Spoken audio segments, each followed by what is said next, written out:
Okay, we're calling to order the January 6th, 5 o'clock p.m. study session. First, would everyone please rise and join me in the Pledge of Allegiance? Ready to begin?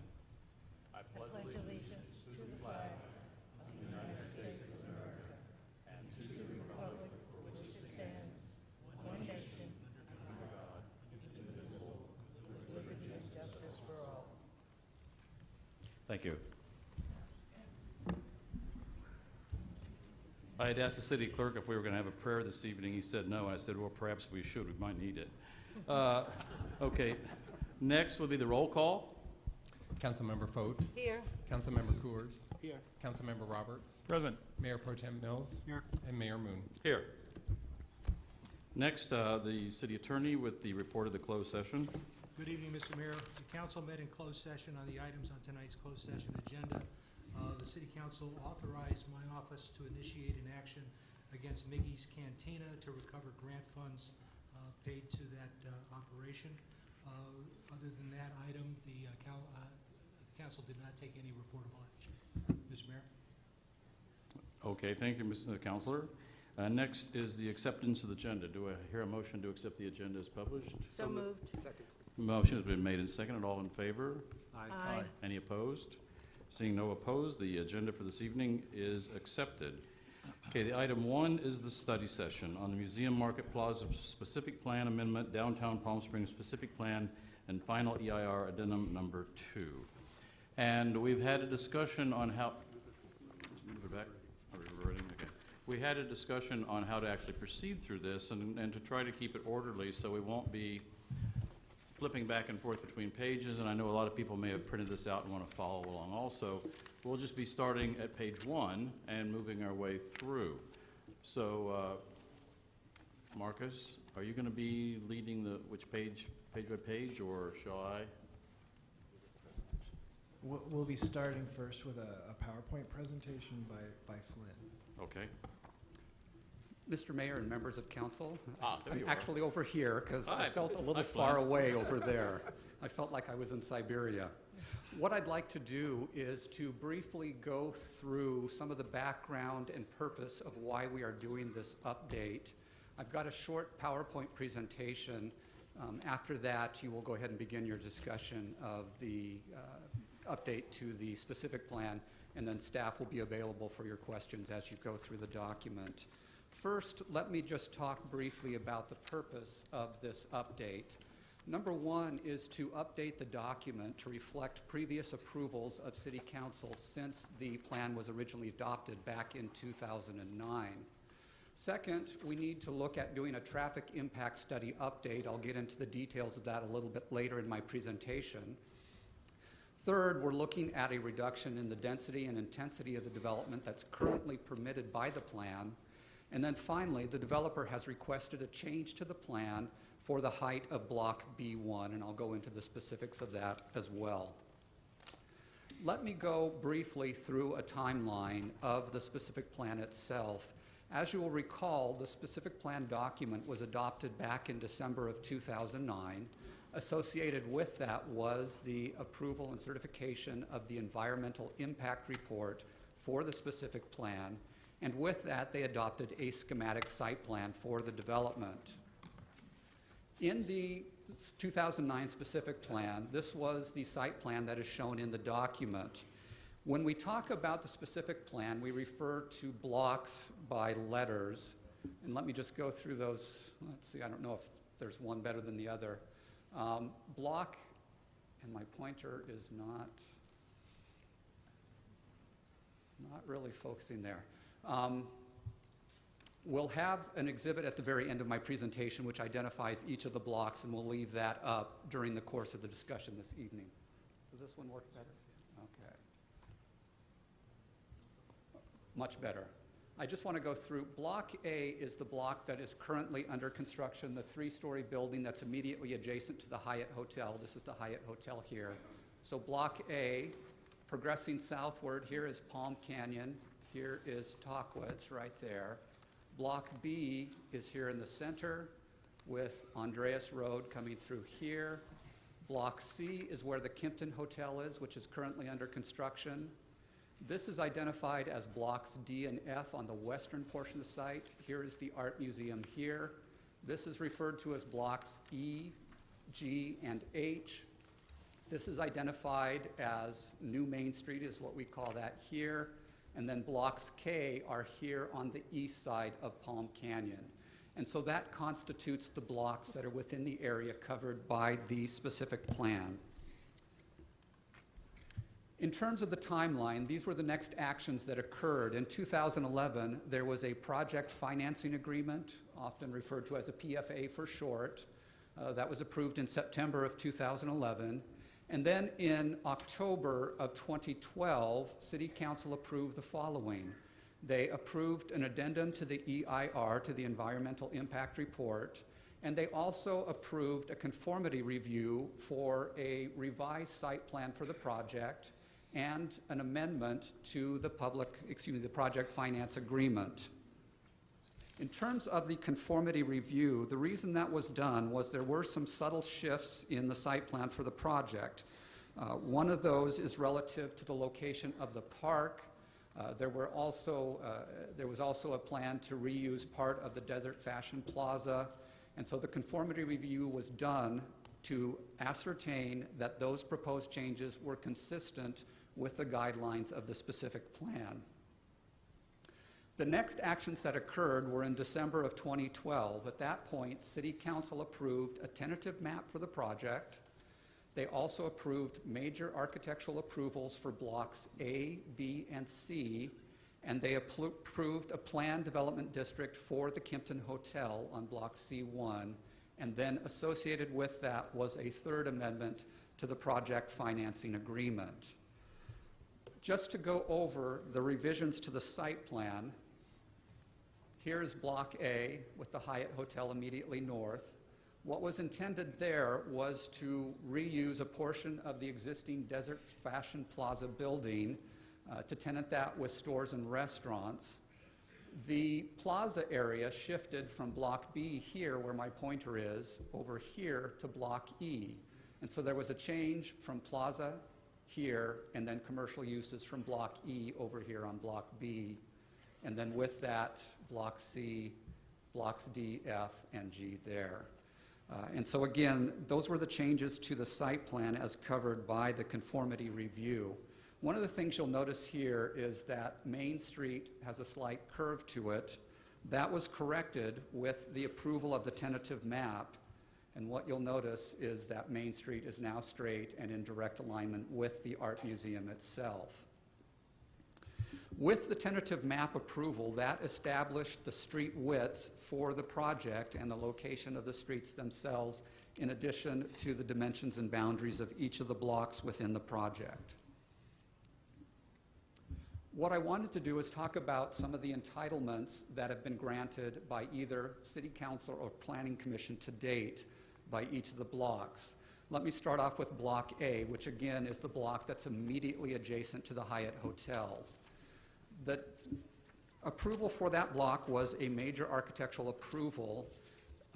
Typically, major architectural approvals are final action by the Planning Commission, but in this case, I'm assuming because of the conformity review that occurred, it was actually approved by City Council. City Council approved that in December of 2012. Now, there was a revision to the plan for Block A. As I had mentioned, as part of the conformity review, they looked at reusing part of the Desert Fashion Plaza building. That was revised in 2014. That approval went before the Architectural Advisory Commission and the Planning Commission and was approved by the Planning Commission in September of 2014. On Block B, a major architectural for that retail building was approved by City Council in December of 2012. There were minor revisions to that plan as well. Those went before the Architectural Advisory Committee and the Planning Commission, were approved by them in September of 2014. On Block C, which is the portion of the block immediately adjacent to Palm Canyon in front of the Kimpton Hotel. Flynn, I'm sorry to interrupt you. Is it possible while you're walking through this to actually have your last slide up of the plan? So the audience can see which buildings you're speaking of? I can't quite go back and forth. You can't separate them? What I might be able to do, let's see if I can take this out.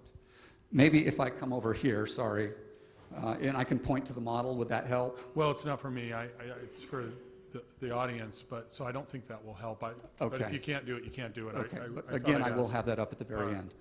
On Block C, again, a major architectural was approved by City Council in December of 2012. There were revisions to that, and those revisions were approved by City Council in June of 2014. For the Kimpton Hotel, because it exceeded the 60-foot height limit, in accordance with the specific plan, any hotel that exceeds 60 feet must be processed as a planned development district. That planned development district was reviewed by Planning Commission and approved by City Council in December of 2012. Now, as you're aware, a planned development district is a two-step process.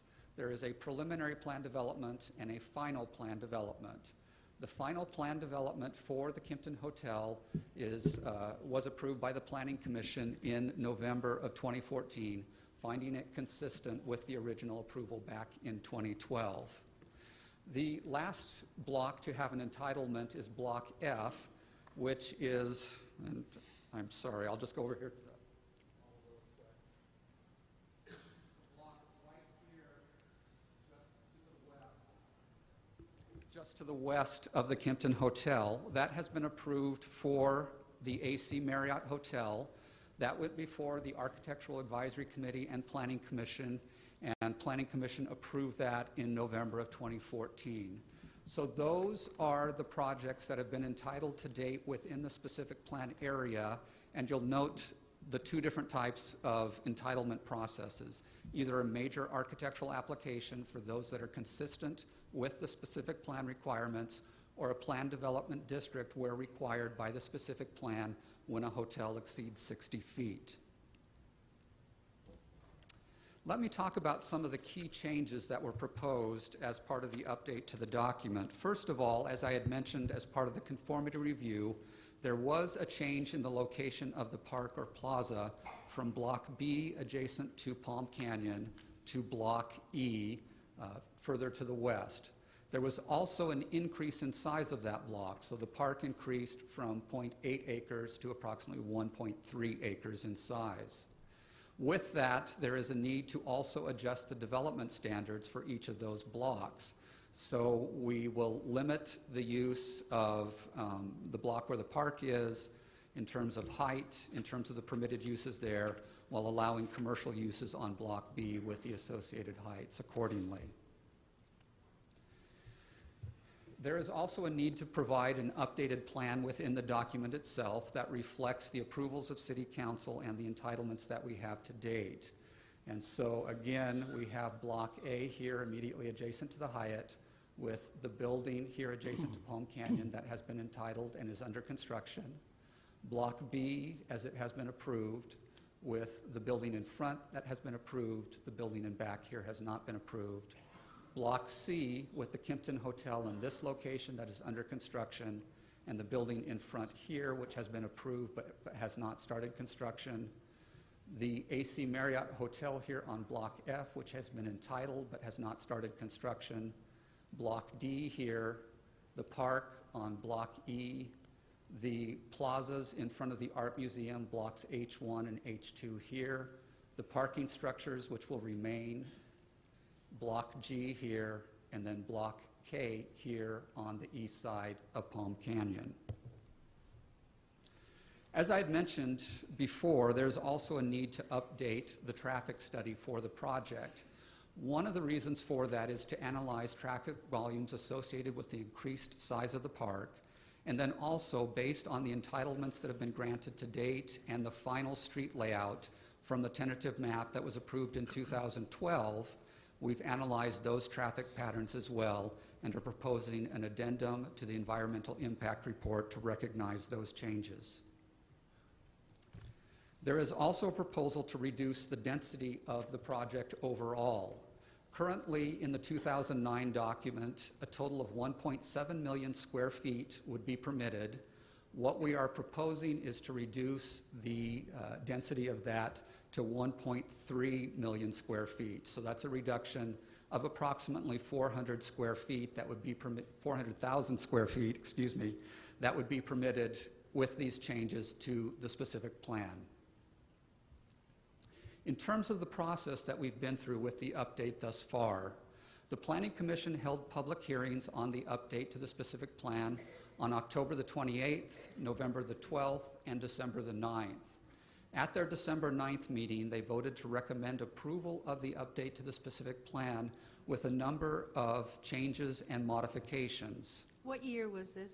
This was 2015. Thank you. What I'd like to do is just go through some of the key modifications as recommended by the Planning Commission. Again, I'm not going to be going through all of the proposed changes, but those that are the most substantive. First of all, one of the recommendations of the Planning Commission relative to the update is relative to the phasing of hotel development and a limit on the number of rooms. What the Planning Commission has recommended to the City Council is to limit the number of hotels to 2 in the first phase of development, not to exceed 300 rooms, with a maximum total of 450 hotel rooms throughout the specific plan. Secondly, there was also concern by the Planning Commission relative to the width of streets. How they decided to deal with that is to require a minimum separation distance between the buildings themselves, as that is most critical to preserving view corridors through the site. And so with that, the Planning Commission recommended a minimum distance for the streets within the project of separation from building face to building face. And so that is one thing that has been added. That is a recommendation of the Planning Commission. In addition, there was also concern about the width of sidewalks and pedestrian areas within the plan. And so Planning Commission established a minimum required parkway width for each street within the specific plan.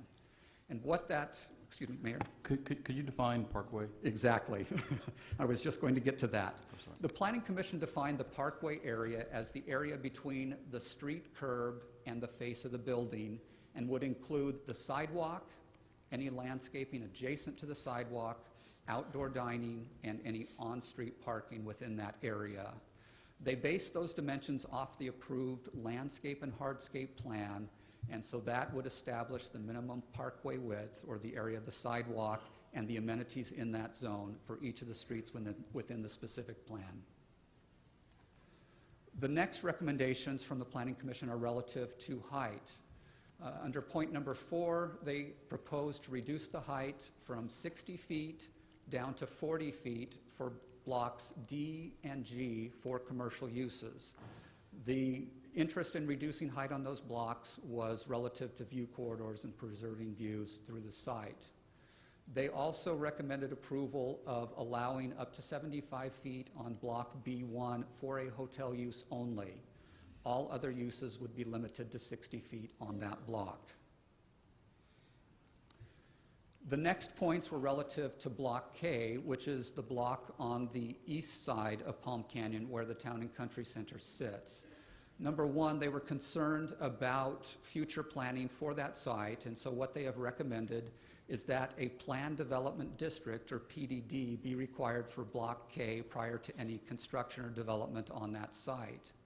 And then secondly, they also wanted to allow any adaptive reuse or restoration of those buildings on Block K at any point in the phasing of the project in order to encourage the reuse or restoration of those buildings.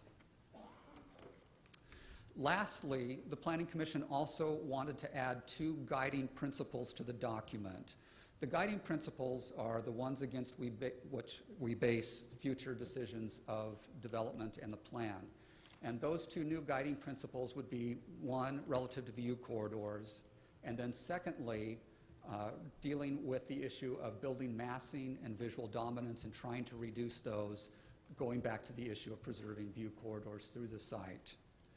So those are the key recommendations of the Planning Commission. I just wanted to summarize relative to the height that is being proposed and the changes relative to height. On Block B, in 2009, the height limit there was 16 feet. That was because that was proposed to be the park or the plaza. With the approved commercial uses there on Block B, that would be increased to 40 feet. And then on Block B, the western half of the block, that would be allowed to be 60 feet for either commercial or residential uses, and then up to 75 feet for a hotel use. On Block D, again, the recommendation of the Planning Commission was to reduce that from 60 feet to 40 feet for commercial uses. On Blocks E, H1, and H2, those are the park blocks and the plaza areas in front of the Art Museum. The height on those blocks would be reduced from 60 feet down to 17 feet for any structures we might have in the park. There was one addendum to that. There has been a proposal talked about in the park committee meetings about possibly having the Illuminaire House in one of those plaza areas. The Illuminaire House, I believe, is 3 stories in height. There is an exception to allow that in those blocks, but everything else would be limited to 17 feet. And then finally, in Block G, again, a revision to the height there to reduce that to 40 feet for commercial uses. There's also been a proposal to reduce the number of both residential units and hotel units. In the 2009 plan, it considered up to 955 residential units and 620 hotel units. Under the recommendation of the Planning Commission, that would be reduced to a maximum of 650 residential units, and then, as I had mentioned before, a maximum total of 450 hotel units within the development. With that, that concludes my overview presentation to you. As I had mentioned, we do have a site plan here showing the blocks. We will leave this up, so as we discuss the individual blocks in the project, you can see where those are. Let me just go through that again very quickly. Here is the Hyatt Hotel. Here is Palm Canyon here, with Tockwitz here, and the Art Museum here. So Block A, which is under construction here, immediately adjacent to the Hyatt Hotel. Block B, which has been entitled but has not started construction. The Kimpton Hotel here on C1, which is under construction now, and then the adjacent annex building, which has been entitled but has not started construction. Block D, which is not entitled, the parking area behind it. Block F, the AC Marriott Hotel, which has been entitled but has not started construction. H1 and H2, immediately adjacent to the Art Museum here, which would serve as the plazas in front of the museum. The park here on Block E, the existing parking structure here back by the O'Donnell Golf Course. Block G, which has not been entitled yet. And then Block K, which occurs down here, again on the east side of Palm Canyon. So that concludes my presentation. With that, Mr. Mayor, I'll turn that back over to you, and staff is available for your questions. Thank you. Can I ask a question, sort of on the presentation, before you're done, Flynn? Plan. Do it over there? Okay. I'll let you get back.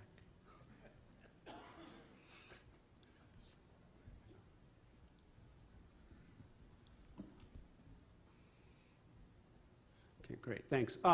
When you went through the entitlements and where approval and final approval were, on blocks A and B, the application type was major architectural, and final revised approval was planning commission. Block C, it was the same thing, but it was city council. Why the difference? That's a good question. Going back through the staff reports on the projects, on Block C, let's see, that came back to City Council in June of 2014 to review the final elevations on that. And I believe that item had been called forward by City Council to see those revisions. Okay. And then, in general, on A and B, but for major architectural, where the final revised approval is planning commission, what is the reasoning for having that approved by planning commission and not by city council? In the city zoning code, a major architectural application is final approval at planning commission.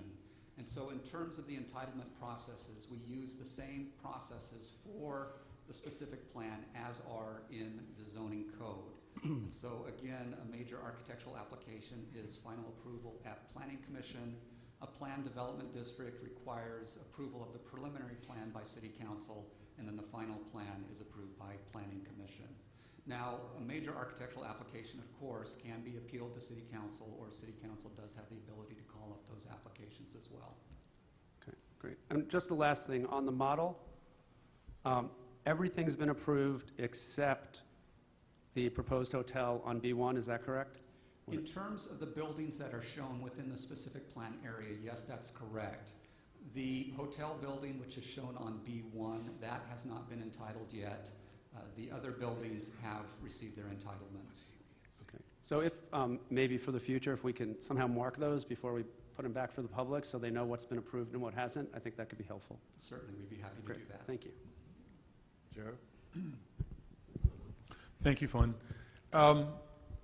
With respect to parking, in your presentation, you mentioned that we need to revise the parking numbers based on the new city park.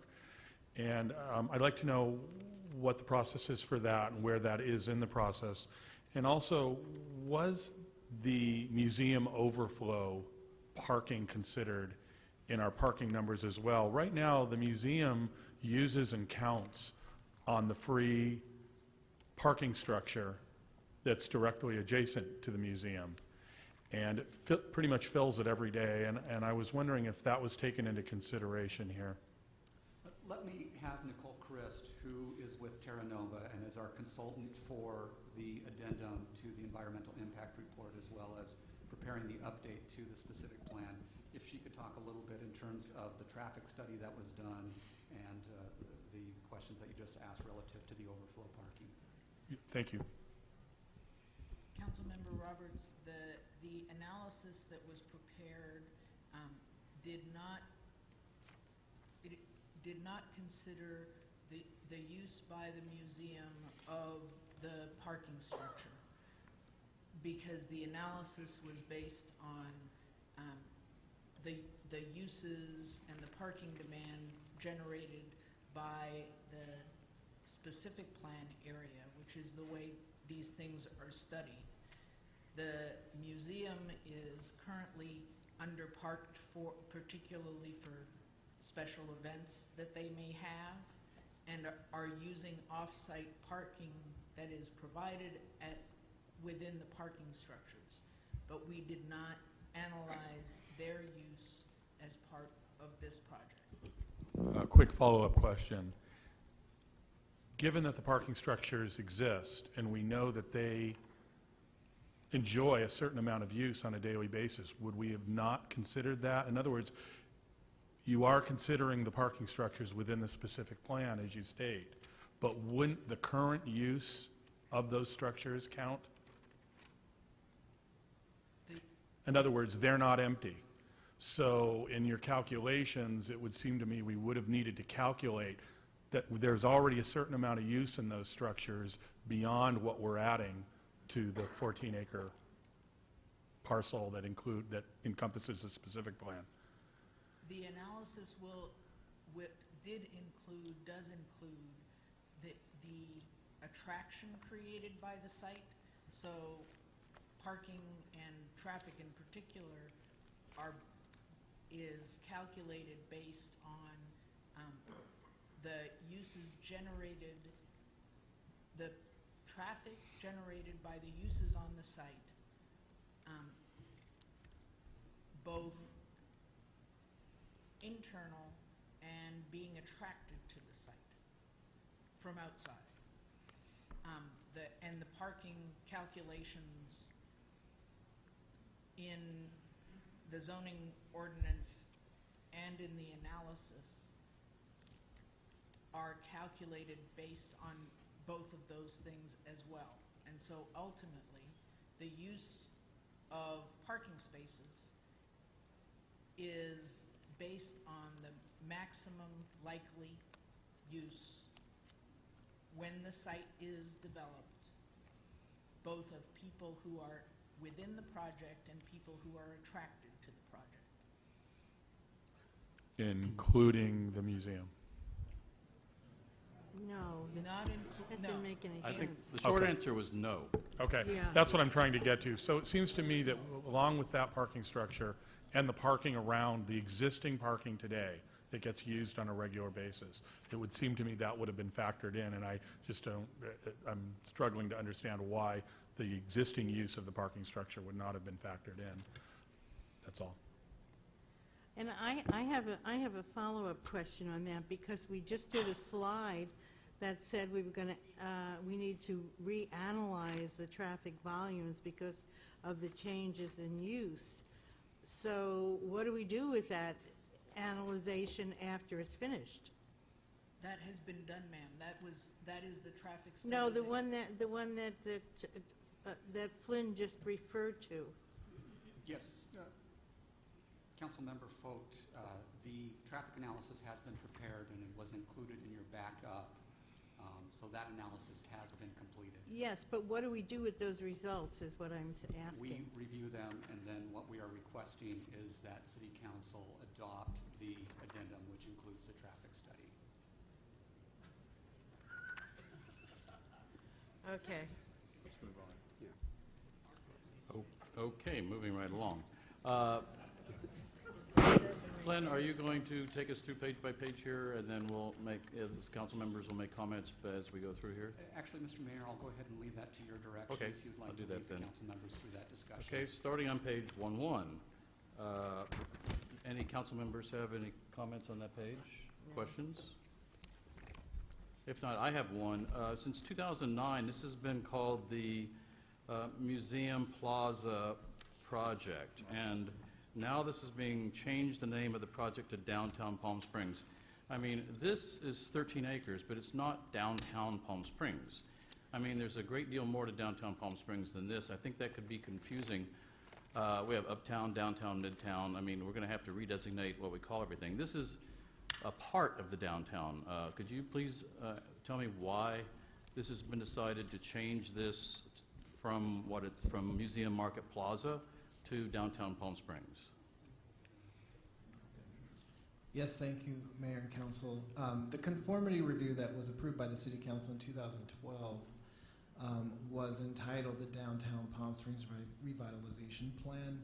So what was suggested was that to update the specific plan to reflect essentially the conformity review that was previously approved by the City Council, so that everything was consistent.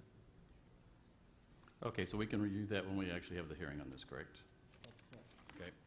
Page 1-2, any questions? 1-3?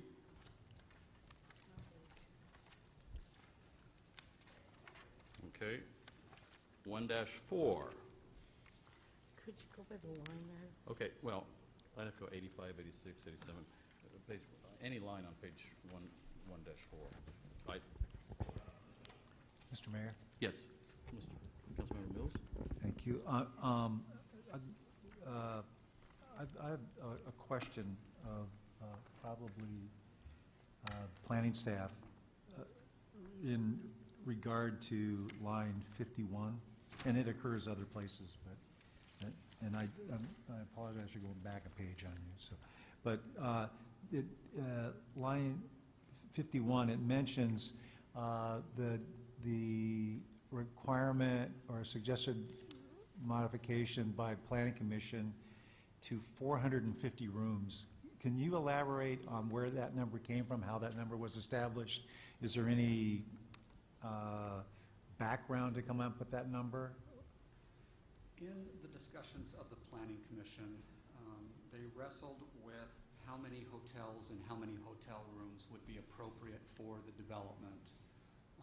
In terms of that discussion, I don't know that there was a specific study or anything else that they grounded that on, but looking at the overall scope and size of the development, that was the number that they felt would be appropriate for the total area of the specific plan. So it's not really based on any studies or anything like that? No, it was a matter of discussion and looking at the overall intensity of the development. Thank you. Okay, we're back to chapter 1, page 4. Any questions on that page? Okay, the next page, starting with line 115, is page 1-5. Okay, I have a question. Throughout here, we have, throughout this thing, and I'll bring this up here, but we have where it says to the east, by introducing a new east-west roadway whose focal point will be the museum, but it talks about going from Palm Springs Art Museum to Indian Canyon Drive. I know in a lot of places in this specific plan change, you have modified this to say possibly, but in this line here, you actually say, I believe it says, Indian Canyon Drive. So I want to make sure that all these are designated as potential, possibly. We're not necessarily approving putting a road through the town and country center yet. And that is correct. That was the intention of the Planning Commission, that any reference to the east-west road would be a potential with the emphasis on pedestrian connection as well. And so staff would go through and make sure that all of those references to the street are corrected to reflect the intention. Okay, thank you. Okay, page 6, project description. Any questions on this page? No, Mr. Mayor, but I just got I realized I didn't turn my phone off. I just got a text from somebody who's watching this at home and saying that they can't hear unless, especially staff, unless you speak directly into the microphones. So you're not speaking close enough to the mics. Okay, that's page 1-6, 1-7.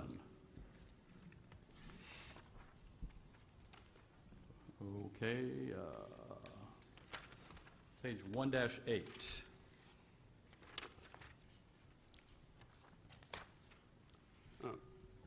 Yeah. On footnote 3 here, we talk about the difference in total acreage going from 18.5 acres to 20.15 acres, and saying that in some cases it's because we extended the property line to the back of the curb. Can you please explain that and what exactly happened there?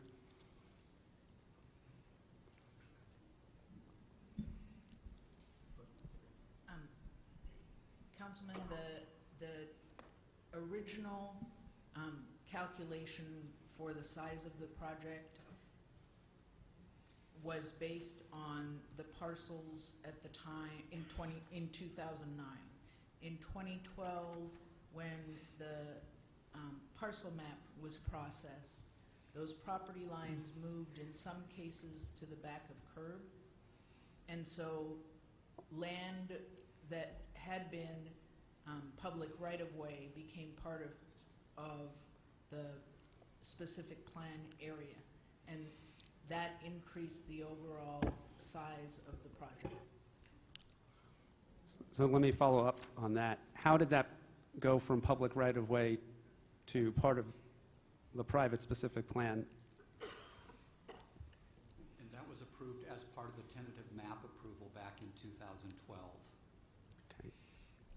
And is part of that at all the reason that Block A is closer to the street than many people expected? There was a portion of the right-of-way in front of Block A that was vacated. By the city? That's a portion of it. However, the building still meets the setbacks that were originally established in the 2009 plan. Okay, thank you. Actually, to follow up on Councilmember Coors, we actually gave up land right away on blocks, in front of blocks A, B, and C, correct? That's why we're losing the 33 parking places on Indian Canyon on the west side of the street. Is that correct, Glenn? Yes, Mayor, you're correct. On the tentative track map that was approved by the City Council and the final parcel map that was recorded, there was a portion of public right-of-way along Palm Canyon Drive and also on Tockwitz Canyon Way that was vacated and became part of the project. Okay, so that was, I believe that tentative track map was part of the second change to the project financing agreement, is that correct? The tentative track map was actually a separate entitlement discretionary approval approved by the City Council, but it was in conjunction with other actions taken by the City Council associated with a specific plan at that time. Okay. Another question, follow-up. On this table 1-1, under streets, it says acres total. That didn't change from 5, but sidewalks and special paving has been stricken out. Is that part of what you were talking about with changing the property lines? That's correct. So there are still public sidewalks. It's just the underlying property is part of the private property. Public sidewalk easements will be granted, and the full sidewalks will be open to the public, but they won't be owned in fee by the city. But we're obligated, I believe I read in the documentation, to maintain them, correct? I don't have that in front of me, so I can't answer your question I'm right now. pretty sure we've signed up to maintain them, but they're on private property. Yes. Okay. Jenny, Yes, you have a they are. question? Yeah, I Yes. did. I have a question. When we did that, was that also, did that also widen the public pathway, the street, to walking street? Because if everybody remembers, in front of the, where the coffee house used to be, it was a one-lane walkway. And so now, what we did in moving that curb, did that make the walkway much wider for pedestrian walkway? That was the intention, and there's an exhibit that clarifies the parkway widths as they relate to each street in the specific plan. I'm talking specifically on Palm Canyon, because that's what we're referring to. That's correct. There's a wider pedestrian walkway between the building and the curb. Right. Mr. Mayor, Yes, sir. on 1.8 still, Yes. items, first, your comment regarding the parking on Palm Canyon, we established, I think it's 3 loading areas on Palm Canyon, essentially where some of those parking spaces were, with the intent to provide loading into the businesses that front on Palm Canyon, where previously they were parking out in the street to do that. So this, we've allowed, I think it's 3 indentations in the area for that use, and that was part of the thought process that we went through that area.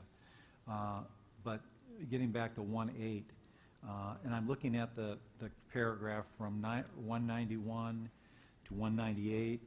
I'm curious as to why that, and this is entitled Reasons for Amendments to the Specific Plan, why it is here and why it's not at the start of the document, or it just seems like a strange place to put that specific paragraph. And I wonder if there's some other logic that I'm not seeing from the staff standpoint of putting that in that location.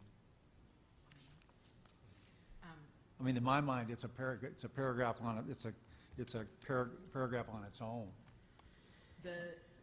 Councilman Mills, originally, we added, staff added this paragraph on page 1-8 that wound up being amplified by the introduction at the very beginning of the document by the Planning Commission. In many, we were looking for a place at the time when we originally started the amendments to provide an explanation of why the specific plan was being amended. Since that time, the Planning Commission directed us to draft the introductory paragraph. You may want to, so this is redundant, you may want to consider deleting this paragraph since it is covered at the beginning of the document. I mean, it's covered, but it's not mentioned exactly the same way. So I wonder if there's some way to incorporate this into the introduction, which seems like a better place for it for me. And then also in the verbiage, and I'm looking at line 193, well, the whole thing says, following its initial approval, the Desert Fashion Plaza was demolished and parking structures on the site removed. I do not recall any parking structures on the site being removed. There was surface parking, but not structured parking. So if we reuse that, I think we need to make that modification. We'll make that correction. Okay, any more questions? Thank you, Mr. Mayor. On page 8? Okay, anyone have any questions on page 9? Other than the blank date at the bottom. Oh, the blank section, yeah. This is for our EIR person over there. This may be a naive question, but I'm sort of new to all this, although I've followed it for years. On lines 217 through 222, it talks about the addendum to the environmental impact report. There was an addendum 2, which we have, which is part of our backup material, but it was just an addendum.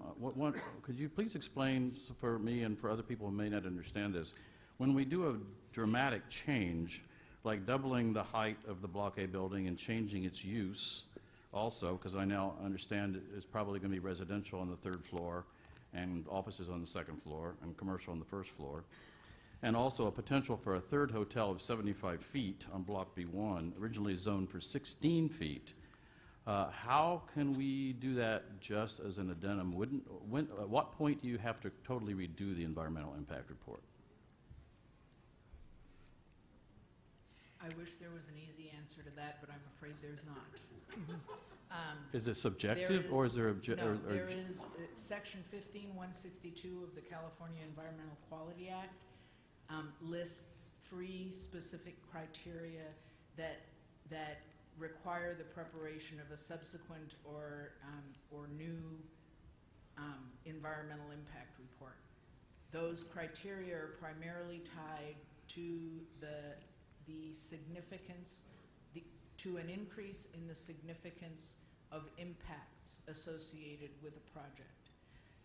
The analysis that was done, and I cannot speak to the analysis in 2012, but the analysis that was done for the addendum that you have before you currently, the impacts of the project overall are reduced because of the reduction in intensity of the project.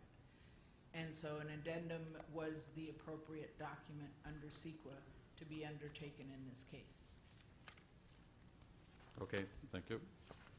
Okay, the next page, we skip over to, we're in Chapter 2, moving right along. This is on land use. Does anyone have any questions on page 2-1? Okay, page 2 is a picture. Page 2-3, page 2-2. Any questions? Mr. Mayor, Yes, Mr. Mills. I'm looking at line 278, talking about since the adoption of specific plans, Desert Fashion Plaza has been demolished, construction has been initiated for portions of Block A1, C1, et cetera, et cetera. I'm curious as to why B/B1 is not included in that, in the sense that anybody that looks at that site right now will see B and B1 is under construction with underground parking, and which is the foundation for future buildings on top of it. And to me, that would seem like there would be, that would be under construction. Council member will be happy to update that line. Okay, thank you. Also, Flynn, on line 278, it says construction has been initiated for portions of Block A1 and C1. Shouldn't that be for Block A, because A1 has not started construction? That's correct. Okay, I think that's just an administrative error. And Well, except there is work in the parking structure on A1, and that, the parking structure under all of A. So there is work been done on the parking structure. Okay, so that should say Block A and A1 then, Correct. because Block A is Yeah. definitely under construction. I would agree. But, all right, so then you're saying that because we're building underground construction, that they're actually under construction? Is that what you're agreeing to? We're agreeing to update it to indicate that, yes, those parts that are under construction will be identified here in that paragraph. But we don't have construction on Block B1. We'll indicate We that do. a parking structure and underground parking. We have structures. underground parking structure, but we have no construction on B1. Correct. No, that's not true. The parking structure is under B and B1. It's the entire block. And consequently, they have a building permit, it's under construction. To me, if you're going to say construction, you need to say every block that is under construction. We're not talking about vested interest, we're not talking about anything like that. We're talking about construction, unless you want to reword that. Mr. Mayor, I'd like to suggest that we need to define that more clearly. Yes, we have a parking lot under construction underneath much of the property, but I think it's very clear to define that above the parking lot, many areas are not under construction. Correct. And many areas may not be under construction for a long time. So we need to be able to define those two areas separately. And I agree with that. Yes, because above that B1, I mean, it could technically be covered with landscaping. And potentially will. So it's confusing to say that B1 is under construction when it really isn't. There's something going on underneath it, but B1 itself is not in construction. Yeah, we don't have an approved project on B1. No, we so- don't. No, but definitely, it's, okay, A1, we've already agreed to. Well, to make a point, if you look at the tentative map, B1 does not talk about grade level only. B1's property as deep as you want to take it, or as high as you want to take it. So there is a building permit issued on B and B1. So if you want to go in there and define that differently, then I'm okay with that. But to say that B1 is not under construction is not accurate. All the more reason to more define that. I think we're in agreement, and so suggestion to staff is to more clearly define construction below a site or the entire parcel versus construction on top of specific parcels above. Yeah, for instance, Block B is under a lawsuit right now, and which we can't discuss, of course, but it can't not be built on yet. Yet it's being. But yet, there's construction underground, so obviously, that would not be defined as construction on Block B. They're almost two separate projects and for each parcel, and that's what we really have to define. It almost is the permit to develop parking a separate permit for all parcels, or are they individual permits related to the parcels above them?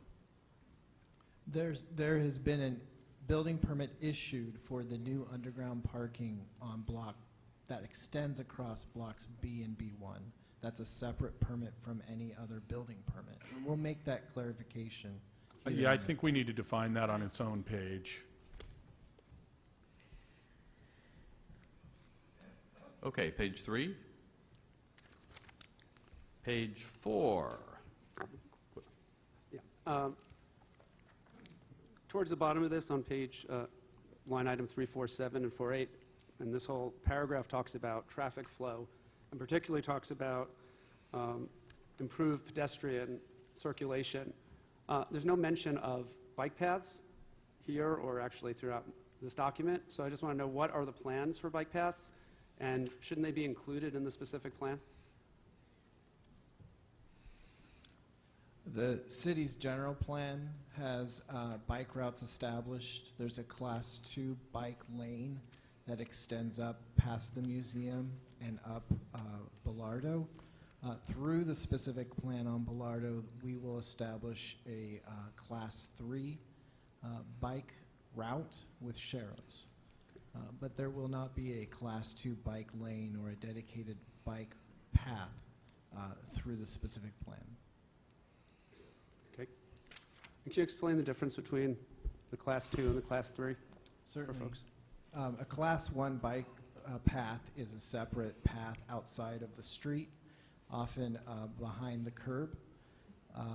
It can be constructed with the sidewalk or as a separate path from the sidewalk. A Class 2 is a striped bicycle lane, and a Class 3 is a shared bicycle route on the travel lane. And what you're often seeing now are those new Sharrow markings that identify when you're sharing the travel lane with bicyclists that don't have their own lane that's marked or striped.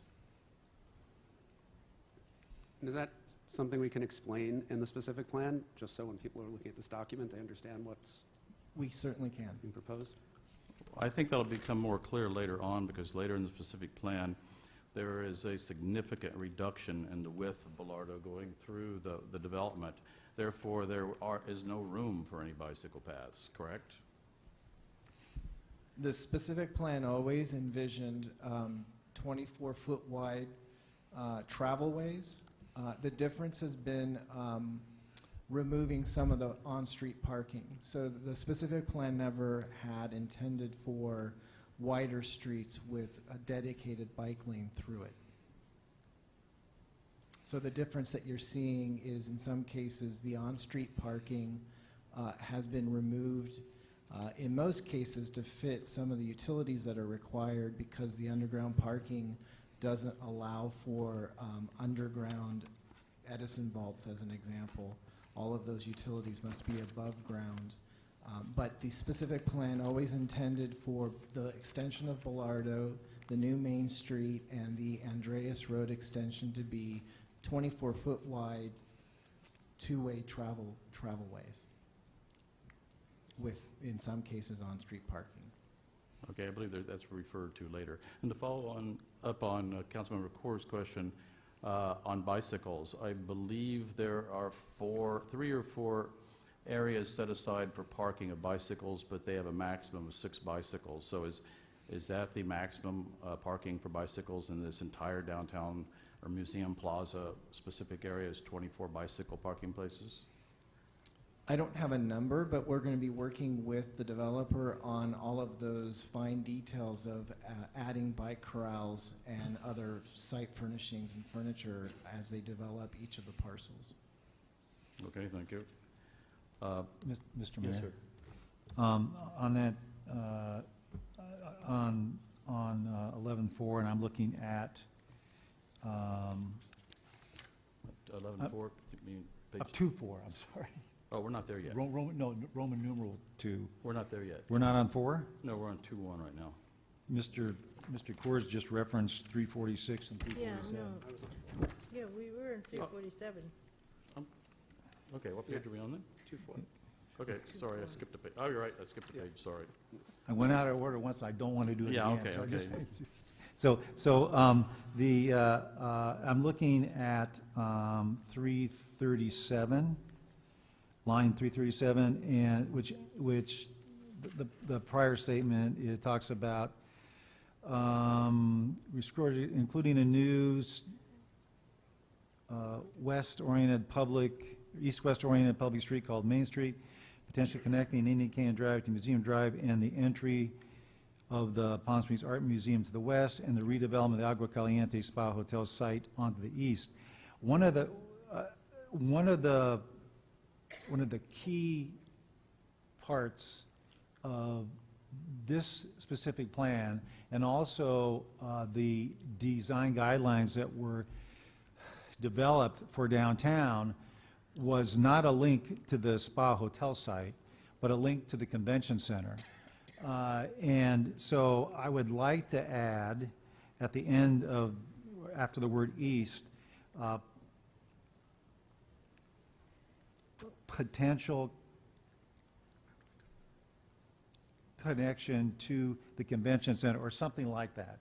Because, like I said, the concept from as far as back as I can remember on this was that east-west link from the museum to the convention center. And granted, we have worked through several iterations with the tribe on the development of their piece of property.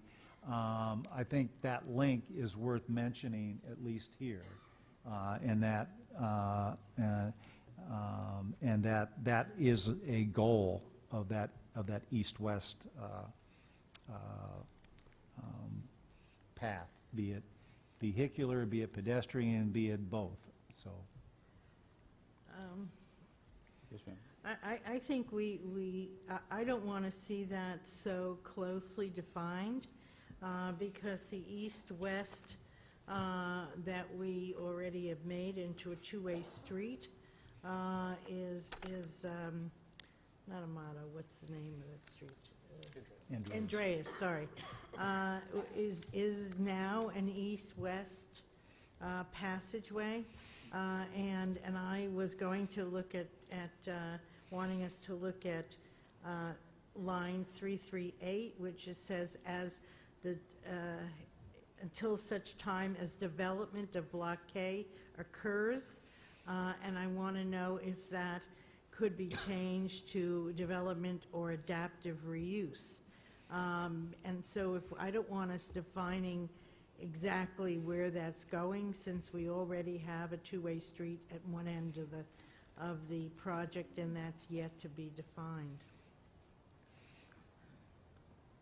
Well, I Why mean, don't we leave that reference out altogether? I think it's an important reference. It's a basis for the design guidelines of the downtown that we've talked about since 1992, as I recall, when the Fashion Plaza shut down. I mean, it's an important link, and it's an east-west link. And Ms. Foat, I'm not talking about the path potentially. I'm talking about maintaining the link, and maybe it doesn't need to be said here, but it needs to be said somewhere in the document. And if you want to say here it's addressing Main Street. If you want to do it with Main Street, then I'm certainly fine with using the word as a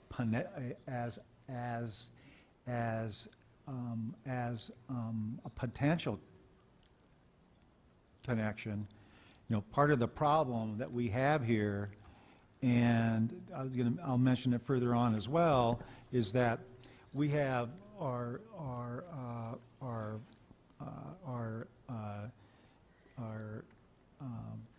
tribe working on their environmental document and ultimately a project, and it's going to be very difficult for them to work with us, as they have in the past, on having that link to the convention center if we don't tell them where it's going to be.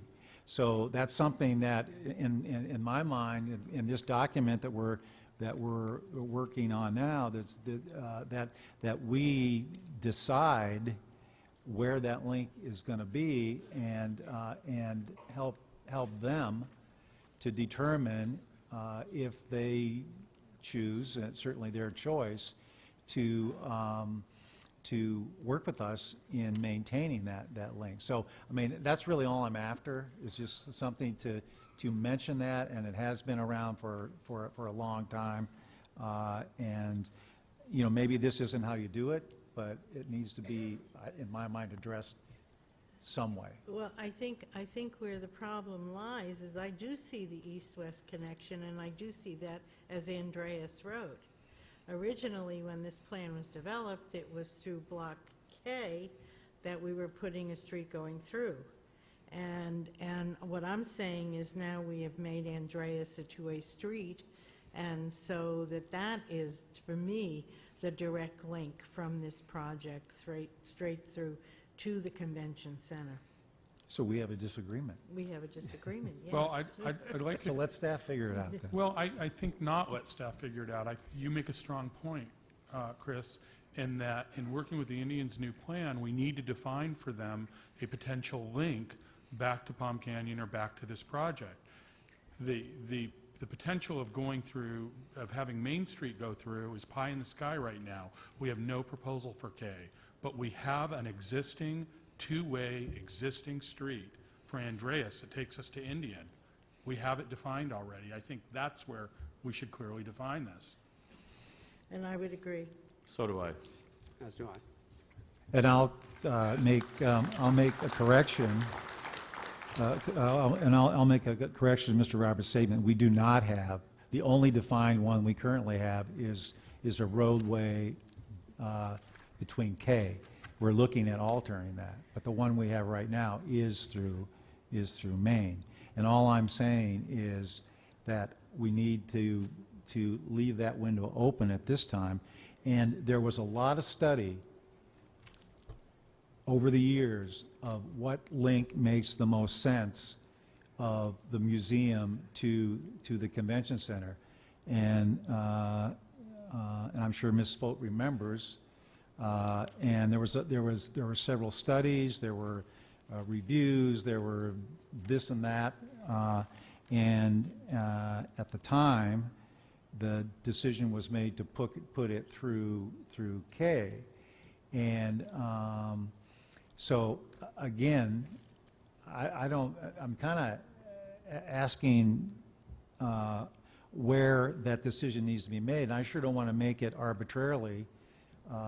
Because other than myself and Ms. Foat, we've not seen all the alternatives, because there were other alternatives as well.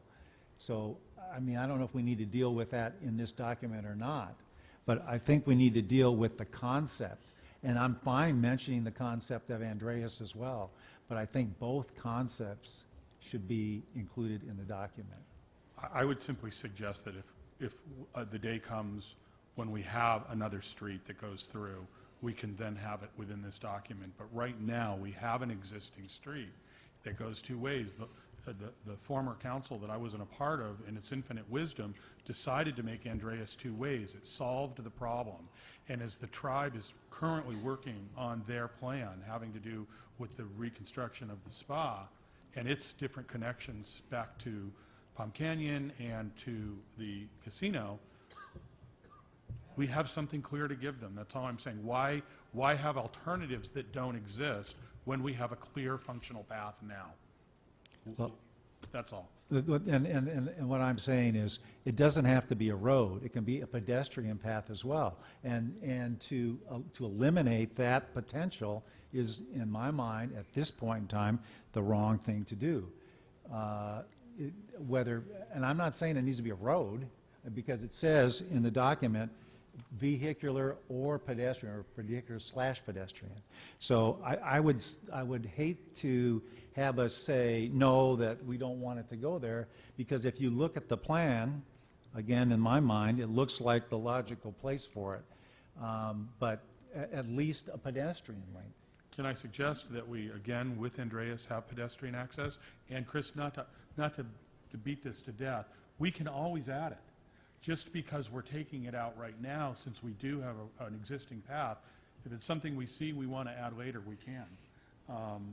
We're not writing, a law here. We're just adjusting the specific plan. And we don't have to come to an agreement on this at this time either. No, we So- can't. No, we because can't. we can't. No, but we just need to give staff clear direction on changes to this document. Okay, We so don't- you just gave him yours and I gave him mine. So Well, we'll have to decide that we'll when we ask get a hearing. Nicole then. raised her hand, maybe she's got the answer.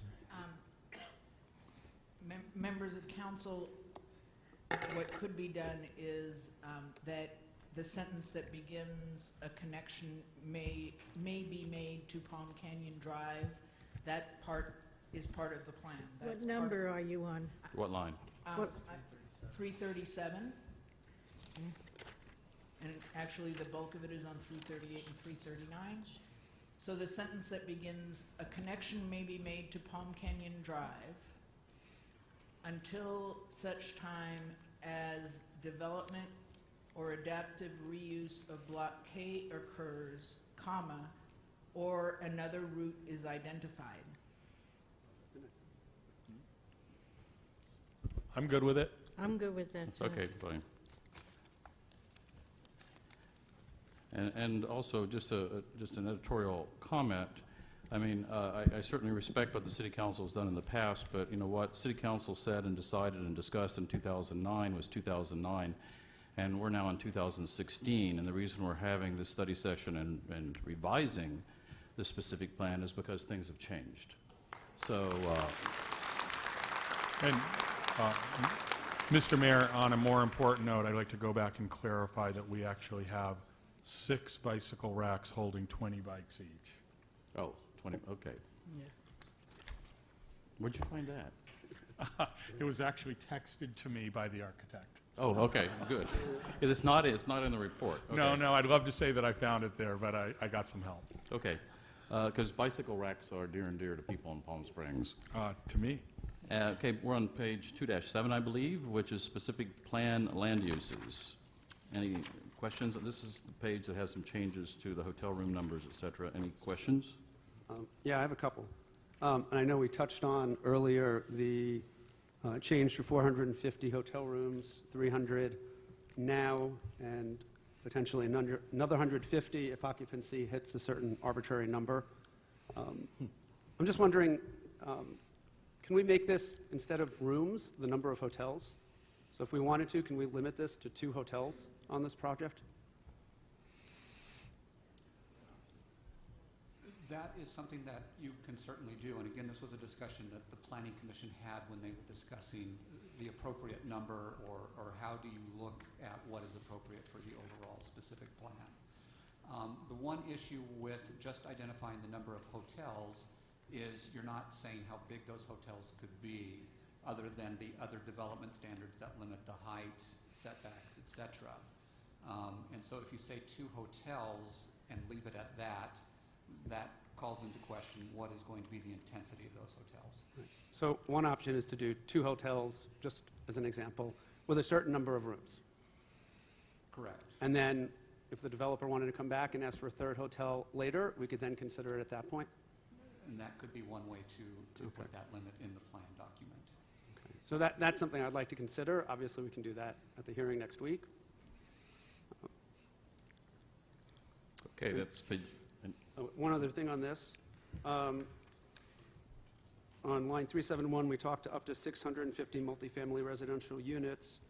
And then on 376, the desire to have a permanent population moving to downtown Palm Springs.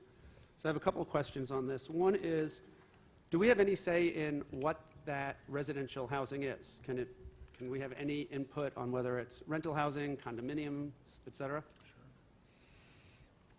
Typically, in a zoning code, you define rental housing or condominium units as the same as being multifamily housing.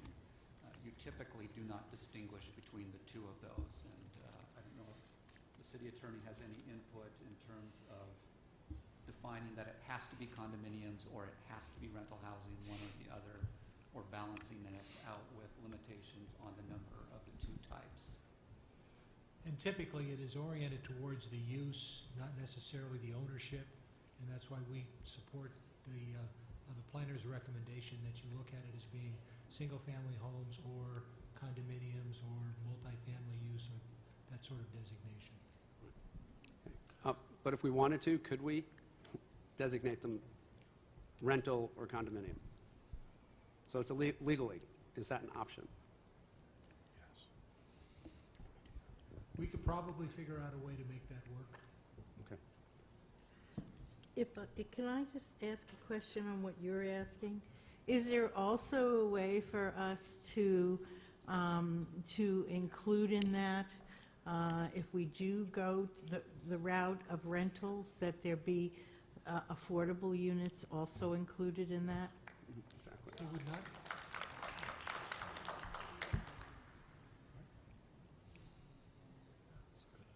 I believe that it's already included within the EIR, a discussion about affordability.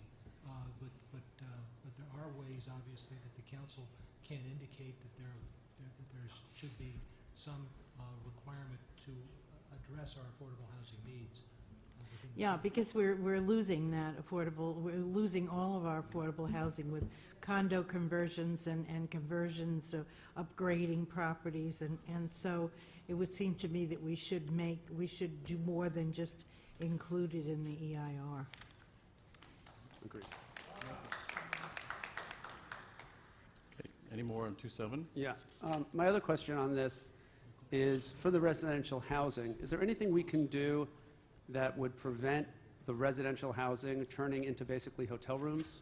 We've seen in Las Vegas how a lot of apartments were built but really became hotels or serviced by the hotels, and in the end then you end up with 8, 9 hotels on this site. So I want to know what we can do to prevent that from happening here. Hotel is distinguished separately from full-time residential units. So in terms of the use itself, by definition, hotel and multifamily housing are 2 different types of uses, and so they are distinguished. So when we get into the limits of hotel rooms, then those you cannot convert the residential units to hotel rooms. There is a discussion there in terms of length of stay, what constitutes transient housing or hotel units versus what is long-term living units. That's something that can also be defined as part of your specific plan. Right. So for example, if a residential building is built and a hotel is managing it and they turn into vacation rentals of 1 and 2 night stays, that sounds like a hotel to me. So that's what I want to see us avoid happening with the residential in this project. Can we put CC&Rs in place, or is that only the purview of the developer that would have limited rental time. In other words, nothing under 30 days or 60 days or something like that. Can that be put in, or is that under the purview of the developer? No, I think that the city would have the ability pursuant to either this document or to some subsequent entitlement to place such an occupancy limit. And is a proposal for how to do that can come back to us before the hearing on this next week? Thank you. Mr. Mayor, may I address Councilwoman Foat's question regarding Please, yes. affordability?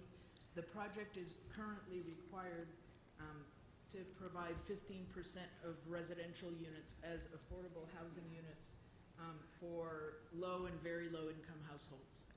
And is that that's in the EIR? That's in the existing EIR, yes. Yeah, ma'am. I want it actually in the specific plan. We can translate. So we can note it in the specific We can plan. translate that, the mitigation measure to the specific plan. Yeah, yes. we don't always live up to the EIR. Okay, I believe we're on page 2-7, which is specific plan land uses. Any questions on, oh, no, we just did 2-7. Any questions on 2-8? 2-9, 2-10. Okay, page 2-10, design principles. Any questions here? I have one if no one else does. On line 431, it says the built form is to be effectively permeated with public and private open spaces. And then it's been removed, the phrase, allowing secondary view corridors to and from the public domain. Why did we remove the reference to secondary view corridors to and from the public domain? Mr. Mayor, I'm not quite sure why we removed that, but we'd be more than happy to leave that in the document. Yeah, I don't think we should remove any reference to view corridors anywhere. Thank you. Anything else on 210? 211? We're moving right along here. Okay. 212. Okay, chapter 3, development standards and guidelines. Page 3-1. Any questions? Page 3-2, which includes land use districts. No questions? And page 2-3. Great. Moving right along, we're on chapter 3, page 5, allowable uses. Any questions? Yes. So in this, similar uses are allowed to be approved by the Planning Commission. What line are you on? Oh, sorry, 555, we talk about uses permitted within the specific plan are listed in the table, and similar uses determined to be permitted uses, not detrimental uses to public health, safety, and welfare may be permitted by the Planning Commission. So on here, I'd like to see that if we're going to allow something that's not a permitted use, that comes to City Council for review, since use is such an important piece of this development.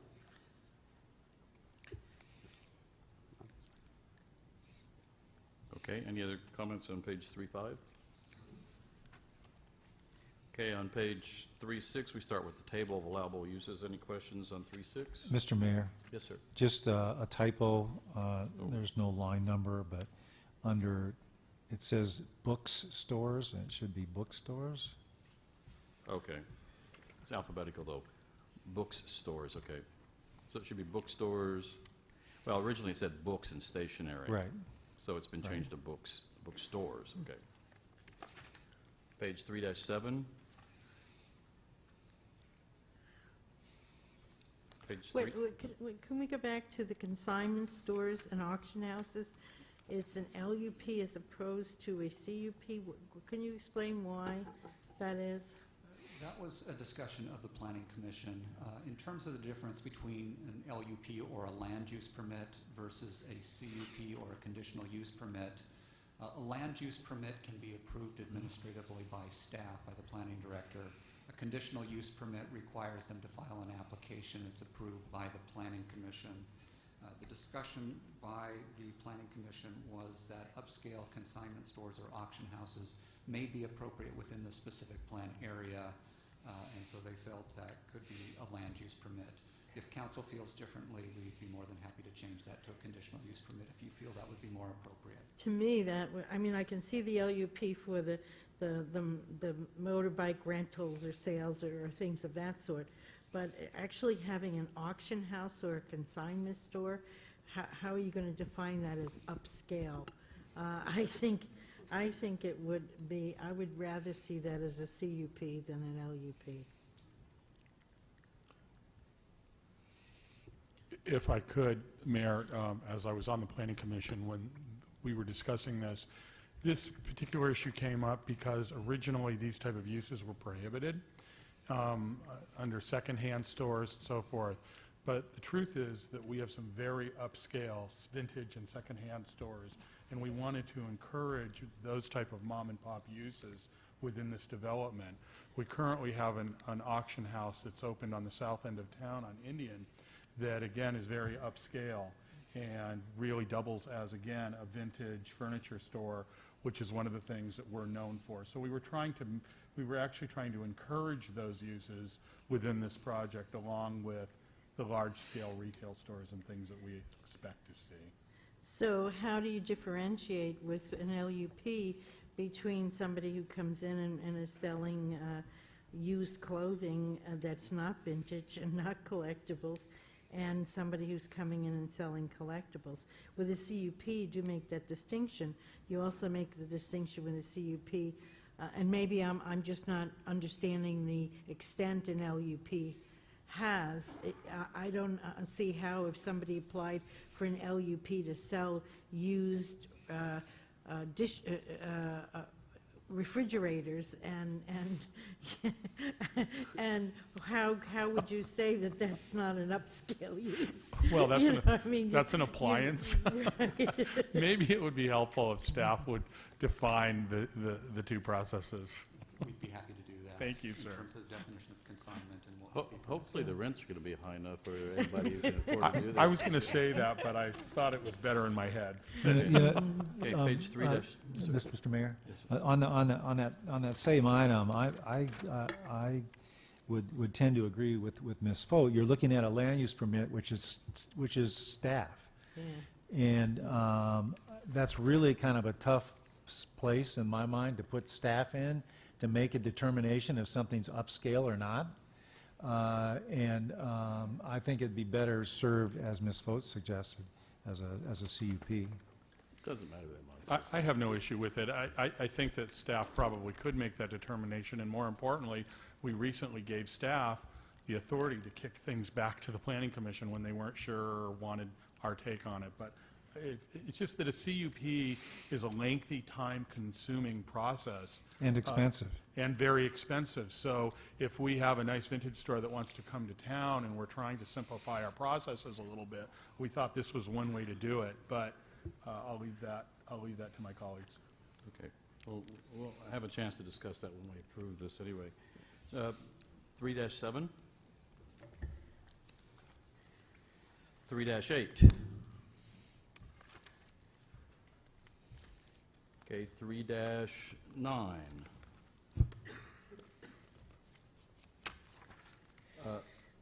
I made a little note here myself on Flynn, on the table on 3-9, the last paragraph on outdoor uses located on public property, rights of way in a designated area approved by the city council and undertaken as a part of a financial event program to promote commercial, artistic, or cultural activity. Why was that removed? The last paragraph of the table on page 3-9.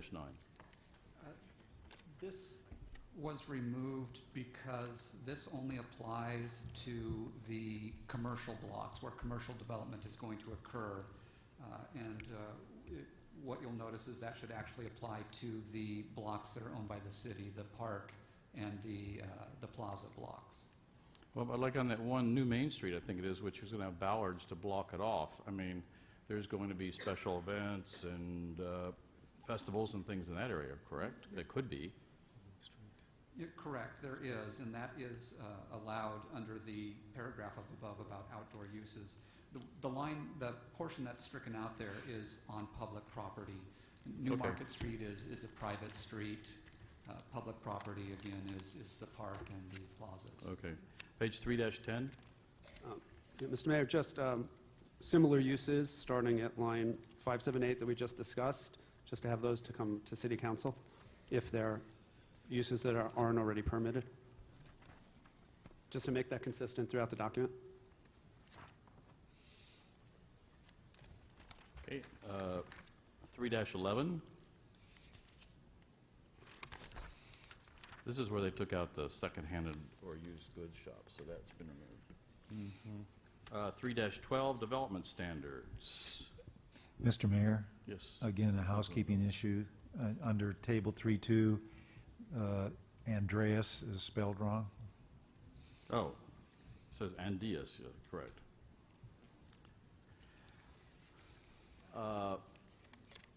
One question I have is on Market Street, most of these minimum distances between buildings, feet, I mean, Talkett's Canyon's 81 feet, Bellardo's 70, Main Street 71, Andreas 66, but Market Street says 38. 38 seems awfully narrow. Is that correct? That is correct. And again, Market Street is a private street that essentially bisects blocks A and B, primarily intended to be, excuse me, a pedestrian way as opposed to a vehicular way. And so that's why it has a different distance. That's the one that can be blocked off with bollards, correct? Correct. So at times it's going to be vehicular. At times, it will be vehicular for deliveries only. I believe Okay. that's the intent of the use. Okay, anything else on 312? 313. Yeah, Mr. Mayor. Footnote 17 at the bottom of the page says that a hotel use on Block B1 is permitted up to a maximum height of 75 feet. A 60-foot height is permitted for commercial or residential uses. And then footnote 20 on the same page has hotels on blocks C, D, F, G, and K may exceed 60 feet in height. So my understanding was that the Planning Commission wanted to encourage more residential rather than more hotels. So why is it that the proposal has greater heights for hotels and less height for residential? That's a carry through from the 2009 document. That's something that was in the table as an annotation in the 2009 document. Again, it's just been carried through, but updated to show which blocks, I believe, haven't been developed already. And so, again, it's up to the discussion of the City Council relative to that standard. Okay, so that's something we can deal with next week. Got it. Okay, that's fine. Okay, 3-14. Mr. Mayor, Yes, Councilmember Mills. I guess I comment on 13.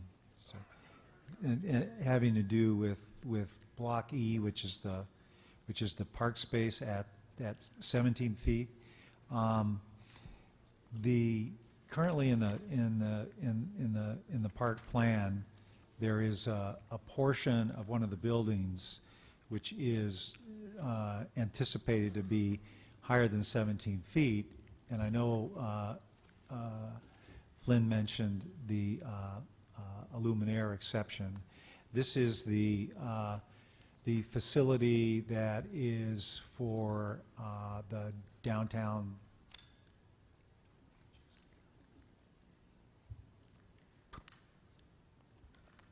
police substation, and the idea was to essentially have a higher area in there to allow observation,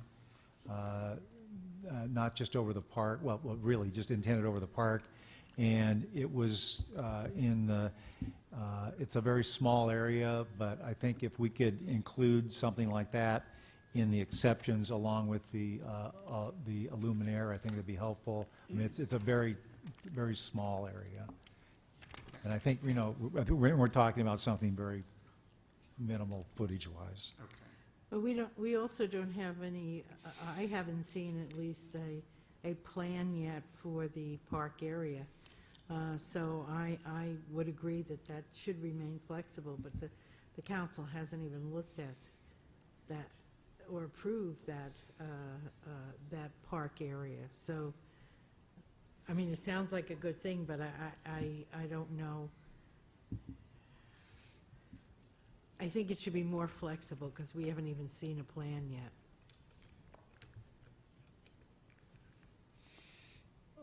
Okay, another question on this, anybody else a question on this page?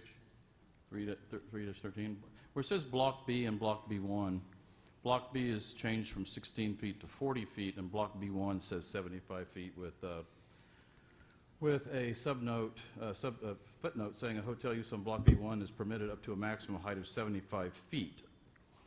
We haven't approved that yet, but you're putting it in the specific plan. So we still have to approve those height changes, correct? Because right now, at this moment, as we speak, the height that's been approved for Block B and B1 is 16 feet, correct? No, the height for Block B, the building has been approved at just under 40 feet, I believe. And so that's why we're establishing that on Block B. And then But did we ever vote to change it from 16 to 40 feet? as part of the conformity review back in 2012, that's when it was determined that you would have two-story buildings there on Block B. Okay, so that was done in a proper manner? Correct. Okay, Block B1, though, I mean, that says 75 feet here, and that, I believe, is still at 16 feet. Correct, and that's what you would be requested to approve as part of this update to the specific plan, is looking at that number, and is that appropriate?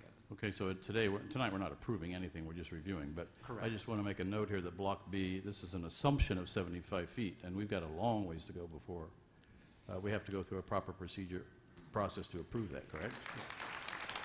And again, that's what we're discussing. And Mr. Mayor, I might add that, you know, everything you see in red here is not approved. What we're looking at is Oh, I know. recommendations of the Planning Commission incorporated into a specific plan document. Anything that we want to change. I know, I was just highlighting this so we make sure that we don't assume anything here, that we know that Block B1 still has to be reviewed. Mr. Mayor, to follow up on that, just to cover what you just said, Flynn. So if we have something in the specific plan, a height limitation, council can, or planning commission can approve a building at a higher level through a conformity review. Is that, just to be clarified what you just said? No, I wouldn't Okay. say that through a conformity review you can approve a higher level. Through the standards that are established in the specific plan, there is language about height limits, and then there is language about when you can exceed those height limits. What it says in the table is that a hotel use via a PDD may exceed 60 feet as approved by City Council. So it's only in those instances where you would actually go above the height limit is when the specific plan identifies the process to do that. Let's go back to then Block B, right, which was 16 feet, and a building has been approved to 40 feet. That was part of the conformity review in terms of transferring the use from Block E to Block B and Block B to Block E. So what you were doing was exchanging a commercial use in one block for a park use in another. And so by virtue of allowing commercial uses and greater heights in one block, in turn, you would be restricting commercial uses and limiting the height in another block. And so in effect, what you're doing is balancing out those two things. That was the purpose of the conformity review, I believe. Okay, so that can be done without first amending the specific plan, correct? That was, Because that's what happened. that's the language in the back of the document relative to conformity reviews, is that City Council evaluates the proposal and establishes if it is or is not consistent with the specific plan.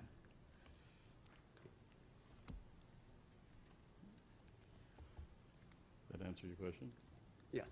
Sort of. Okay, I think we're on 3-14.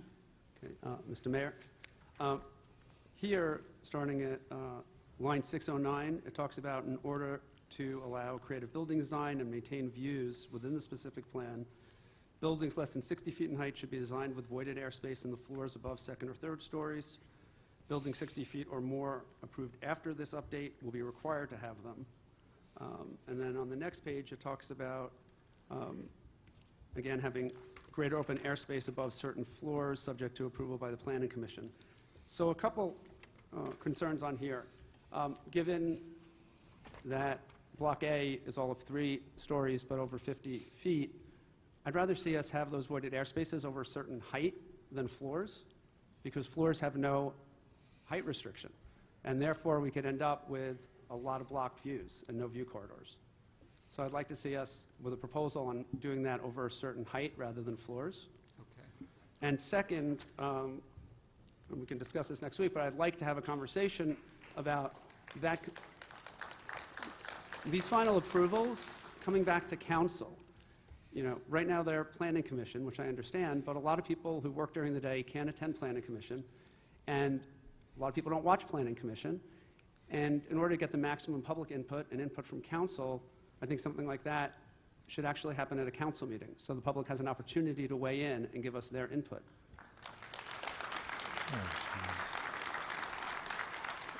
And I think that happens throughout the document, so it's something I'd like to see us consider next week in this document, having more of this final decision coming back to council so public has more information and there are no more surprises. And one last comment I had noted on this page is under Block K, adjacent to existing buildings, the height 0 to 45 feet and 40 to 60 feet. On Block K, if we could vote to do a PP, require that to have a PPD, this paragraph is irrelevant, correct? Because a PPD would control it, not the specific plan.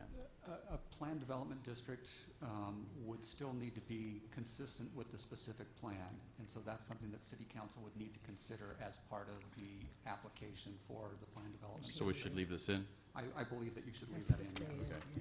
Okay. Page 3-15. Mr. Mayor, Yes, Mr. Mills. on the 609 again, I understand what the idea is behind the wording, and not just that line, but that entire paragraph. But I find the explanation to be really weak in referring to things as voids. You know, voids to me is a hole in a building. I think what we're talking about is relief from the vertical plane, and and I'm fine with putting this in here, but the description and the way it's worded is I don't think very well done, and I think it needs to be better defined in my mind, to make it very obvious to whoever is doing a building that we're not looking for holes in the building, we're looking for relief from the vertical plane. And so I wonder if there's some language that could be established to get that point across a little better.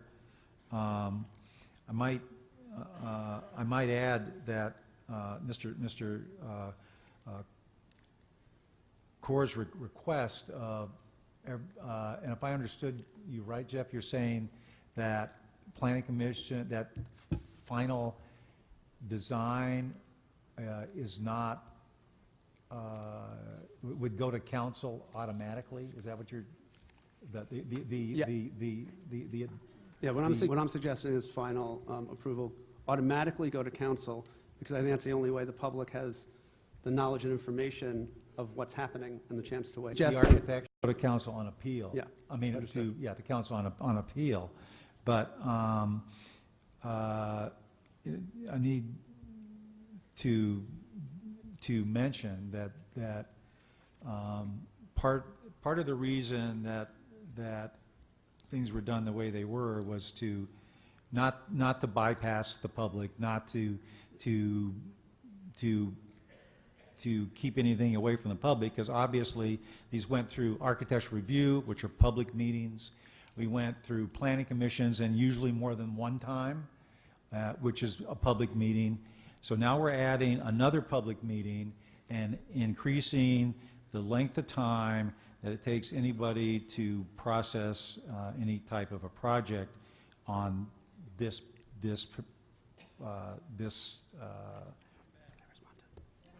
project. And I think it's, you know, we're making a tremendous amount of red tape for a developer to go through and try and do something in this area. So, Hey, if I- yeah. please. So I just want, just to reply to that, Planning Commission meets twice a month, Council meets twice a month. I don't think the extra 2 weeks on something that's important is really a big delay or a lot of extra red tape.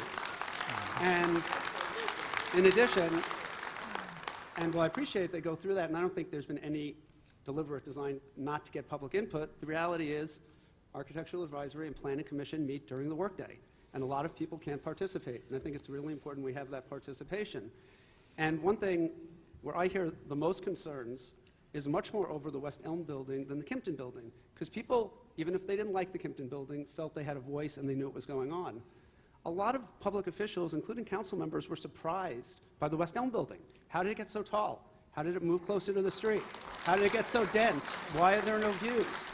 If members of council don't know that and the public doesn't know it, people get upset. So to avoid that, let's avoid surprises and make sure the public and council know what's going on.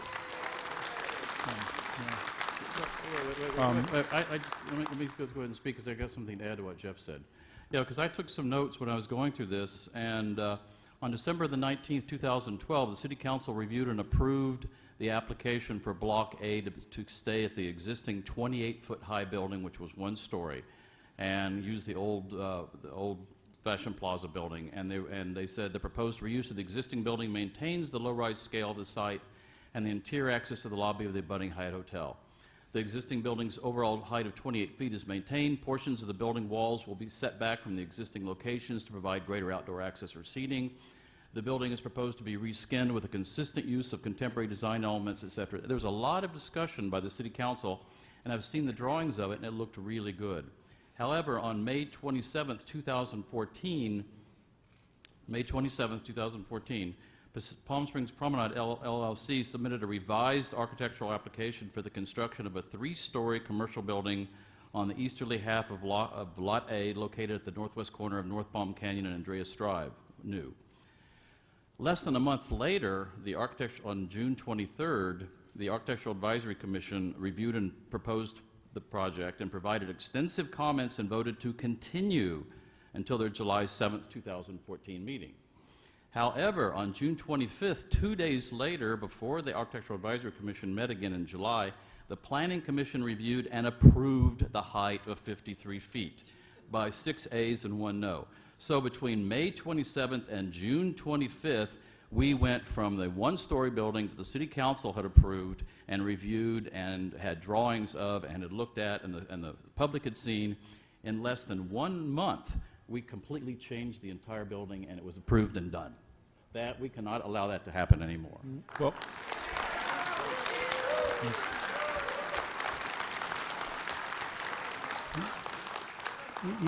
You know, I'm going to comment on that, Mr. Mayor. It's very easy to go through a written report and pull things out, this and that, and however you see fit to do it. But the reality is, at least in my mind, again, just speaking for myself, and I didn't vote on the West Elm building, but that zone and the way our zoning ordinance is set up and the way this specific plan was set up is that action is certainly an allowable action by planning, in that the allowable height in that area was 60 feet. And so what was happened was the normal process that any project would go through. If City Council feels that they want to review every architectural item that goes, architectural review item that goes through on this particular project, that's, you know, that's fine, if that's the way it's selected to be. But I just think it is not necessary, and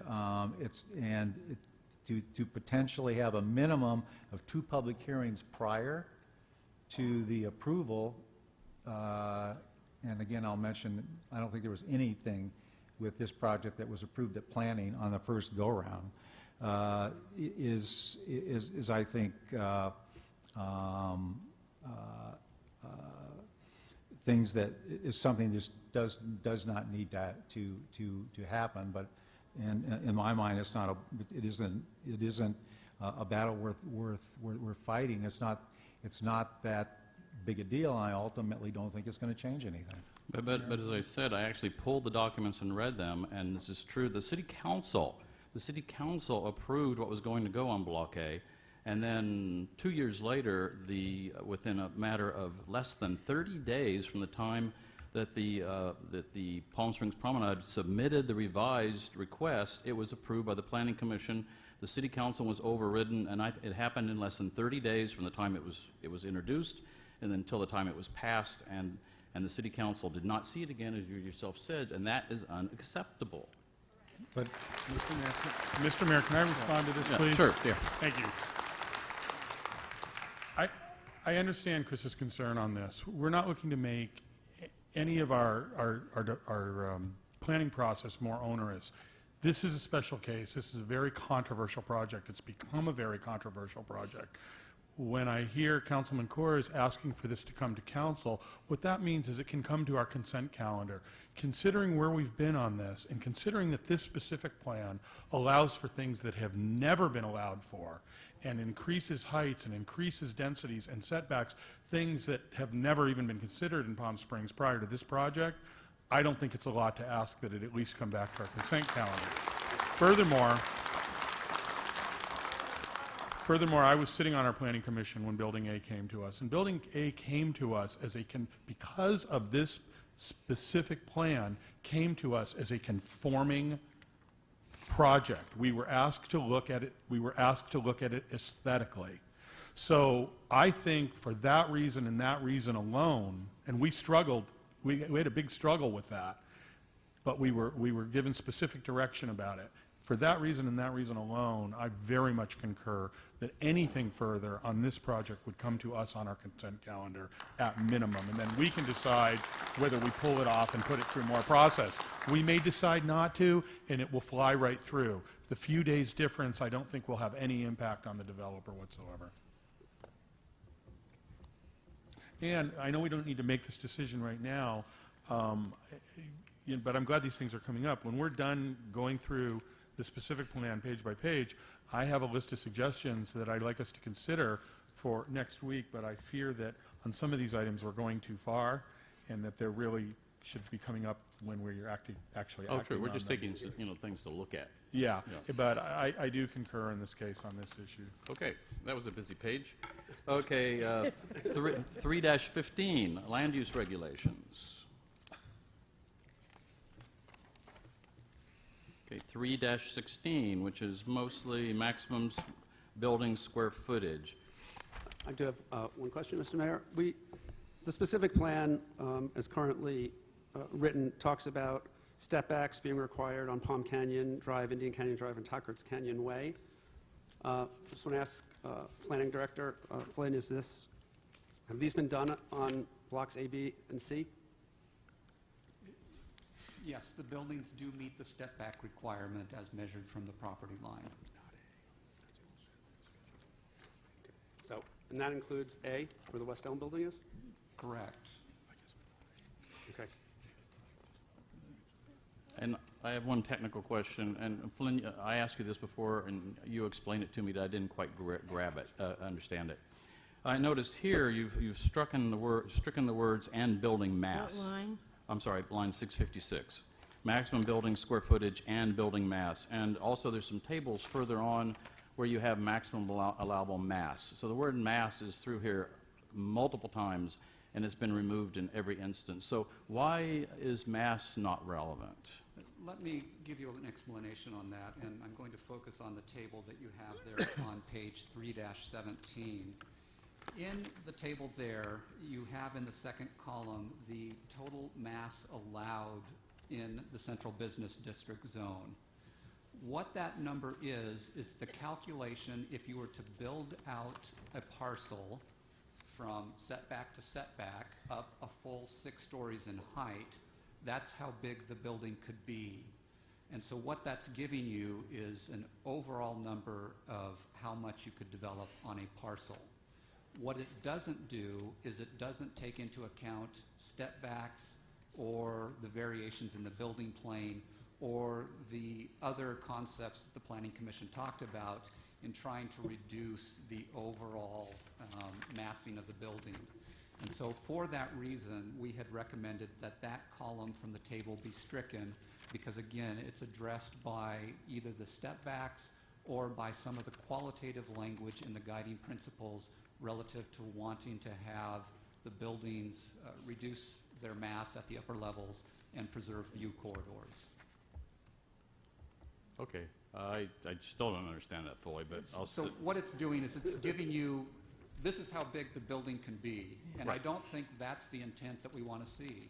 We don't want to see people build out the sites of buildings within this project to the maximum. What we want to do is to reduce that down to preserve view corridors. And so by having that maximum in there, it doesn't get us to that qualitative aspect of the development. All it's doing is giving us big square boxes, Yes. a full 6 stories in height. Okay. If everybody else is okay with it, fine. I just thought it was odd to take out a parameter. Okay, that's 3-16. 3-17 is the table, where they took out the building mass. 3-18. Mr. Mayor, Yes. I have something here. Here we talk about allowing the transfer of, Which line? line 676 at the top of the document, that a transfer of permitted building square footage from one block to another is allowed.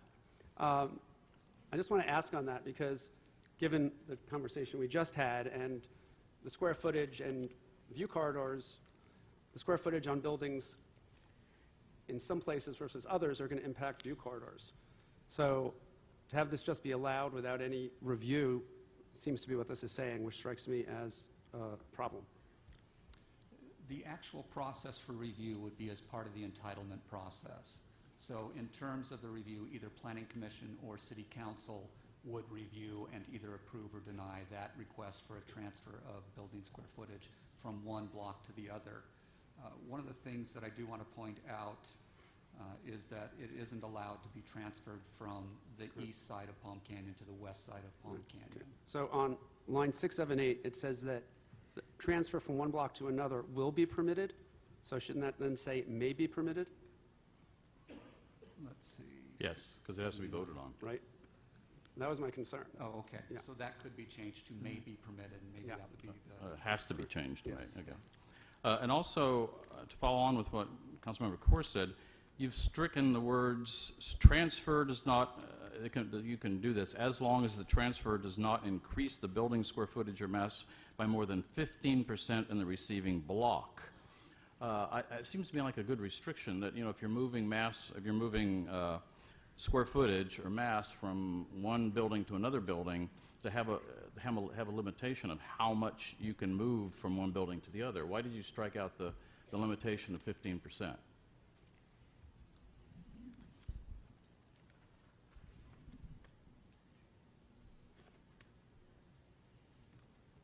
That's line 679. Just conferring with our consultant here, I think if City Council would prefer that we keep that in there, I think that's more than appropriate to leave that language in relative to the 15% restriction. Okay. Yeah, I also had that question because that we violated that in transferring from a building to the park area and transferring that back. So I think that should remain in there. Okay, any other questions on 3-18? Okay, 3-19. Mr. Mayor. Yes, Mr. Mills. Going down to 726 through 731 under building articulation, the paragraph I mentioned back before that I thought was poorly worded, that was 609 from then on. I mean, I think for organizational purposes, that paragraph at 609 talks about building articulation. And to me, that should be moved over to here. In fact, they use some of the same words in the edited version as we're discussing. And I think probably it's better defined in this area. If you want to reference from that table, if you want to reference to that item, the building articulation, then I think that's fine. But you have two things discussing building articulation in two different places. And I think it'd be better to put it under building articulation. Okay. I would just add there, the same comments I made to the prior place where we talked about this apply here, just for consistency throughout the document. Okay, page 3-20. Yeah, Mr. Mayor. So starting at the bottom of this page, line, 761, and going for a couple of pages, we talk about parking and loading requirements. So just on parking, because I think there are a lot of questions on this, could you explain just overall the parking for this project, how many spaces there are total, whether the developer can use all of the spaces, some of the spaces for residential and hotel? Can those be cordoned off? Can the hotels or retail or residences charge for parking that we're providing and paying for? And how that whole process works? Or just a summary, maybe? I'll try and do this without going into great length, but in terms of the number of parking spaces that are available, we have the parking spaces that are currently available in the parking structures within the project, and I believe there's approximately 920 spaces, more or less, in those structured areas. I believe it's in one of the project financing agreements that states that those parking spaces within those structures shall be open and available for use by the general public, and also satisfies the parking requirements for this development. As part of one of the later project financing agreements, there was a requirement that the developer build, I believe, approximately 300 additional parking spaces. And so those would be the 200 spaces that are currently being constructed under Block B, and I believe the other 100 spaces are anticipated under Block F. With those additional 300 spaces that the developer is constructing, those might be reserved specifically for use by hotels or by residential uses within the project. However, the structured parking, and again, I'll ask anyone else from staff to correct me if I'm wrong on this, those other spaces should remain available and open for use by the general public and also patrons of the development. Okay. So those other spaces, the 900 plus that are open for the public, is the city allowed to restrict hours of parking in those, or no more than 4 hours, or no parking between 3 a.m. and 6 a.m.? I believe the city would have that ability to restrict the parking in those spaces. Okay. And Okay, and this is again where I'm asking those who worked on that agreement to step in. The only area where the city has the ability to restrict parking is in Block A, and the city can restrict it between the hours of 3 a.m. and 6 a.m. Okay. And how many spots of those 960 are in Block A? That I don't know. I'm guessing. I don't know. Roughly? Give me a range, maybe? If you give me a moment, maybe go Okay. on to the next thing, I Yeah, could probably I just want to say, find because my concern, I'll just raise my concern without you having to look for it, is if the majority of the parking the taxpayers are paying for that's open to the public can be used by 450 hotel rooms and 650 residences, many of which will have more than one bedroom, there then is no parking for the public. So that's my concern. I will say that the majority of the spaces are the ones in the garage on the north side of the project. That's where the majority of the And that's- spaces lie. so- and those we can't restrict. Is that correct? Okay, so we now have a situation where, as we're considering more hotels or more residential units, where we should factor in the fact that all of those are going to take permanent parking, meaning there'll be no parking for residents, even though taxpayers are paying for the parking lots and to maintain the parking, and that's a real concern of mine.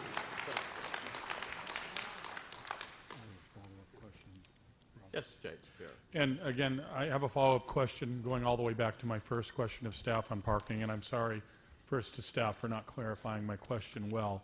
But my question was, and again, while you're researching, Flynn, in the original calculations of need, the parking lot on the north end that the museum uses, when the calculations were done, including that building because it's part of the specific plan, was that building considered empty and available parking? Was the current density and use of that parking lot considered?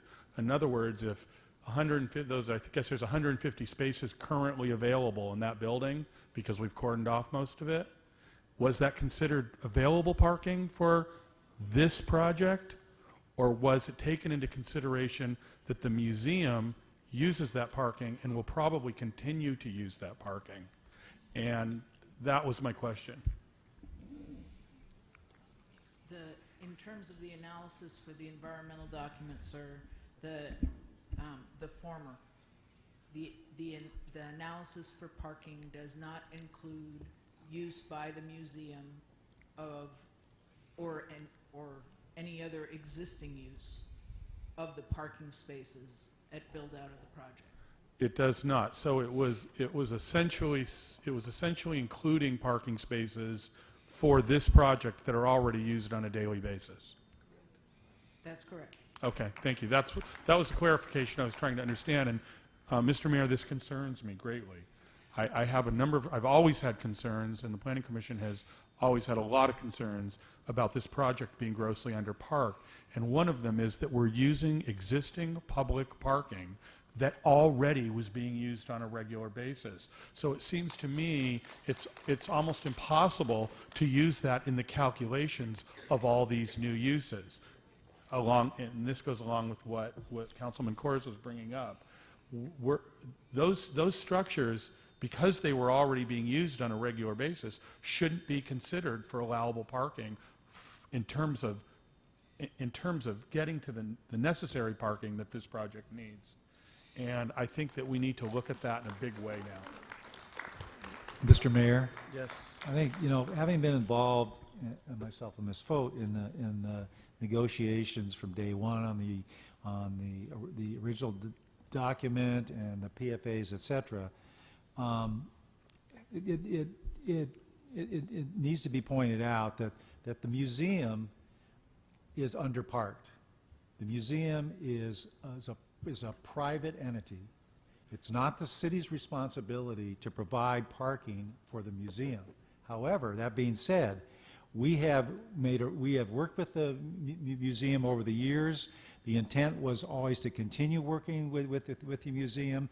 There may be coordination issues with events between what may happen in the downtown that would need to be coordinated with events at the museum. But we dealt with that issue in an effort to work with the museum, because I don't think we would, to go in and ask the museum to build its required parking would probably not be a good thing to do from a financial standpoint for them and for the area. So the idea of parking, the whole idea of parking really in the downtown and in major projects like this is shared parking. If you parked it per ordinance, we'd probably have 2,500 spaces, which means we'd have multi-level parking structures in that area back there, which I don't think anybody really wants to see. So to get down into the exacts of how all that works, and for the most part, it works fine. it's, even when the Fashion Plaza was fully operational, and the I-Magnet store back there was fully operational, I can't remember any complaints about parking from the museum or from the Fashion Plaza. So shared parking is an important factor in the whole function of how this thing works. And I think to get unless somebody is anticipating building additional parking from the city standpoint, I don't know where it's going to go, or more importantly, how it's going to get paid for, and whether we want to see it. There are other locations in the downtown where we have talked about parking. We're master planned for parking, and I think what we're being told, or we may be told, after this project is fully completed and operational, that we meaning the city, need to start looking seriously at our other identified sites for parking in the downtown if this presents a problem. There are two other sites, one at the north end and one in the middle of town, that are controlled by the city and that are anticipated for ultimately parking structures. So this was not ever intended to solve the parking problem in the downtown. So I'm just trying to put it in context and not specifically deal with any one area. So. Okay, I've got some comments in Councilmember Roberts and Councilmember Coors. I read in the documentation that for what's been approved so far, there's 874 spaces required. And 188 spaces are in Block B, which has just been constructed with the money that the city paid for the event space in Block E. And but those are designated as private. They can only be used by the developer. So that leaves 686 spaces that the development still requires. And let's say 90 are going into Block F, which is where the J.C. Marriott is, because that hasn't been designed yet. So that's 596 parking places that's really required by this downtown development, which come out of the parking places the city bought. And the city paid approximately $24,000 per parking place. That means that we are giving the developer approximately 600 times 24,000, or $14,400,000 worth of parking places paid for by city taxpayer dollars. And also, we've taken away 33 parking places on Palm Canyon at $24,000 apiece, which is $792,000 worth of parking places, which also went into enlarging the private property of the downtown development. So my point just is here that we've given basically $15 million in parking. And also, if you look at the grant agreement, and tell me, please, Flynn, if I'm wrong on this, but it says, "City shall be responsible for all costs of operation, maintenance, repair, and use of the parking facilities, and neither grantor," which is the developer, "nor any persons or entities benefited by terms and conditions as set forth and referenced herein, including without limitation the public, shall have any obligation to pay or share any such cost pursuant to Civil Code Section 845, or any other legal or equitable law, principle or concept, or otherwise, unless such payments have been approved as part of a benefit assessment district by a vote of affected persons in a manner provided by law." So it sounds like for this development, we have not only bought the spaces, but we're providing them free. We're not allowed to charge anybody to park there, and we have to pay all the maintenance. Is that correct? Mm-hmm.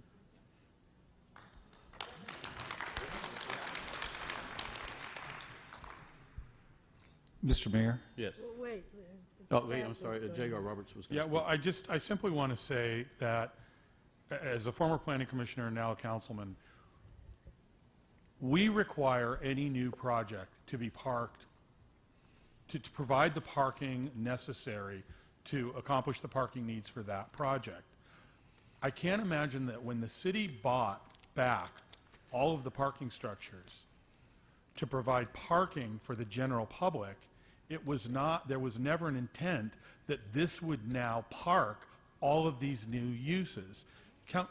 Councilman Mills just made a point that he's saying, you know, there's no problem.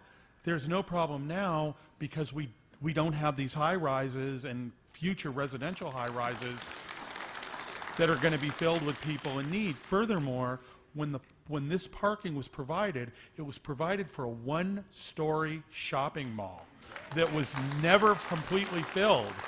So the comparison there simply isn't. And I feel very, very strongly, I have grave concerns about this project being underparked, and I don't think that the city parking structures should be part of allowable parking for this. When I say allowable, I mean in terms of satisfying the need. Anybody can park there, but we need to have this project fully park itself, because we know that even with nothing there, those structures, the parking lot and the structure, are getting filled up every day. I go there frequently, and they're both full of cars.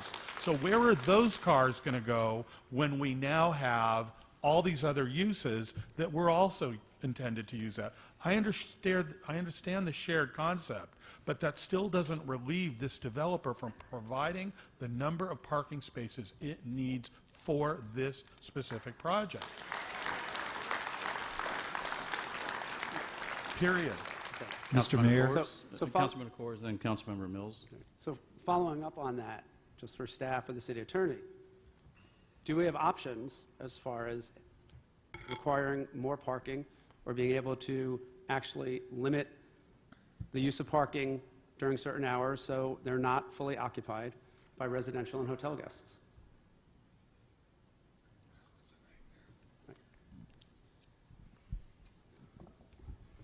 Currently, there are contractual arrangements that have been made. Certainly, if the council wishes us to start to explore amendments to those agreements, we can certainly begin to begin that process. And one thing that I would note that is part of the discussion at the time, and you mentioned that the no ability to charge parking there would remain free. And at the time, that was important for council for two reasons. One, to be competitive with Down Valley that has free parking, and two, since Measure J was passed by the voters, that they were paying for parking through Measure J, then it would be free parking for them as well. That was part of the rationale behind no charging. Right, and I appreciate that. And I think when people voted for that, or I'll just speak for myself, when I voted for that, that was free parking that residents would get to use. Right now, residents are not going to get to use this free parking. The developer is. And my real concern is, we talk about the whole idea of this downtown project is people will live downtown or they'll come and stay at hotels downtown, and once they park, they're not going to move their cars. That's the goal here. So that means in these potential 450 hotel rooms and 650 1-, 2-, and 3-bedroom apartments, people are going to leave their cars. That's going to use every one of those spots and more, leaving absolutely none to be shared, none to be used by residents, none to be used by the retail, and I think that's a huge mistake. Given that we may not be able to change it, and I hope we can, the other option is to limit the height and density of those buildings so less parking spaces are needed. So that's another thing I think we can consider. Councilmember Mills. Thank you, Mr. Mayor. This whole conversation is interesting to me in that people need to remember that in the middle of our downtown, back as late as the early 1990s, we had a dead center in the middle of our town. We had several people purchase it and look at doing things to it, and all of them walked away ultimately. The way this project even got to where it is now is because we created, the council at that time created with the owner of the property a public-private partnership. And that's why you don't see an empty 350,000 square foot center in the middle of your downtown. And that's why you're going to see a new and vibrant center in downtown. And are there compromises that were made? Absolutely, there were compromises made. Compromises made by the city, compromises made by the owner of the property, and the idea was to create a downtown, a viable downtown in that we did not have for several years. And there are certain things that Mr. Coors, Mr. Roberts, Mr. Moon may not understand about how that document was put together.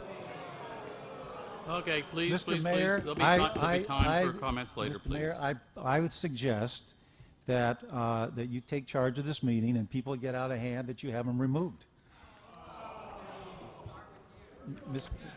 Please, everybody, let's maintain decorum. Well, everybody will have a chance to speak here. We're getting towards the end of this. Any more comments? Yeah, I was in the middle of mine. Oh, I'm sorry. Go ahead. But so what I am saying here, yes, we knew that this project was overparked. Underparked. And we also knew that we have potential for additional parking, if need be, already property purchased by the city on both sides of this project. And we also knew that with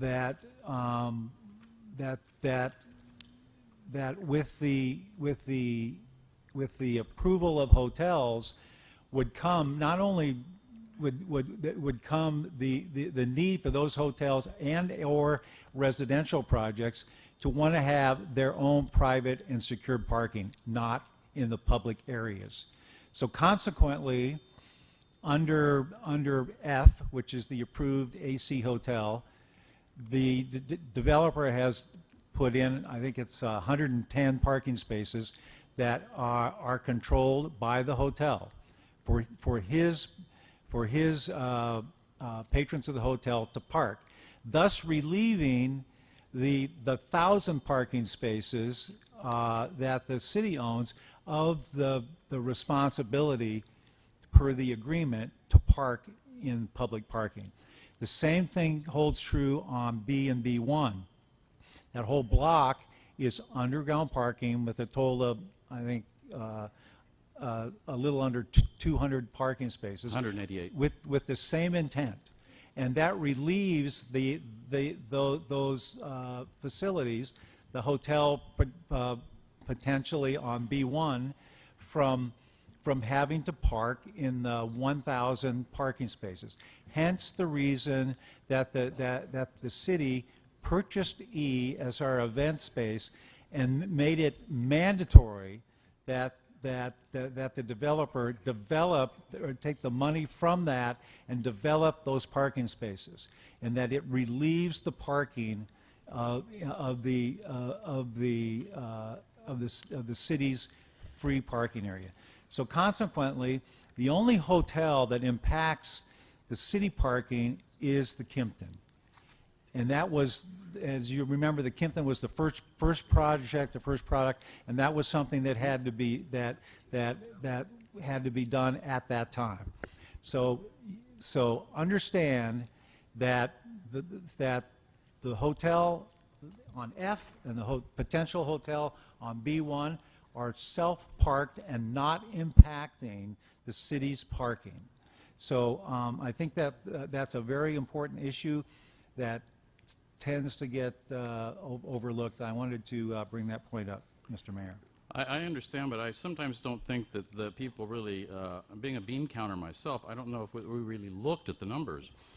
I mean, it says in the City Council report that city structure is and shall be deemed sufficient to satisfy all parking requirements for private improvements and uses contemplated by the revitalization plan, and that no additional parking requirements or parking fees shall be imposed in connection therewith. So basically, we gave a blank check to the developer to have as many parking places as possible, and we did away with our ability to impose any more parking requirements. And also, I agree, let me finish. I agree with you that this was a public-private partnership, but if we look at what I mentioned a while ago, The waiver of parking requirements of $14.4 million, investment of Measure J for development of $32 million, garage restoration and streets from Measure J money of $11 million, plus lost parking on Palm Canyon of 33 spaces of $792,000, plus TOT rebates over 30 years of $100 million. The total taxpayer investments in this project is $158,192,000. So I think we have a lot of city taxpayer money invested in this project. But wait, no, wait. I have one, I do not disagree with a lot of the figures that you're quoting, but if you're talking about the TOT rebate, it's a rebate that you would not have had if they didn't have TOT coming in. So if it wasn't built, you wouldn't have had that TOT coming in. So the TOT rebate is off of something that you wouldn't have had unless you did this. So it's that you can't really count the TOT rebate as far as I'm concerned, because it's something you never would have had. It is just like what we've done in any of the other hotels that we've had over $200 million in hotel improvements invested in our city, with the Riviera being revitalized, with the Renaissance, with all the hotels that took advantage of this. We set a bottom line, and so that rebate comes in from money we never would have had to begin with. So you can't count that as a giveaway, because we wouldn't have had that money to begin with. I agree. I think you have some good figures on the other side, but you can't count the hotel rebate. And I've heard that argument for years, but I still realize that we actually are physically giving that money to the owner of the hotels, who is the developer. So therefore, We're giving that in every hotel in which we did this, and we are the only hotel, we are the only city that has new hotels being built. We are the only city that has renovated hotels. And that's the only reason that happened, was because of that plan. okay, but we're still spending $100 million. And we also, I've never seen, and Mr. Flinfag, maybe you can answer this, I've never actually seen either an estimate when this project is finished, all the parking garage and parking lot maintenance of the parking, except the private parking under lots B and F, that's a city annual cost, all street maintenance, all daily cleaning of the streets, the same standards as downtown, all landscaping on the perimeter of the development and internal streets. And at the beginning, you saw a diagram that showed all that perimeter. It was color-coded, showing what we have to pay for, which is most of it. Police and fire department costs. How many more police and firefighters are required, additional equipment to service these tall buildings, and will we need an additional or enlarged firehouse to service this downtown development? Public bathroom maintenance on Block C, which is in the private area, is paid for by the city. Maintenance landscaping of the downtown park is paid for us. So I'm just wondering if we have actually looked at a projected annual cost of maintaining this development once it's built, because there's a huge amount of maintenance costs that we're going to have. Do we have any estimates on that? What page are you on?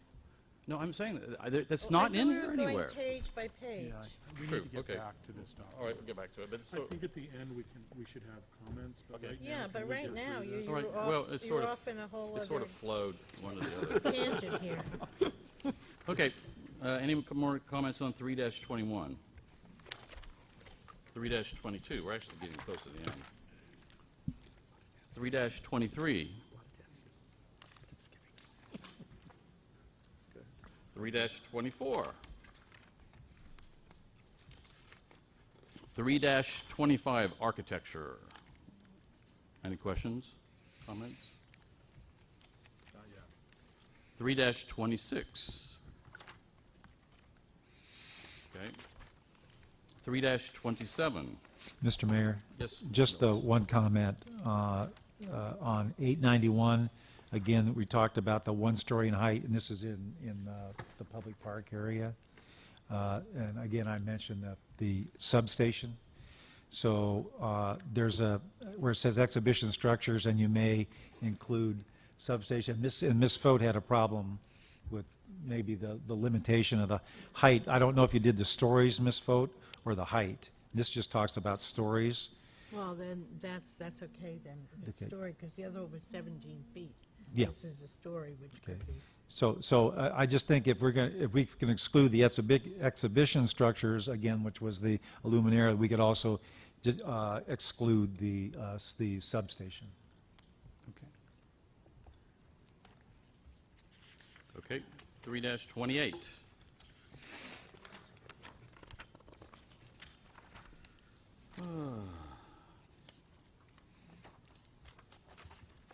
Okay, 3-29.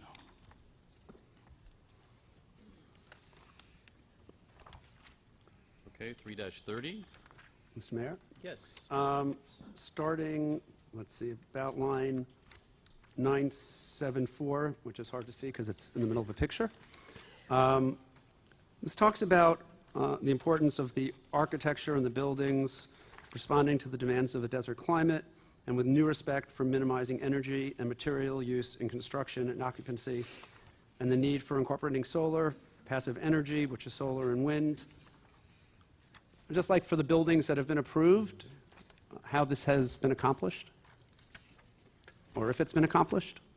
Councilmember Coors, let me respond to that. There's also a section later on. Yeah, closer to your microphone. I'm Mr. sorry. There was a section later with some more stuff that I was going to bring up when we got there. I'm talking on page Roman numeral 3-55. Correct. It talks about green building and energy efficiency. Correct.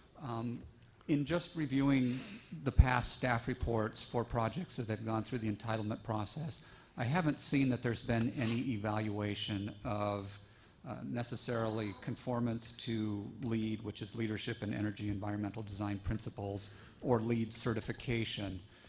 However, one of the things that I did come across the other day is that in the conditions of approval for one of the projects, and I'm assuming that this is carried through on some of the other projects as well, there have been conditions of approval on the projects that the applicant shall provide a shading and cooling plan and return to the Planning Commission for review, or the applicant should provide energy conservation plan and return to the Planning Commission for review.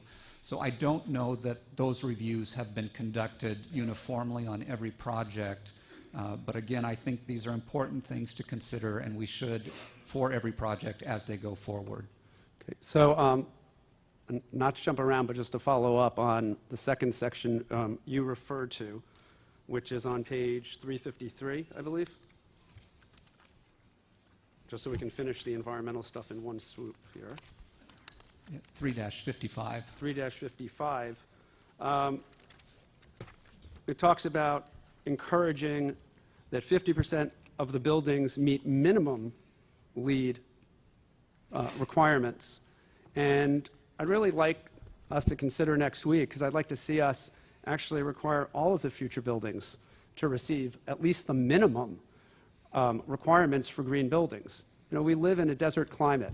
If we want these buildings to be viable for a long, long time, so we don't have to take them down and rebuild them, they need to take into account water conservation, use of passive energy. And right now, that's not even required in any way, shape, or form in this document.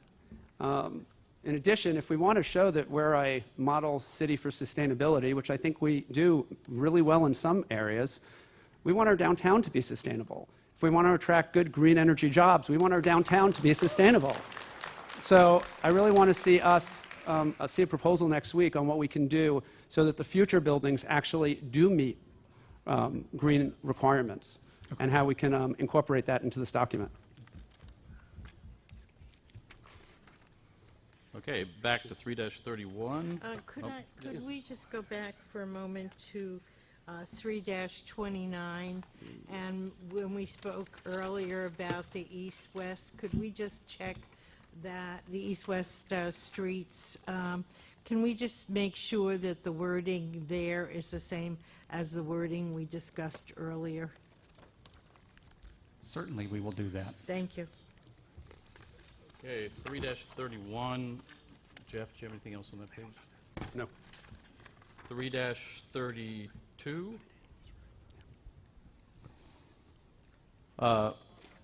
Anybody have any? I have one comment if nobody else does. On line 1008, it says Block K will accommodate an architecturally inspired landmark building that will be the flagship of the downtown Palm Springs.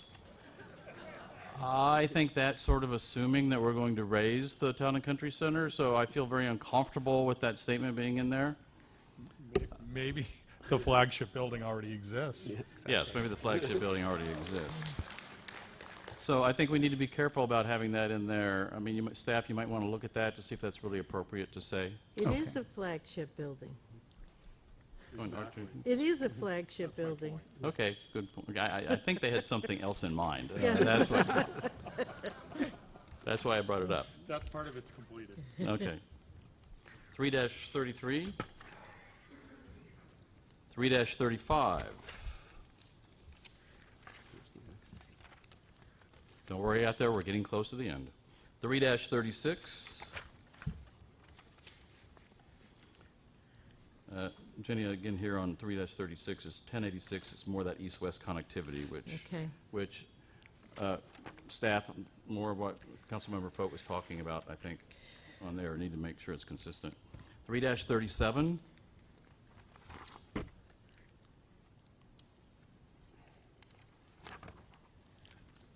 Oh, by the way, on 3-37, we discussed this earlier, and on line 1119, it says, I was confused by this one sentence. It says, the new street will also be the starting point of an interconnected town center extending from the museum through the new spa resort and casino and convention center.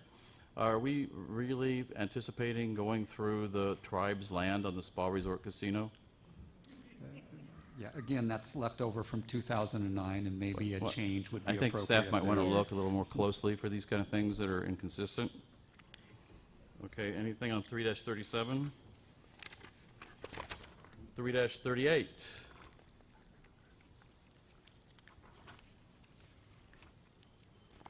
Okay, 3-39 is nothing on it. 3-40, public open spaces.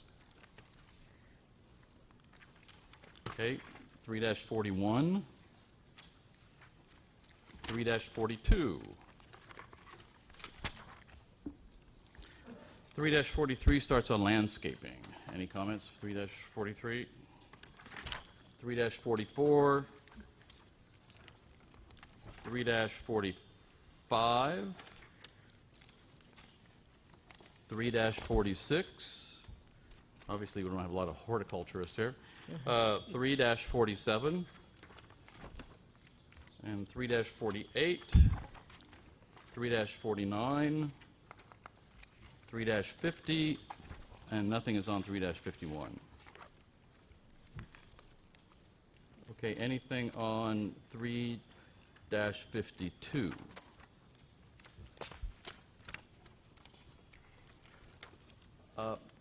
For staff, I have one question. On this, I marked on here, it says well-designed street furniture What like page? 3-52. On line 1369, it says well-designed street furniture, lighting, and public art enliven downtown townscape character and contribute to a strong sense of local identity.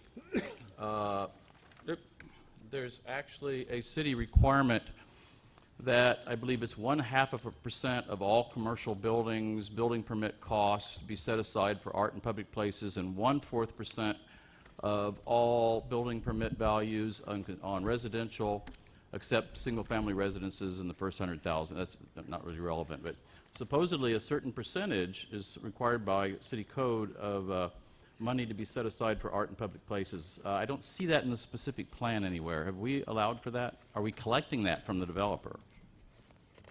It's, yes, thank you, Mr. Mayor. That requirement's in the municipal code, and it's required as a part of a building permit. So that requirement is being imposed on the building permits. However, I want to point to the fact that the project financing agreement established sharing of those fees as a part of the project, and so that is part of the project financing agreement. So we gave them a free ride on the art in public places. So we're not collecting that money? We are collecting the development mitigation fees as it's outlined in the project financing agreement as it was approved by the city council. Okay, so we're not collecting art. We're Okay. actually collecting 50% of what would normally be assessed for a project of this type. we're collecting 50% of what would be normally required under the municipal code. Okay, so we're collecting 50%. Okay, that's what I was looking for. Okay, 3-50. Can I, before we go there, one thing that I was noticing is I didn't see, and maybe I just missed the page, on shading. Do we have, is that in, if it is in here, then I missed it, then that's okay, but I didn't see anything. May I, Mayor? Yep. As one of the people that was on the landscaping subcommittee, Speak into the microphone. is my mic still on? Okay. As one of the people that was on the subcommittee, we addressed this on many, many levels. This document isn't really showing what came, the full bulk of what came through on the landscaping. And we have a very specific shading plan for this project that we've developed, but it's not here. Okay, so it's through the I mean, landscaping we need to plan? see that. I'd like the council Yeah, I to would like finally to see see that that. because I don't think you ever have. No.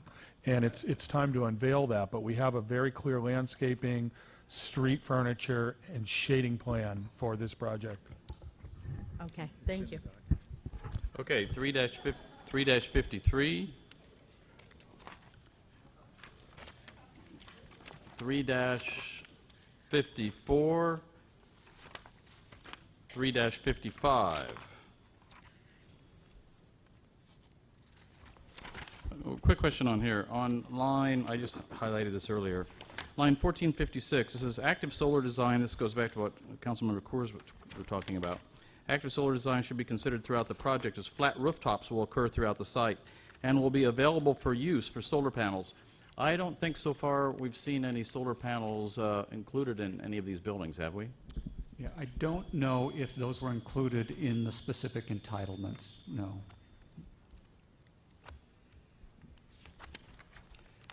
Okay, 3-56.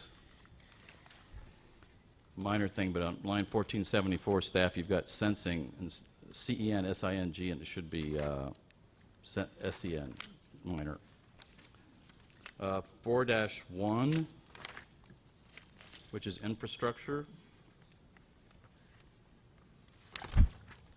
Okay, 4-2.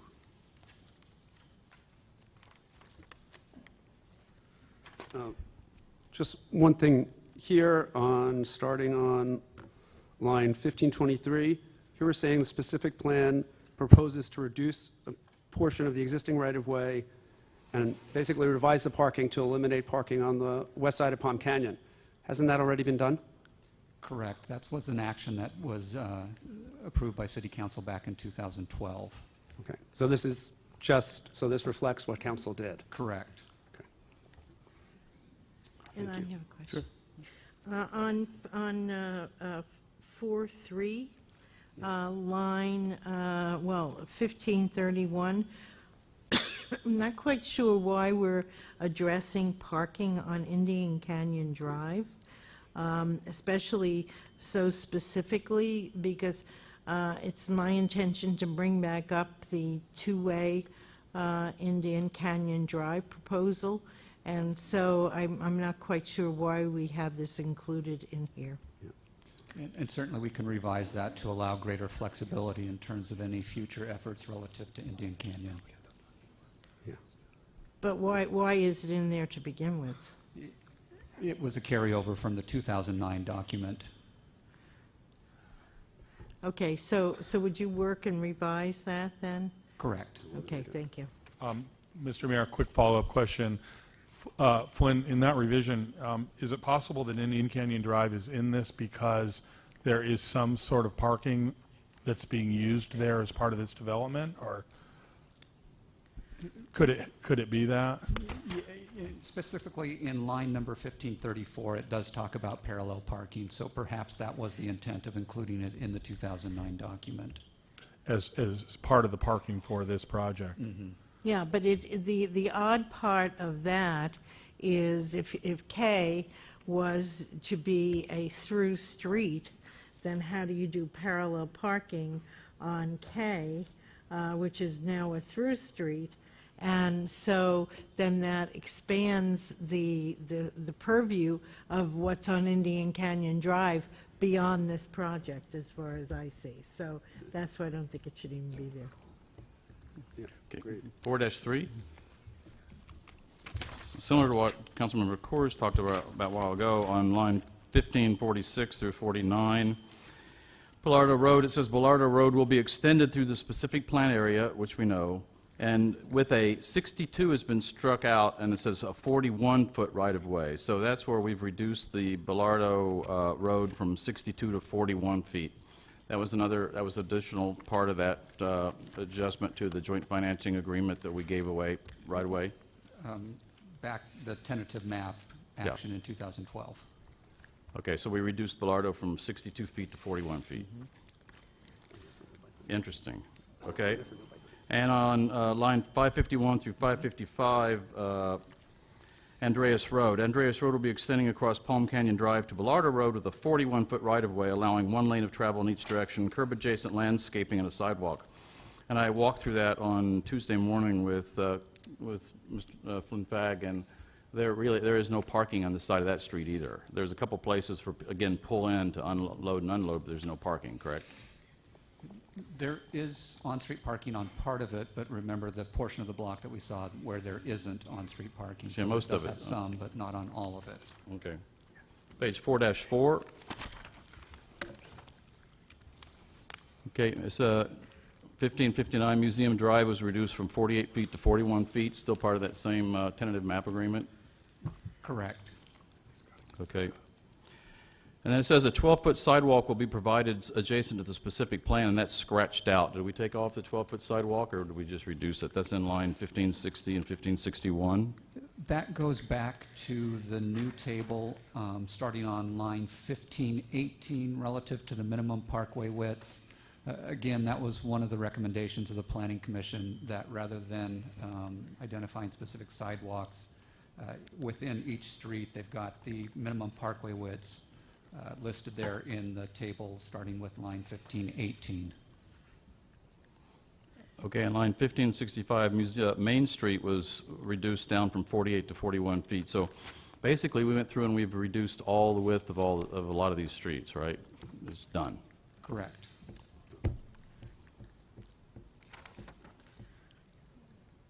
Okay. Anything else on 4-4? 4-5? 4-6, which is public facilities and utilities. 4-7, 4 No, 4-6, This is sewers and water lines. no, yeah. But on, I highlighted 1601 to the new, oh, okay, never mind. I figured out what that answer was. Thank you. 4-7, 4-8, 4-9, moving right along here. 4-10, which is storm drains. Hopefully this part of town will have some. 4-11.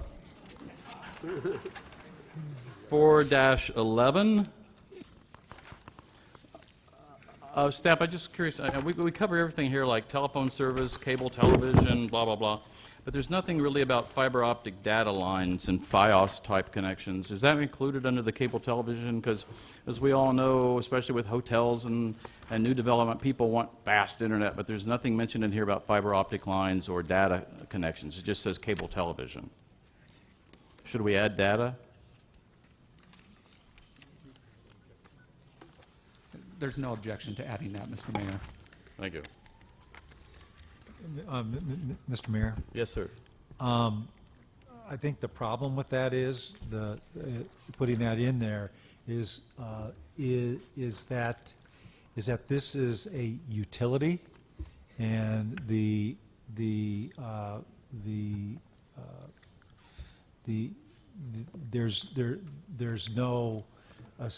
no way that anybody doing the work in this project can make data happen in the streets, or has any control over what the city's vendor wants to do in that area. We kind of, that's part of a vendor agreement. I'd hate to see a requirement put on that in any kind of a specific plan when we don't,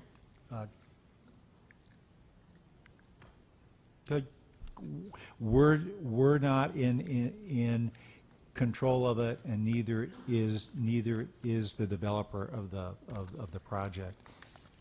So, It just had telephone service and telephone lines, which nobody uses anymore anyway.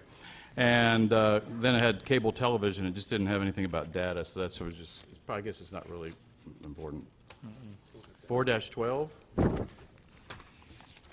4-13, almost at the end. 4-15, 4-16. The last chapter, Chapter 5, Administration and Implementation, page 5-1, page 5-2.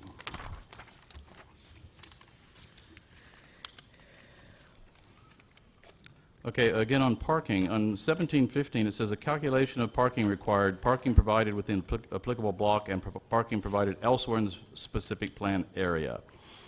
If parking is proposed to be located outside the boundaries of the block where the use is to occur, the application shall include a demonstration that sufficient parking occurs elsewhere in the specific plan area and shall be constructed prior to occupancy of the use to accommodate the use. Is that really relevant to what we've been talking about? Seems very relevant. Any comments from staff on that? What are you saying in this paragraph?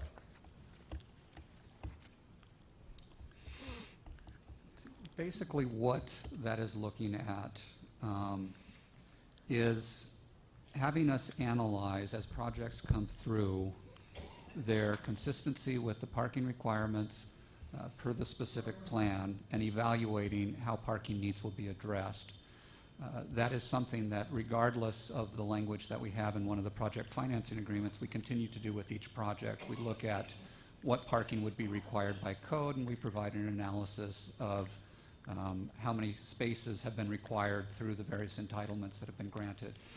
I think this is still important language to have in the plan document, that as each entitlement comes through, again, we evaluate the parking. Okay. Any other questions on 5-2, 5-3,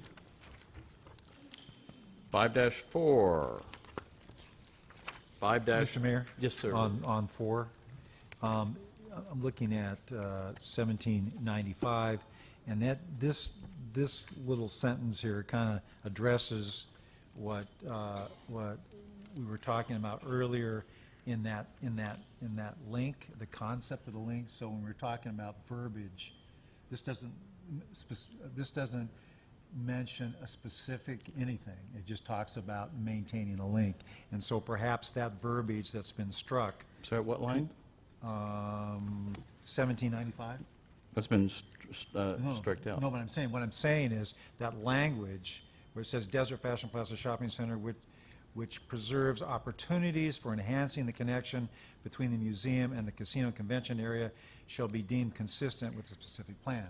It's not addressing any street. It's not addressing anything other than the verbiage that perhaps when staff was looking at mitigating the discussion, that verbiage, which is struck in this paragraph, and I understand why, could be used to maintain that thought in the document without being specific as to where it occurs. So are you requesting, I'm sorry, are you requesting to put this, staff to put that back in? Well, no, not, I'm just, what I'm saying is the definition of what we were talking about earlier with regards to whether it's Andreas or whether it's Main Street or whether what. This sentence defines the concept. And in my mind, it's the concept that's important, not necessarily whether it's Andreas or whether it's Main or whether it's what, but this defines the concept, this verbiage. So I'm not talking about putting it back in this location. I'm just saying that perhaps when staff is looking at something to address the issue we talked about before, they could look at these three sentences, or these three lines, and gather something out of that. Okay, thank you. Page 5-5. All this has been stricken. 5-6.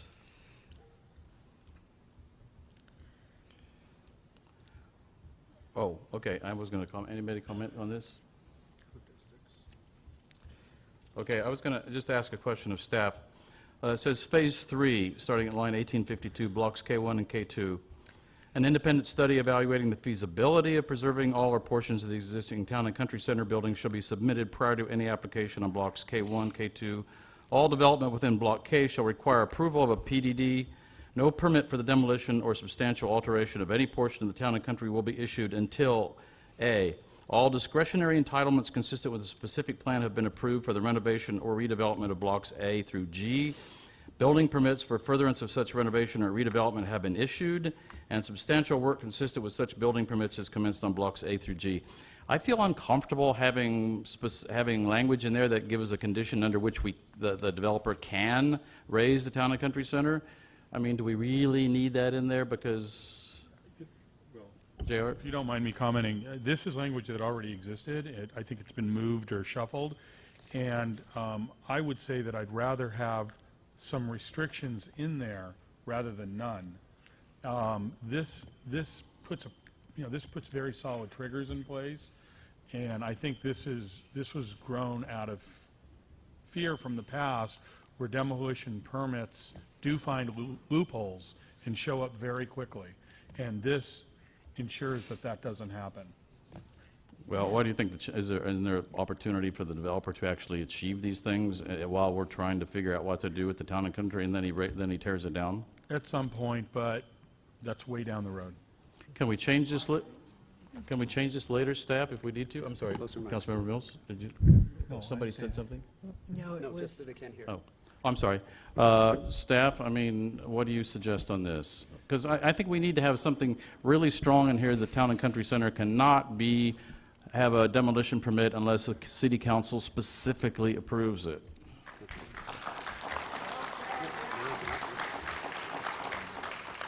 Mr. Mayor, if you look at line 1855, Okay, it specifically requires a PDD, and a PDD requires council approval. okay, as long as we're covered. we are. Okay. All right, 5-7. Okay, 5-9. Mr. Mayor? Yes, I'd like- Councilmember Mills. I'd like to go back to 6 for a second, and I'm looking at 1853. It talks about an independent study evaluating the feasibility of preserving all portions of the existing town and country. I understand the comment, but I also am curious as to the feasibility of preserving all or portions for what use? And I think the use is important as a definition here. So I would think we should say independent study evaluating the feasibility. Well, I mean, I don't know exactly how to word it, but there, is it feasibility that could be retail? Is it a feasibility that could be housing? Is it feasibility? It could be whatever. So I'd like to see the word independent study and the feasibility defined better towards a use or uses. So if there's any way that staff sees to define that better, I think it would be appropriate to have that included in the study. What if staff were to add, where they were to say, on blocks K1 or K2 and town and country buildings for adaptive reuse shall be submitted? Because that gives us pretty broad leeway. I mean, adaptive reuse could be restaurants, it could be entertainment, it could be retail. Okay, staff, if everybody's okay with that, for adaptive reuse? Yeah, I also would like to see staff define the independent study. And is that an independent study that the owner of the property carries on, or is it an independent study that we can contract for? Which that would be my preference. I'm not so concerned about the use, I'm more concerned about the feasibility. I'm more concerned about the preserving than the use. I don't care if you use it for housing, if as long as it's preserved. So, but the independent study and how that is defined, to me, is an important point. Okay, staff, could you work on that? Yes, sir. Okay. 5-7? Mr. Mayor? Yes, Councilmember Mills. On 5-7, and I'm trying to find what I was referencing here, but at the first sentence, 1861, it calls for a PDD for the historic restoration or adaptive reuse. Over on the other page, on the 6, we mention in that something about partial preservation. I don't see it exactly. It says preserving all or portions in line so 1853. so I'm thinking that 861 should reflect that same language. Okay, that's just a matter of semantics, I think. Staff, can you get that all semantically correct? Yes, we will do Okay. that. Okay, I know all good things have to come to an end. We've only got 3 more pages. Page 5-9, financing. Page 5-10.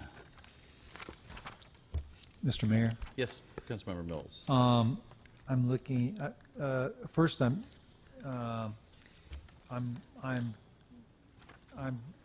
under, let's see, where is it? It is, starting on 1923 is under the Measure J portion. Right. Talks about various facilities associated with downtown Palm Springs may be funded through Measure J funds if the project is selected by the Oversight Committee. I think that's a misinterpretation of Measure J, and it should be if selected by the council, not the Oversight Committee. Any comments by anybody else? It's probably correct, because the Measure J Oversight Commission has really never had anything to do with the money set for the actual downtown development project. Okay. It pays for the bond. Very last page, page 511. Any comments? Okay, somebody passed. Yeah, I want to, is it now a Melrose district?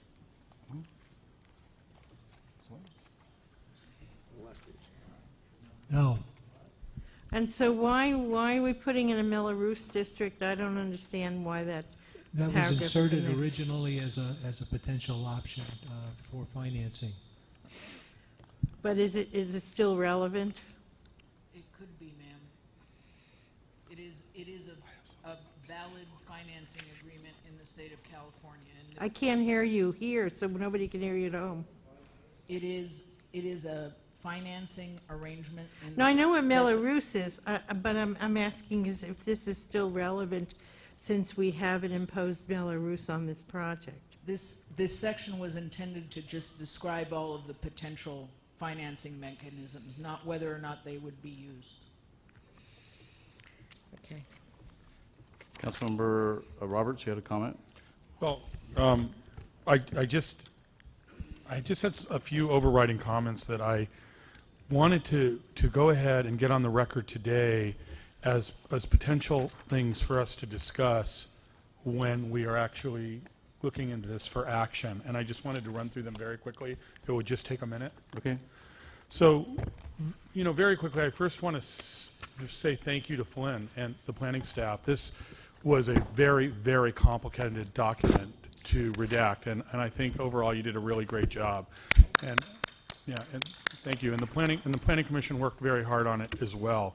And this has gone on for months, and I know everybody's going to be relieved to keep this moving. Having said that, I want to suggest a few things for us to consider. One is to adopt all the planning commission changes, other than things that we've changed today. I think that overall, the planning commission got it and covered many areas that needed to be reconsidered.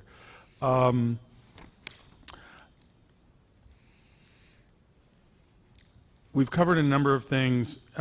What's clear to me, though, is that there needs to be a lot more conversation on parking. There is a contradiction between the formula and the specific plan, and the fact that the finance agreements require no additional parking. And I think we have a big problem there, and I think we need to revisit this. In fact, I'm not comfortable approving any more development on this project until we get a clearer picture on parking and get a clearer picture on what parking is going to be required. Another issue that I have is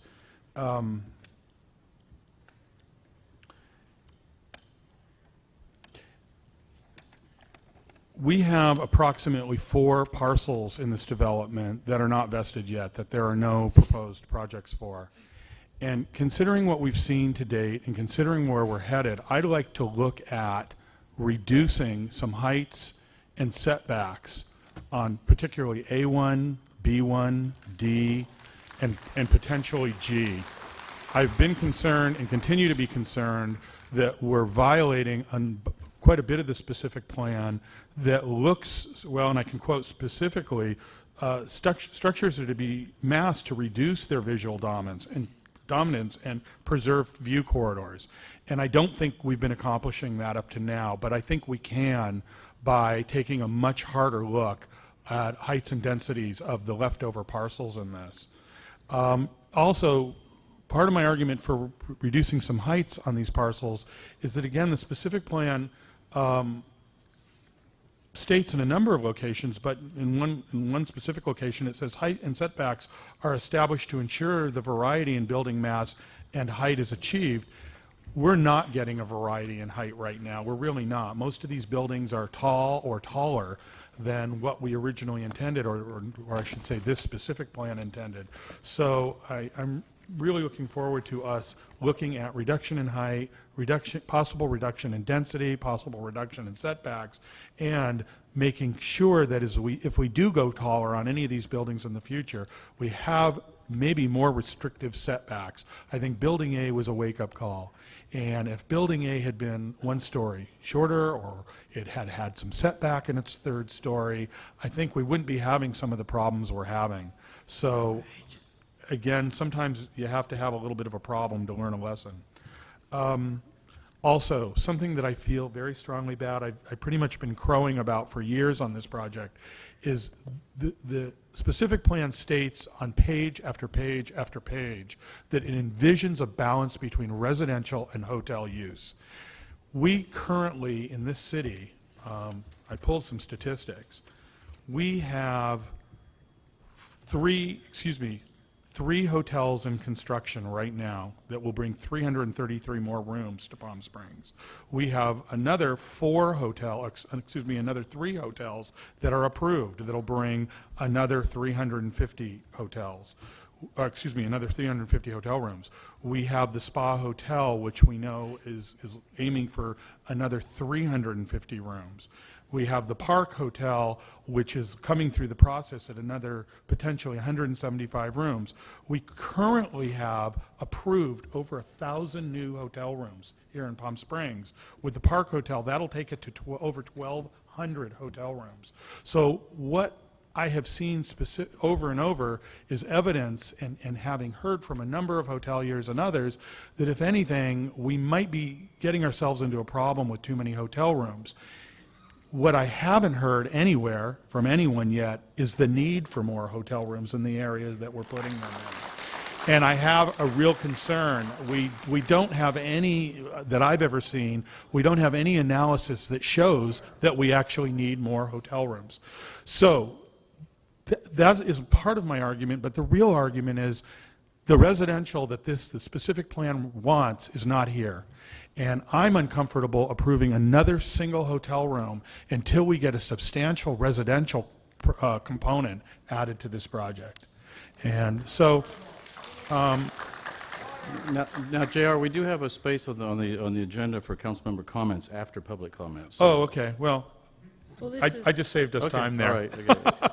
But I didn't, I'm sorry, I didn't pay attention to that. So I had saved that rather than stopping us through the entire project to add those as overall writing thoughts. And again, these are considerations for our actions and meeting next week. So actually, our agenda shows public comments at this time, and then Okay. council member comments where we can all make, general comments. That Okay. was not part of the going through there. I'll be quiet Is then. everybody okay with, should we take a break? Okay, the suggestions were made by several people that we take a 10-minute break, and and then we'll come back for public comments, and there'll be 3-minute public comments. And also, I would ask the audience, please, tonight we're only talking about the downtown project, so please limit your comments to the downtown project. I know there's a lot of really interesting things going on in Palm Springs, but tonight we're focusing on the downtown project. So if everybody could just focus on that, it'd be great. So we'll take a 10-minute, by 10-minute I don't mean 20, 10-minute break, and then we'll be back and we'll commence with comments. We should get some stadium buddies. So you can what? stadium buddies. What are stadium buddies? Good. Men wear those things every day. Wear the football game so you don't have to get up and go to the bathroom later. We don't have any of that. Yeah, mine's how we call them depends.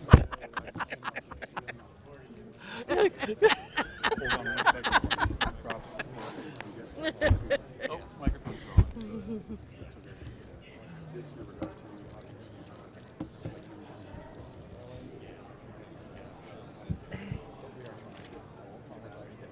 I know, I looked at staff, Jay was supposed to get that to me.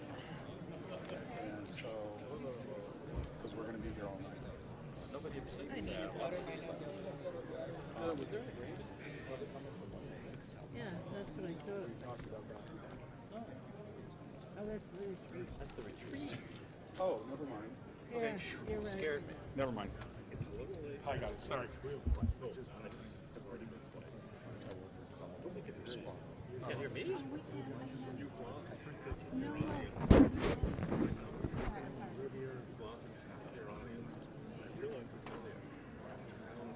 Yeah. Okay, I'll pull it up closer.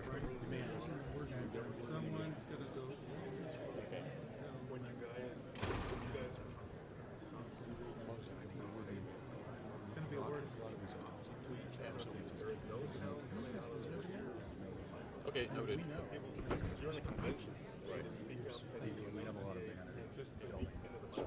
Okay. Well, we've spoken our last words anyway. Now it's your turn. And you are amazing.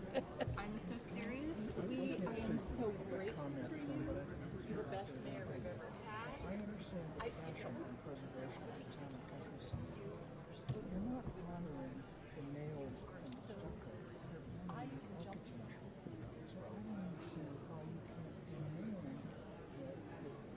To me, it's in the works. I would like to see, we're going to have major competition for a big shopping center, which the unions have already said they're going to go in there and too. So you're going to have shopping. There needs to be lots of connections so people don't just like stuck with the first. The unions got unlimited funds. I mean, you know how that works. So to me, demand that they build the same thing. Cool paint on that just to fix it up. I mean, it's still going to be a crappy building. I mean, it's beautiful. I love the design of it. But It has a rich architectural history, and the inside of it probably will not be able to be preserved, but the outside will.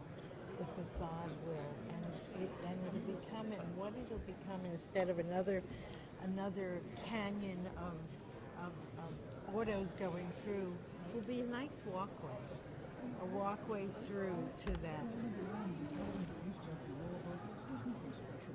No, and that'll probably get turned down because that's part of the same property. So that'll probably get turned down. But it's like the temple, all of it does 40 years.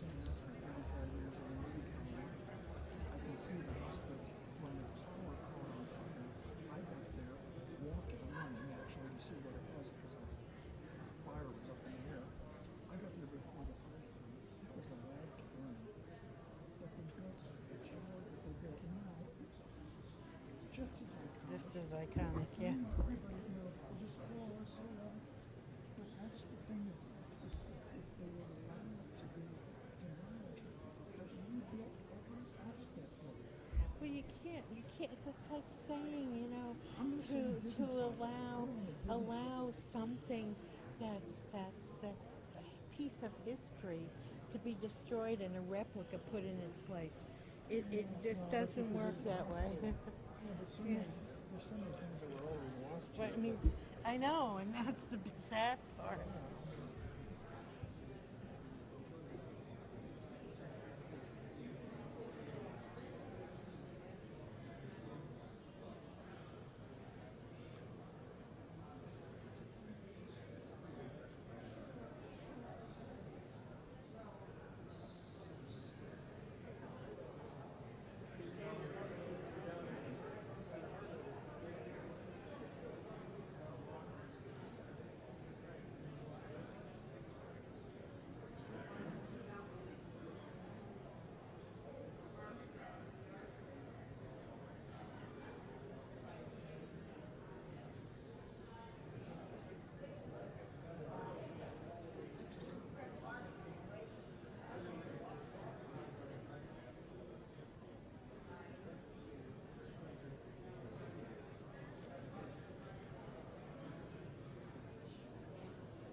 this work out okay for you guys?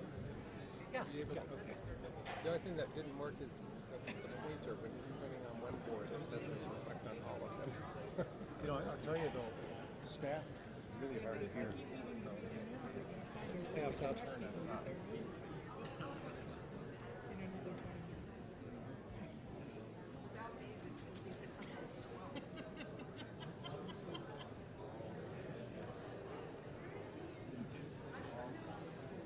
You were delusional at the time, right?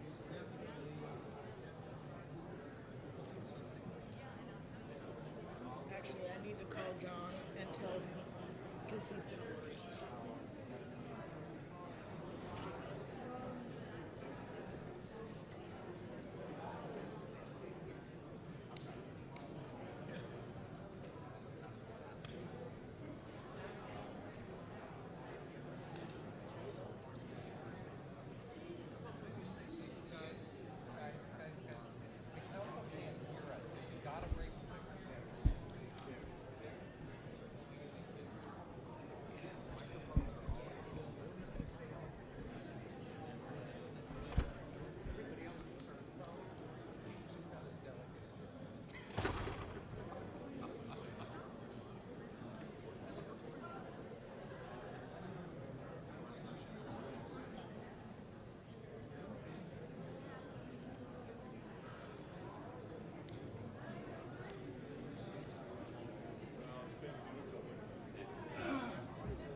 Okay, it's about that time to get started. I know everybody's got a lot of fun things they want to share with the group, so if everybody will take their seats, we'll get started.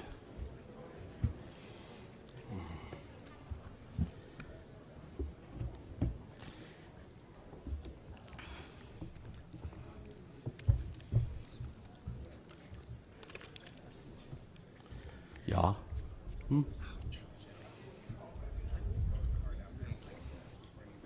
Okay.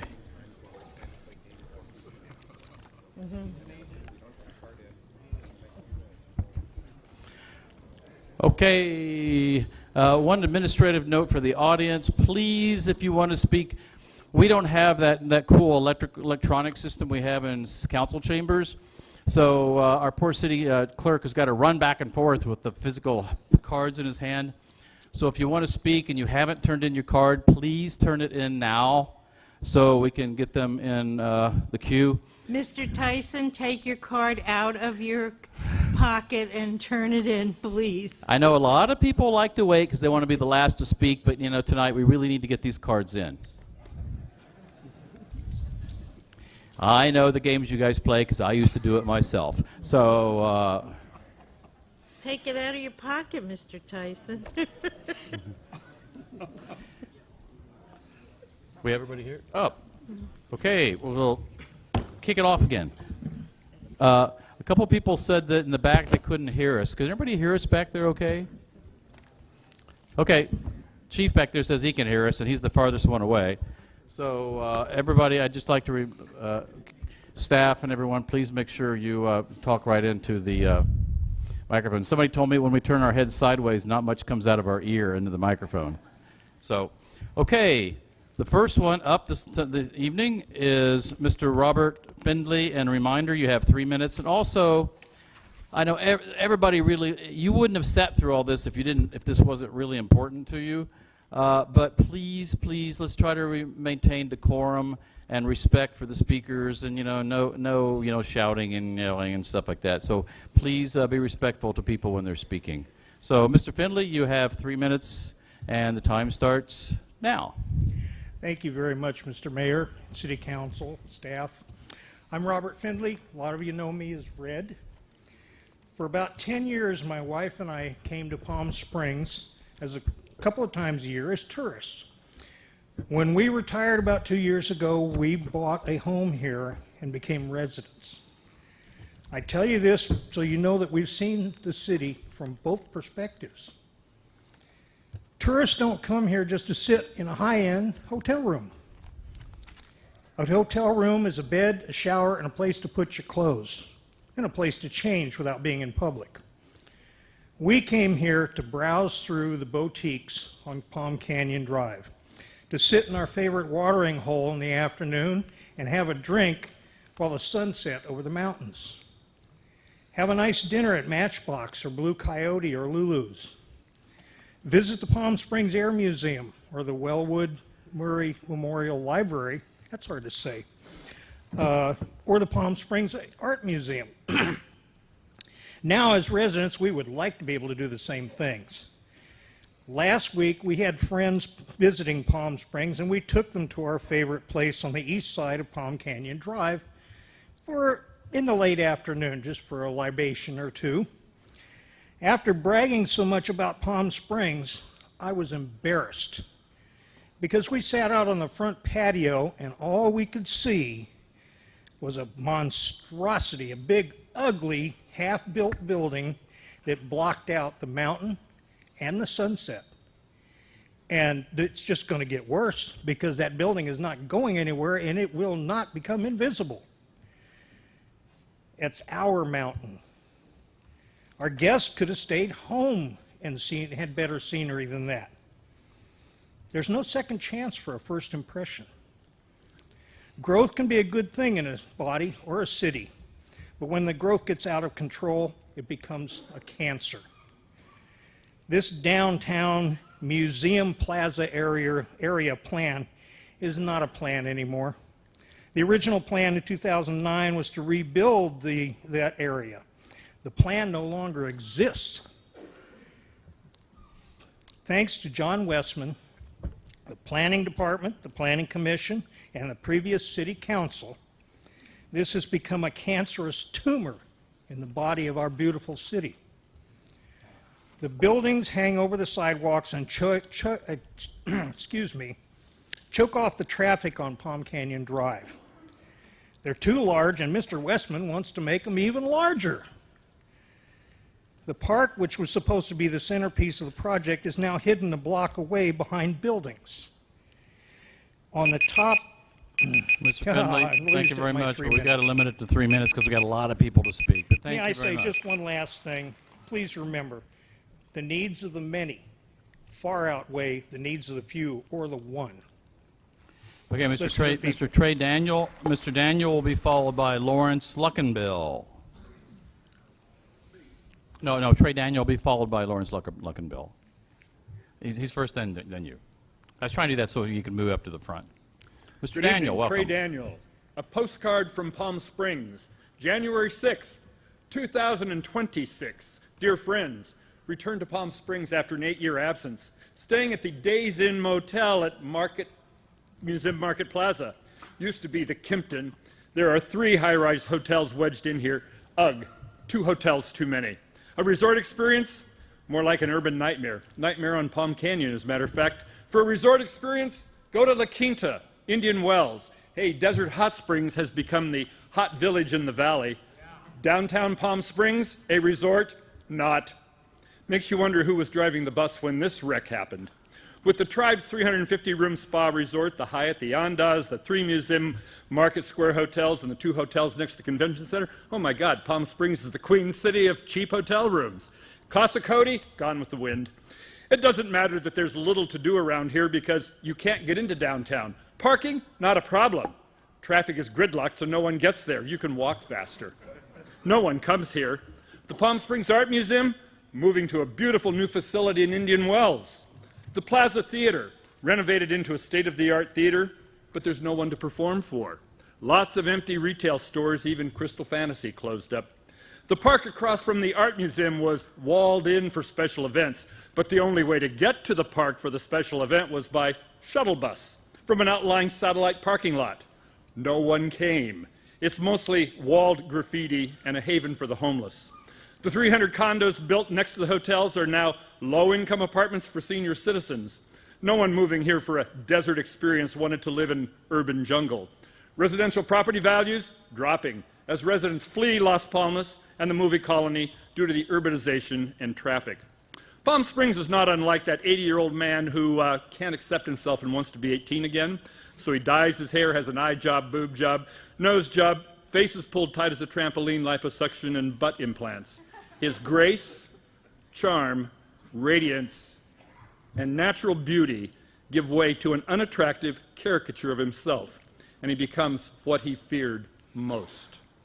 Too bad Palm Springs could not or would not accept itself as it was and simply be a village of beauty, grace, charm, and peace. It became what it feared most. Ron Chernow, in his bestseller Alexander Hamilton, said of America, you know, the American Revolution focused on independence from Britain and sidestepped the question of what sort of society ought America to be. Palm Springs focused on tearing down the Fashion Plaza and sidestepped the question of what sort of city did it want to be. I'm out of here. Thank you. Love to all. Thanks, Mr. Daniel. Mr. Luckenbill. Same speech. This sounds like Disneyland without the rides. Tons of rooms and nothing to do. Where's the showbiz? I'm Larry Luckenbill, and I'm speaking for my wife also, Lucy Arnaz, so maybe I should get 6 minutes. No. The plan here is ordinary, but this is an extraordinary place. People go where they're stimulated mentally and spiritually and physically and visually, where their souls are refreshed, where they are proud to be citizens. The model is nice. It's white, it's ordinary, looks like downtown Peoria, maybe. In my opinion and my wife's, reshaping the open, easy charm of downtown by building enormous boxes of whatever nature in hopes of bringing genuine life is very doubtful and outdated. What if it's a money pit? What if it doesn't work? 620 rooms. What if nobody comes? You've seen the results of similar downtown developments, towns which handed the keys of the city to developers and ended up with empty buildings because people have abandoned the downtown. What makes this plan any different? 620 rooms, 0 to do. Lady and gentlemen, people need reasons to go downtown. They need attractions, fun, shows, culture. A city has a soul. A city has dreams. We ask you to stop this process, amend the plan, slow it down, fix the plan, do it right. You got one chance here. Palm Springs ought to be celebrated in the world for its innovating performing arts, its artisans, its cutting-edge ecology, its self-respect for its unique history, and its distinctive architecture. This is the missing piece. A new reason to go to Palm Springs. Together we can dream a better city. Revitalize this city. Don't bury it under steel and glass and concrete. Please, don't turn a great dream into a nightmare. Thank you. Thank you, Mr. Luckenbill. Next, Liz Armstrong.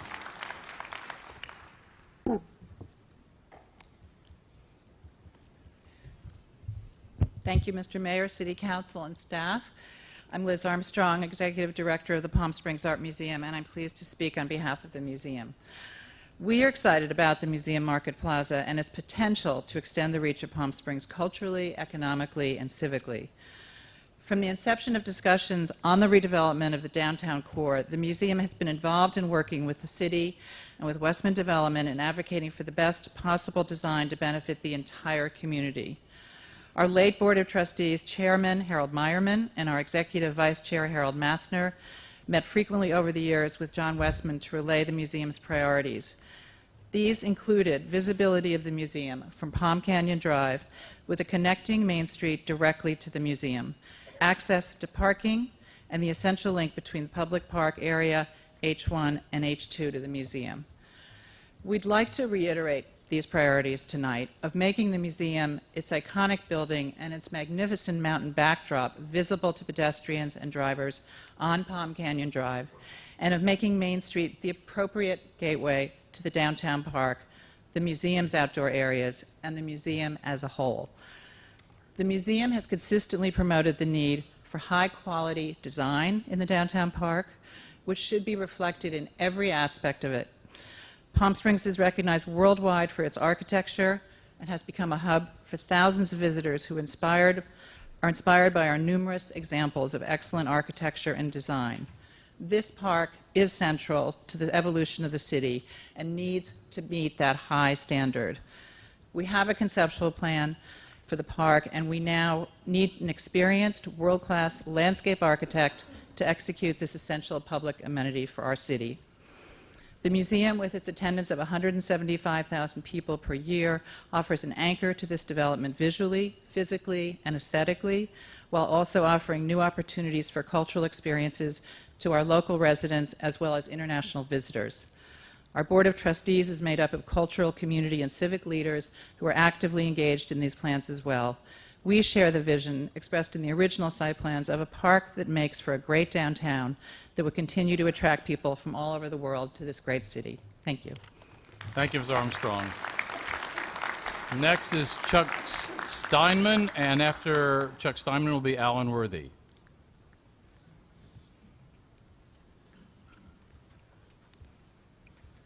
Good evening. Thank you for this opportunity. I'm Chuck Steinman, and I'd actually like to follow up on what Liz was just saying, in that, a lot of people have expressed concern that the Palm Canyon will lose its mountain views, but the views currently occur mostly at the cross streets.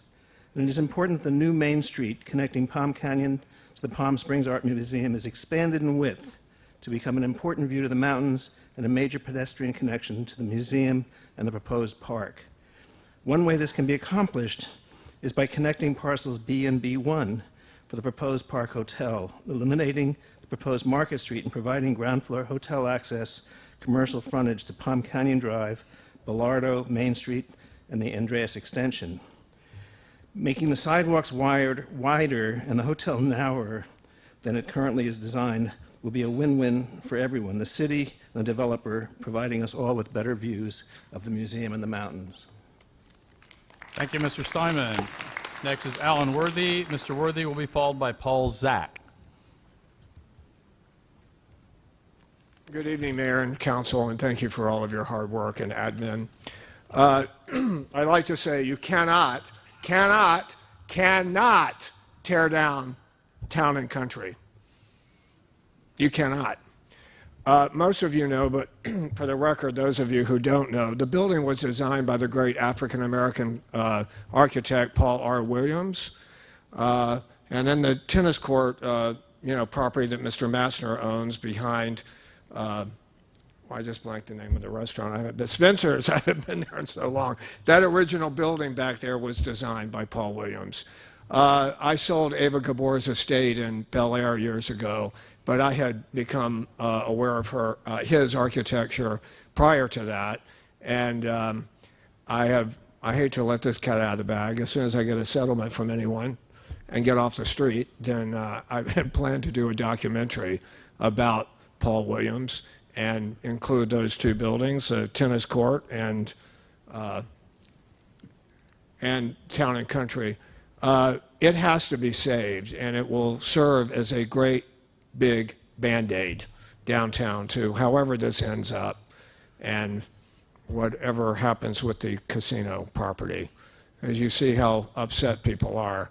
That is a stunning property, and it will be stunning when it is preserved and renovated and for great multi-purposes. So we will move to designate it as a historic landmark. Come behind me, support me here and at the council meetings and at the planning commission meetings and architecture meetings and whatever meetings, and we will declare it a historic landmark, and it cannot be torn down. We cannot lose it. It just has too many possibilities and purposes. So do not let that happen. And thank you again for all of your hard work. Yeah, it's, I have to say in my remaining seconds, of course, who's right next door in the back on North Indian? Well, the great Arlene Rosenthal. So I have to express my gratitude to Arlene and all of her hard work and everybody there at Well in the Desert. There are days that I would have starved to death if it had not been for Arlene. Thank you. Thank you, Mr. Worthy. Next is Paul Zach, and after Mr. Paul Zach will be Judy Deertrack. My name is Paul Zach. I've lived here for 13 years. And I must say that I am more encouraged tonight than I've been for the last 2 years. The reason being that I'm seeing some fresh blood on the council who are asking the appropriate questions, who are concerned about the way this development is going. That speaks to me with a lot of encouragement. I think there are those who want to preserve the village character of Palm Springs, and I'm afraid that that horse has left the barn. This is 2016. I think that we are facing development no matter what we might think of that. However, I don't want to see us become Orange County. And a lot of the style of the buildings that I'm seeing look like they could be anywhere in Orange County, and that disappoints me. I think we have a variety of beautiful architectural heritages here, some of which could be drawn on as the inspiration for some of these buildings. And I hope that there is some possibility of being able to tap into some of those beautiful architectural styles to complete aspects of this project. I've read in the newspaper several times that one of the reasons for the increased heights of the buildings is that, and I've read this attributed to Mr. Westman, I don't know if it's true or not, that tenants, prospective tenants, are demanding that the buildings take on a certain cast. Well, I don't think we should be designing our downtown for tenants who may or may not be here in 10 years. We are designing this downtown for all of us who plan to live here for the rest of our lives. And this needs to be a project that is done well, considerately, and is not dictated by the whims of some possible tenant who might want to move in here. I share your concerns about the parking that were certainly talked about tonight.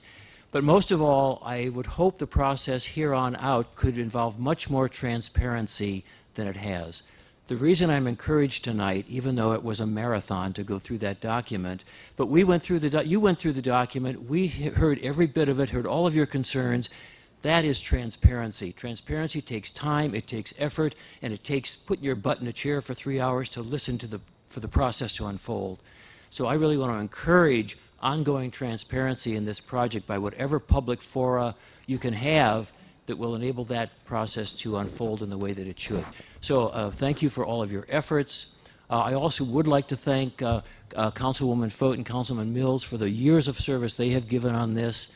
I think some changes are going to happen now, but I appreciate your efforts. I love the new blood and the new enthusiasm. Thank you all very, very much for guiding our city. Thank you. Thank you, Mr. Zach. Next is Judy Deertrack. After Ms. Deertrack will be Robin Abrahams. Yes, thank you to all of the council this evening. My name is Judy Deertrack. I am a land use attorney and a specialist in that area, and I have served as deputy city attorney for 3 cities here in the valley, and I do also have a planning degree. I'm speaking on a more difficult subject tonight, a very controversial one.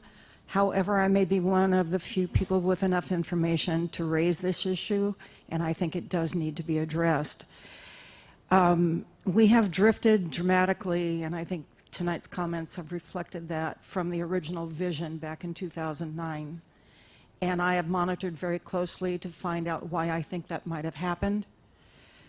We got what may or may not be reinforcement of some of my doubts in April of 2015, when there was an FBI investigation.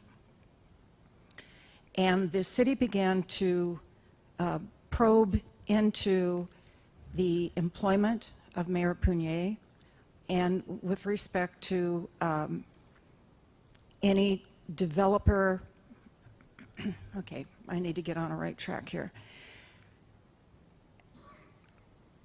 In 2015, the FBI opened an investigation with respect to the employment of Mayor Punier and whether that employment had been influenced by any developers that were seeking entitlements before the city.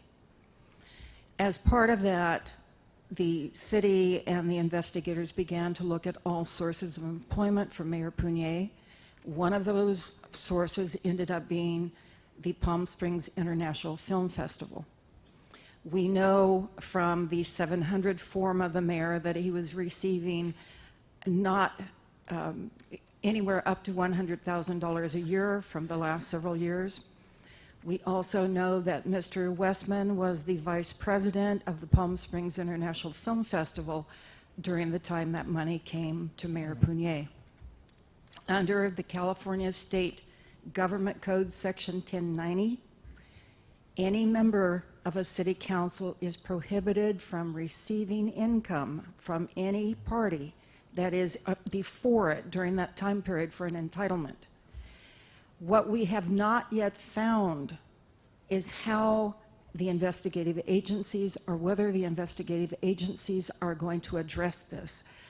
But under their prohibitions, they are not going to approach the city council.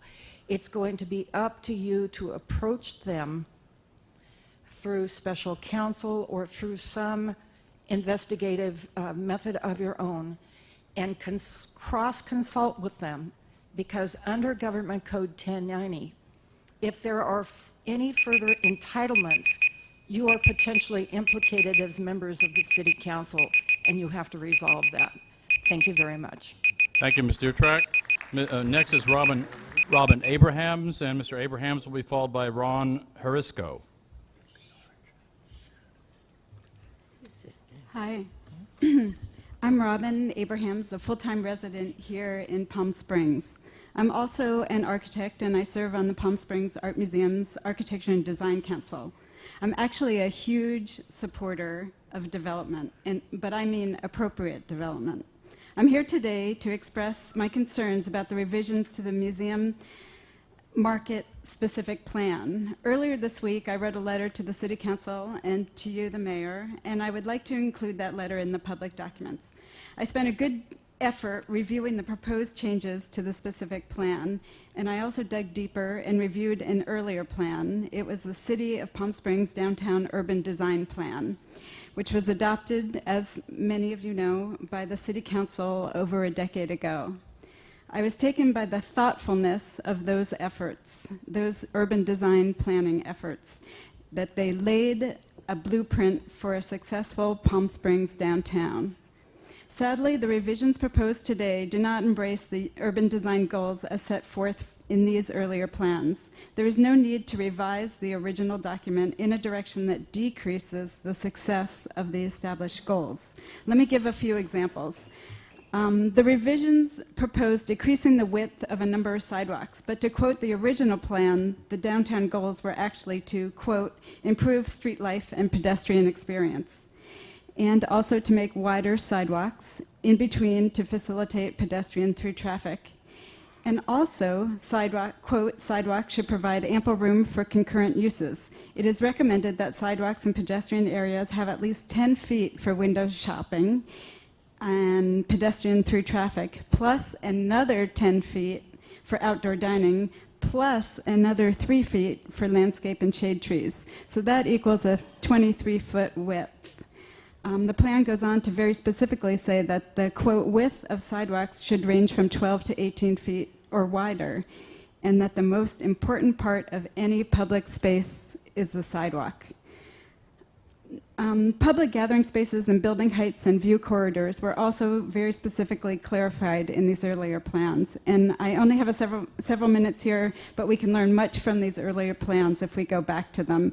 And I would say that we should continue to follow the goals that were adopted unless we have a community thoughtfully decide something otherwise.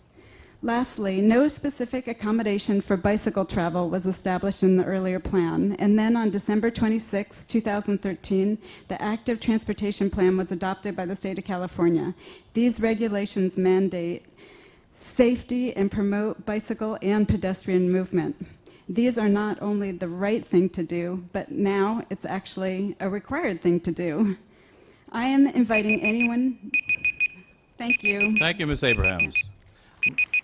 Next is Ron Harisco, and Mr. Harisco will be followed by Terry McCoppin. Mr. Harisco, are you still here? Okay, I guess he's left us. So Terry McCoppin, and Terry McCoppin will be followed by Sean Tomlin. Jerry's gone too. Okay, Terry's gone too. Sean Tomlin, are you here? Jay, did you make these people up? Okay. Okay, Sean Tomlin's not here. Robert Brueggemann. Robert Brueggemann will be followed by Kelly McLean. Excuse me if I stare at the clock. Good morning, Council, or good evening, Council and Mayor. I feel like I've been here forever. I'm a Palm Springs resident, I'm a homeowner, and I am an employer who owns a business half a block from the development. I'm here tonight, but I'd like to beg the Council's indulgence for one moment, because I'd like to know how many people in this room have made a retail purchase on Palm Canyon between Alejo and Ramon in the last month. And that doesn't count a martini at Zinn with Mindy. A retail purchase. Okay. Show of hands, half, maybe 40%. The other thing I'd like to ask is how many people in this room have made a purchase online in the last month? Okay. The point of that little survey is that the National Retail Federation estimates that 40% of all purchases for Christmas 2015 were made online and not in a brick and mortar store. If this trend continues, they estimate it will rise to 50% next year. Those online purchases have hurt many retailers, particularly small ones like me. Showrooming, which is the act of looking at a sample in a store and sucking up the employee's time and knowledge and then going home to purchase online, is rampant and very hard to combat. Every day I have someone in my store asking me with their phone whether I can match the price on Amazon, which they know I can't. We also know that over-reliance on any demographic can damage our economy, particularly for retailers. 5 years ago, when I opened my location on El Paseo, the Canadian dollar was trading at $1.90. Today, it trades at 72 cents. So our snowbirds are simply not buying. And I would ask the Council to very carefully consider, as you look at this site-specific plan, if residents do not shop downtown consistently and snowbirds do not spend as much money, who is going to come downtown and generate sales tax revenue? I believe a larger pool of hotel guests staying at branded hotels with international reputations in the heart of downtown, not at the JW Marriott, not in Indian Wells, but in the heart of downtown, where they will park and walk around, will sustain our local economy much more so than condos or lofts. People in condos and lofts come here occasionally, and they purchase online a lot, whereas tourists spend their money in the local economy. Every day, I also have the opportunity to visit with a lot of customers who are not satisfied with our current hotel offerings. And also, the state legislature is about to raise the minimum wage to $15 an hour, which means with workman's comp, $18 an hour. We need more people downtown. We need density. We need lots of people. We need more and more people in order to sustain local retailers and our local sales tax revenue. I ask you to approve the Park Hotel and recognize the H1 designation on the Town and Country Center. That is a reasonable compromise. Thank you. Thank you, Mr. Brueggemann. Next is Kelly McLean, and Kelly McLean will be followed by Kristen Bloomer. All right. Good evening, Council. I'm Kelly McLean. I am a Palm Springs native, born and raised in Palm Springs. After attending UCLA, I came back to Palm Springs to work with my family company. And I am 150,000% in favor of this project. I can't begin to describe to you what it was like growing up here in Palm Springs with nothing to do. So for everyone that's coming up here saying that there's not going to be anything to do, that's just not true. There's so many things to do right now, and we're on the cusp of greatness. We're already in the Renaissance, and we're just moving forward, and I ask that you continue this forward momentum. For for those that are concerned with the height, I like the height. I like the urban density. And most of my friends who come from Orange County or LA are fine with it as well. There's plenty of local young people here who are also excited about this project. In fact, there was about 5 or 6 young people here as well to speak in favor of the project, but unfortunately, it was a very long meeting, so they had to get home because they work tomorrow. I think the bottom line is we want to see this project move forward. When I grew up here in Palm Springs, I would drive by that mall from middle school to high school to college, always seeing a coming soon sign, always seeing next mall project, next this, and we're finally here. We are finally here, and I am so, so excited for it. And I thank the council, Ginny and Chris, for all your vision that you guys did in the previous council, and I hope this council will continue to think not about right now, but about the future generation, about the future tourists and the future residents, because they're here right now. We are here, and we're going to continue to come. And this is the type of project that's exciting. We still have our historic buildings. We still have the village feel that makes Palm Springs special. But this is something new and exciting for the future. Thank you for your time and attention. Thank you, Ms. McLean. Next is Kristen Bloomer, and Ms. Bloomer will be followed by Ron Marshall. I didn't see Kristen. Kristen, are you here? Okay. Ron Marshall. Ron Marshall will be followed by Chris Menrad. Good evening, Mayor and City Council members. I'm Ron Marshall from the Palm Springs Preservation Foundation. As many of us have argued for years, there is no reason for the Town and Country Center to be in this specific plan. And the Foundation asked that blocks K1 and K2 be deleted from the plan immediately. Surely the developer's proposed road to nowhere through the Town and Country Center has been discredited by anyone who has taken a moment to educate themselves about the downtown street grid. But more importantly, with the height and massiveness of the downtown development, we need now more than ever a pedestrian-friendly courtyard to serve as a buffer between the growing downtown folly and the tribe's evolving plan of yet more height and massiveness. Without the Town and Country Center, folks driving down Palm Canyon Drive will be greeted by a wall of tall and unfriendly buildings running east to west. In short, the Town and Country Center has gone from a nice to have to a downright essential. To achieve the preservation of the Town and Country Center, we believe there are 3 necessary steps. Step 1, amend the plan. Take blocks K1 and K2 out of the specific plan. They shouldn't have been in the plan to begin with. Step 2, eminent domain. In the mid-1980s in Miami Beach, some owners of historic properties stood in the way of progress. The Miami Beach City Commissioners acted to change the property owner. The city needs to initiate the process for eminent domain of the Town and Country Center immediately. This is not a radical idea. Remember, the city's plan was to take the entire Desert Fashion Plaza by eminent domain. 3 years ago, the foundation provided detailed documentation to the city manager showing the current owner's neglectful treatment of the center. I suggest you use that as Exhibit A in your eminent domain proceedings. Step 3 is recognition. Let's finally recognize the Town and Country Center as historic. To that end, the Palm Springs Preservation Foundation will soon be resubmitting the Class 1 nomination for the center. And this council will have the opportunity to finally recognize the center for the valuable and unique cultural resource it is.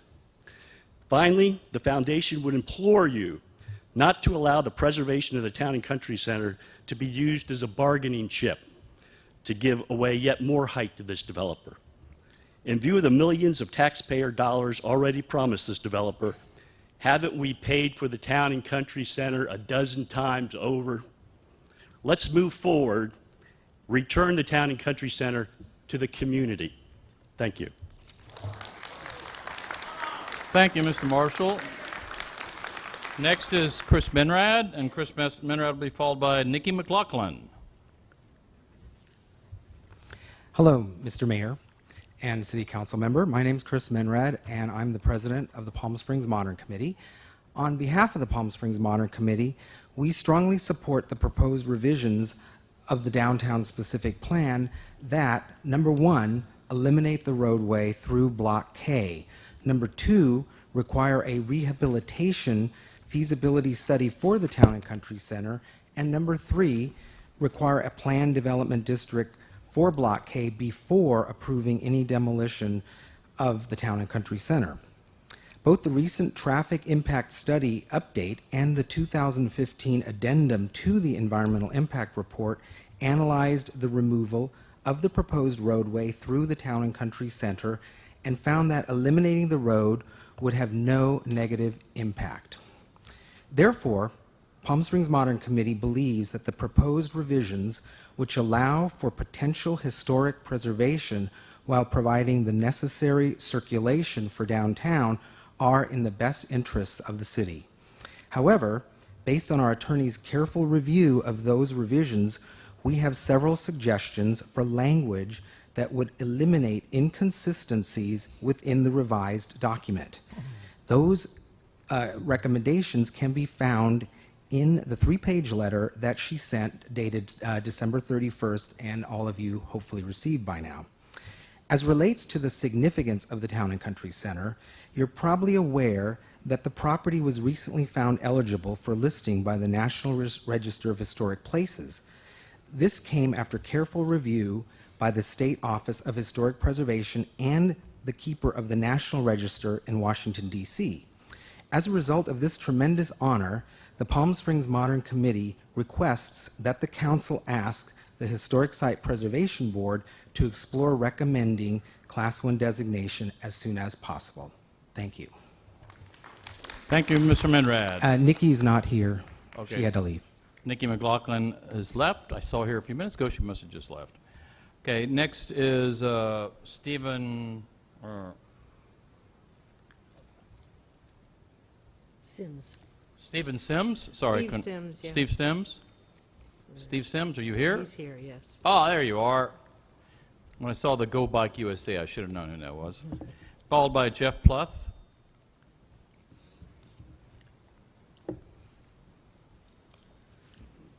Good evening, Mr. Mayor and council members. My name again is Stephen Sims. I'm the founder of Go Bike USA. We're a 35-year bicycling advocacy group here in the Coachella Valley based in Palm Springs. I'm concerned about the fact that on one side of your conversations, you want to bring health and fitness and adventure into downtown. You want to get people out of cars, and bicycling was brought in as the alternative. So now you say that we're going to have all these buildings built, and you're not applying any bike paths whatsoever onto these new grounds. You would get a lot more shoppers coming into town easily if they rode bikes. Bicycling's average travel per day is 2 to 3 miles. That's any trip, even for drivers.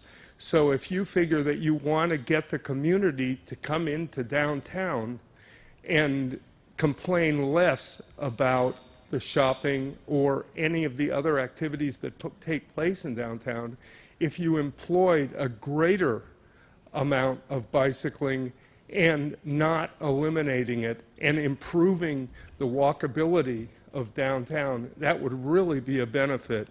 So that's why I came in tonight. I want to make sure that bicycling is included, that on Palm Canyon Drive, people could ride safely. I came here several years ago and made a request that one of the lanes on Palm Canyon be eliminated and be a bike-only thoroughfare 2 ways. So all these people, and 50% of the bicyclists that we see in downtown are riding on the sidewalks just beneath the sign that says no bicycles.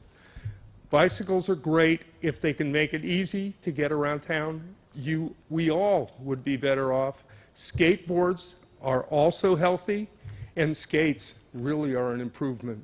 I hope that we can better this, and thank you for your work. Thank you, Mr. Sims. Next is Jeff Pluff. Jeff will be followed by Barbara Marshall. Thank you, Mr. Mayor, Council. This is my first council meeting, And this first time I've sat through and listened at the various opinions and pleas. I first want to start off by thanking those people who were instrumental in changing the venue to accommodate this for additional public commentary. I moved here 3 years ago, and to Councilmember Mills, what you may have been working on for umpteen years prior to this, as you went through this document, we all sat here through this document too. And to not have a sense of respect toward maybe the responses coming from the people you serve was disappointing to me. I appreciate when we're talking about something as big as this, that it has long-lasting impacts. I appreciate the fact that we are going more transparent, and I would say that the fact that there are three-fifths new council says that we're needed a change.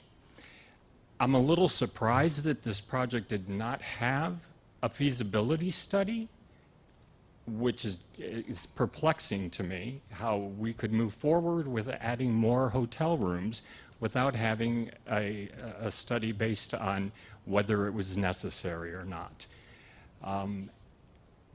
Having been, which brings me to my last point, is if there wasn't a feasibility study to determine if the market would bear these number of hotel rooms, I'd like to know on the traffic study, from an operational standpoint, if these hotels have checkout times of at 11 a.m., and you're talking on an average of, say, 70% occupancy of the hotels, at 11 a.m., you're going to have 315 vehicles leaving that area. Has it been considered? And then conversely, at 3 in the afternoon, when hotel people check in, what are going to be the traffic impact studies? If anybody wants to comment on that, thank you. Thank you, Mr. Pluth. Next is Barbara Marshall, and Barbara Marshall will be followed by Bob Helbling.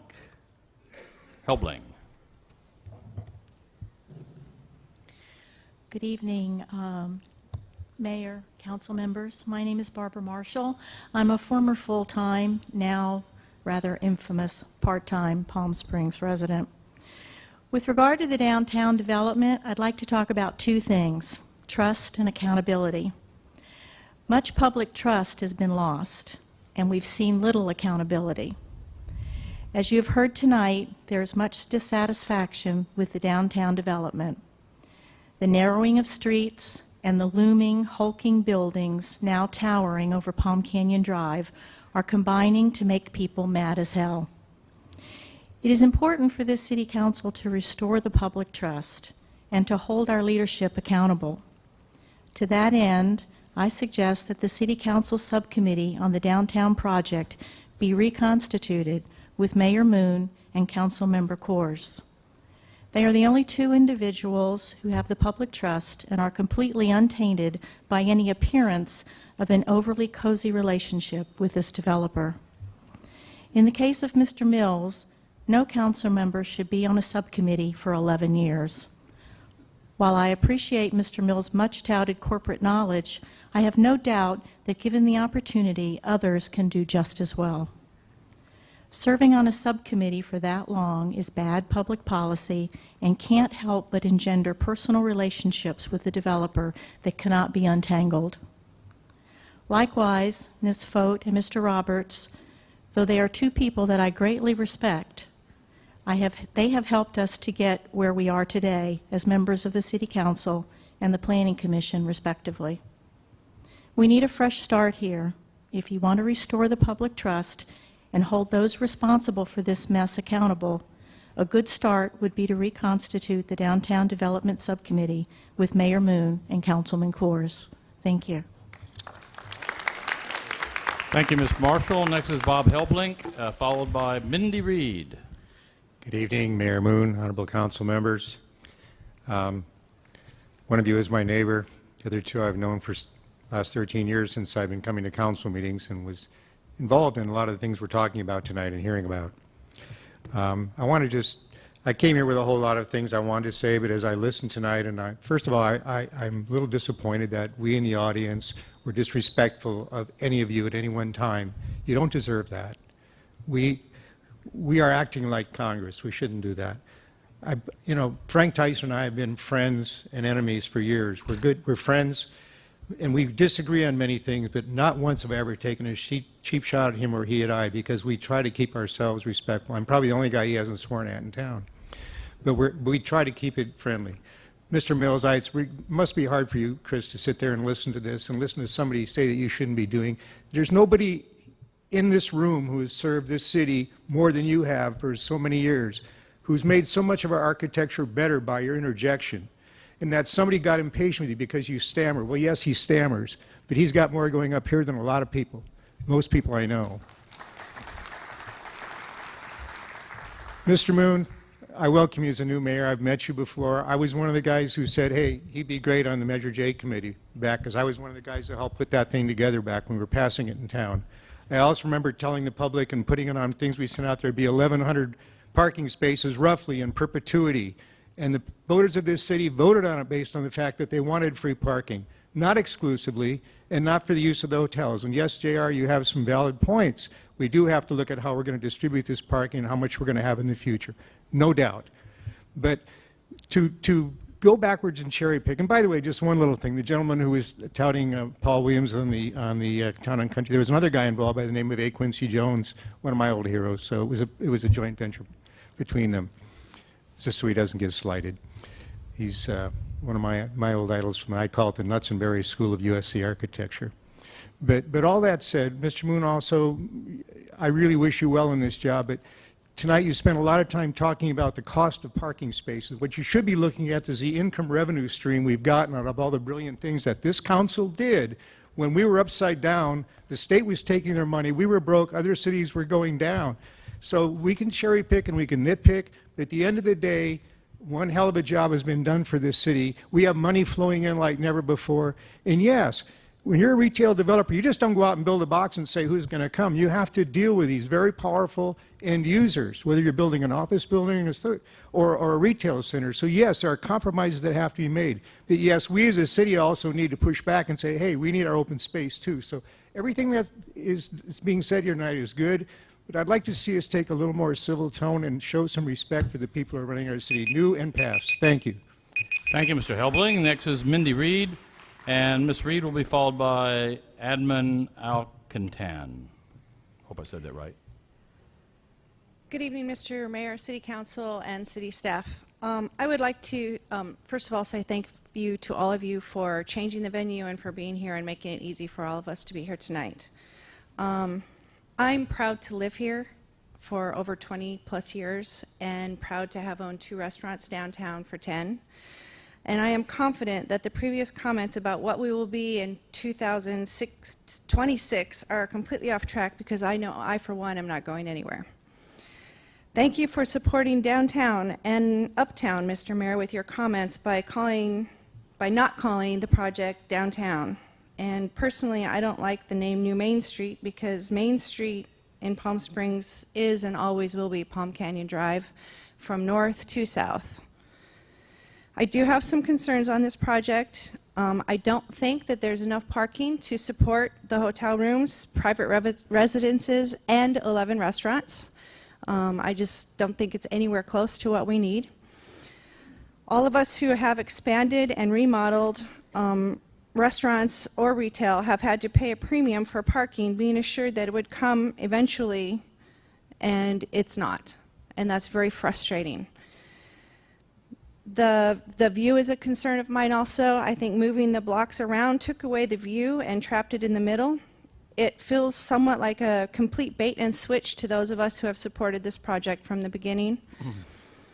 I also think that making the project more bike-friendly by possibly adding some space for bike sharing would relieve a lot of the parking problems and make it easy for tourists to get around without a car, which with the airport so close, it would be so simple and make us a really fun place to visit. Palm Springs is still the greatest city in the desert. We do have some awesome hotels, but we do need more hotels. We are the only city with hotels and entertainment within walking distance to restaurants and live music, and now hopefully some high-end shopping. It's not too late to change a few things and make this project all that it can be. And from what I've seen tonight, I have faith that you will work together to get it right and give us the transparency that this project needs to get all of us on board and believe in it 100% again. Thank you. Thank you, Ms. Reed. Next is Adam Alcantan. I hope I said that right. Adrian Alcantar. Followed by Lance O'Donnell. Good evening, council members and city staff. My name is Adrian Alcantar, and on the 29th of December, my business incurred a shutoff of public utility. Mr. Craig Ewing over the DWA got back to me despite city efforts, particularly in the mayor's office. What I'm proposing, and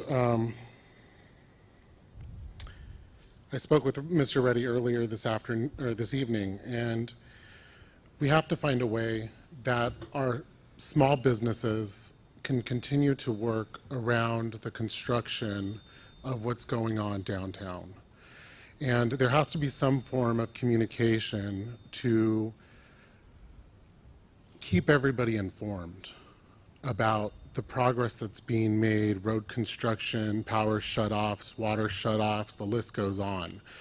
It was suggested back in June with the Andreas Road construction that we gather emails of all of the business owners.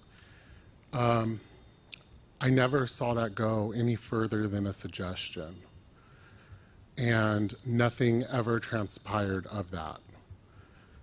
It was just a look over to city staff. Yeah, we'll get it done. We haven't done it yet.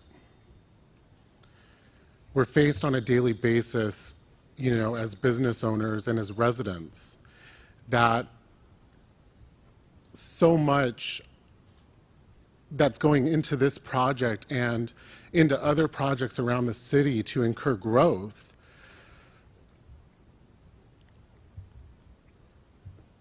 is just kind of, I mean, we're losing our focus, and we're not keeping those businesses informed, let alone our people who live here. The largest issue with anybody traveling to my business from out of town is the traffic. It's not the parking. It's the traffic. It's working around the construction sites. I just want to see the businesses that are here today be able to survive. And that's it. I took my entire business, I started on a credit card. I maxed the fucker out, excuse my language. And you know what? Within 6 months, I was able to pay it all off. And I have a viable business today because of the people in this community who support me. I support all of your decisions up there, no matter who you are, and no matter what differences we have. But please do what's right and in the best interest of our community. I'm done. Thank you, Mr. Alcantar. Next will be Mr. Lance O'Donnell, followed by Joy Brown Meredith.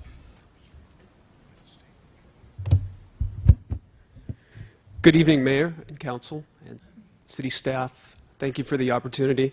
I'm Lance O'Donnell, fourth-generation desert native, business owner here, architect for the last 22 years. Listening to the specific plan discussion reminds me that specific plans and the other downtown development plans are really tools, and they get at quantitative information. And what's really missing here is qualitative ways that you guys can make decisions and the rest of the community can make decisions about what steps are appropriate and what we agree on and what we don't agree on.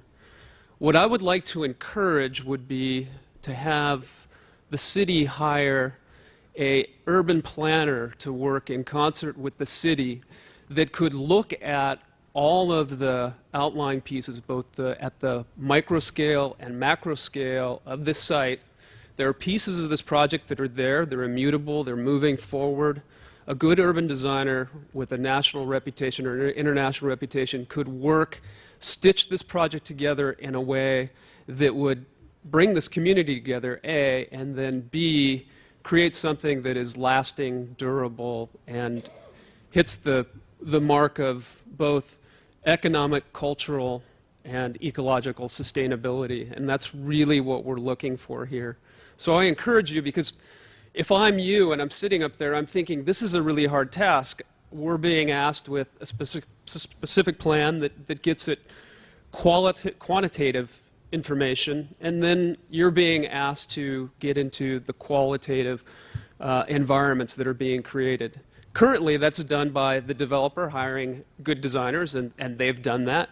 But that's not, designers can only work block by block by block, and what's not being done here is stitching this thing together in a more holistic manner, from Palm Canyon Drive all the way back to the museum, from east to west, and then creating those pocket areas that are public, that are pedestrian friendly, that encourage bicycle riding, that encourage people to gather and experience the Palm Springs brand, which is really celebrating the outdoors. Thank you for the opportunity. Thank you, Mr. O'Donnell. And next will be, hold a second, Joy Brown Meredith, followed by Stuart Penn. Good evening, Mayor, Council, City staff. First of all, I just really want to thank you for putting this together this evening. You know, I've been trying to follow everything the best that I can, but as a store owner, obviously there's some things that I've missed. So, you know, I was on the General Plan Steering Committee. I was on the Downtown Urban Designs Committee. And then I was on the Yes on Measure J Committee. And I'm tying those together because I just want to tell you that my vision when we had the urban design guidelines, I think that all of us on that committee were understanding that we were saying that there could be more height on the north side, the south side, and at the Fashion Plaza site. But I don't think any of us ever pictured that the whole site would be 60 feet, and now even more. I think that many of us, and I will speak for myself, that I envisioned this beautiful view corridor on the way to the museum. I think that we had some ideas of what we were to expect, and somehow things changed. I'm so glad that you had this tonight because I understand better how it changed. I can't tell you how many hours I have spent going over my notes, my emails, all the pictures that I have, trying to figure it out, really. And I think that tonight you touched on some things that are really important, like what Mindy was discussing about the parking. You know, I didn't really realize I should have been watching the finance plan as well, and that in that it allowed for only one parking space for each hotel room, and that in that it allowed for only one parking space for each 350 square feet of restaurant. That is not the same way that the rest of downtown has to behave. And when we were talking about Yes on Measure J, and that we would have these 1,100 parking spaces, I think many of us, not just me, thought that that would be for the community, not just for this project. And so I feel that a lot of the vision that we worked so hard on for so many years wasn't fully realized here. But the fact that you're going to go back and look at some of these things really makes my heart feel good tonight, because this has been weighing really heavily on me. I know that with this project, in whichever way, I'm going to be prosperous, because I have a great store downtown for 28 years. But my heart hurts a little when I see what's going on at the project. So thank you for taking the leadership tonight to really look at some of these things that have been questionable and review them again. And thank you for letting the community come in this big room here.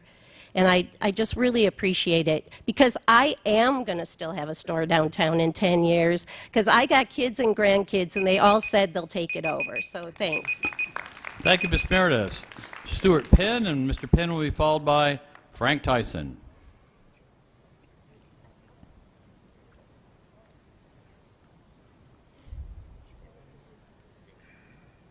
Is Mr. Penn here? No. Okay, well, Mr. Tyson, I guess you're up. Mr. Tyson will be followed by our last speaker, Jim Kingsland.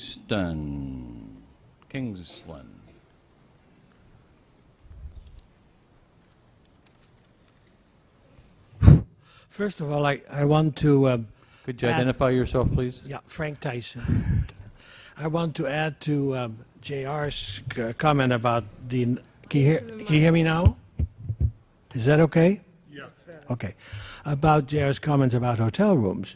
You know, what you don't forget, we figured out that the amount of vacation rentals actually constitute 5,000 more hotel rooms in town. And I'm beginning to get complaints from the small inns. It's beginning to affect them. So we're very proud of getting the money, but we're stealing from Peter to pay Paul. Anyway, the thing that I want to secondly talk about, I'm somewhat annoyed about tonight, and I know that the idea was the right idea to try to give people an idea of what was going on before they spoke. But this is the second night in a row, the second night of this council, that we have been sitting. First we said to 3.5 hours of marijuana stuff a week ago, and now we had to do all this, and we lost about 150 people. And you know, now you can say, well, they should really take an interest, and these are the hardcores that are now speaking. But you know, those people, you know, like one of the people that was called, I know she's an airline hostess, she had to be on a plane, and somebody else is leaving at 3 in the morning. People have lives, you know, and I think this council, with its concern for transparency and citizen involvement, owes maybe one night where we get first with public comments, like we used to do actually, which is much more democratic. Furthermore, I had some notes here. I've been an opponent of this project since the beginning because I realized it was going to be bad, but I didn't realize it was going to be so bad. After 30 years of working hard to help to restore, to keep the charm of this town and the interest of this town, I literally have nightmares about that goddamn building A. And, you know, it is awful. And everybody that I talk to thinks it's awful, whether it's a new tourist or a person that comes back for the 6 month occupancy that we have. I can't even relax any place. I went to the gala and I sat on the table with 8 other people who had never seen me before, didn't know me, I didn't know them. And the first conversation is, what the hell is going on to our town? I mean, it is really awful. And we need to use this. We need to use this opportunity for revision of the specific plan with lots of time. We need workshops. We cannot just have another hearing next week and vote on it. This is an opportunity to completely redo it, and I think there were some good comments made tonight about bringing the parking in line and so on. Anyway, I have much more to say, but Thank you, Mr. Tyson. Our last speaker will be Jim Kingsland. There he is. That's the last card I have. If there's anybody else who wanted to speak, let us know. Hi, my name is Jim Kingsland. I'm sorry for keeping you here an extra 3 minutes. Into the mic again. Hi. I wasn't planning on talk, so forgive me if planning on speaking, so forgive me if I go off track a little bit. I just wanted to say I was in support of this since the beginning. I happily voted for Measure J. I was happy to pay the extra penny or whatever it was.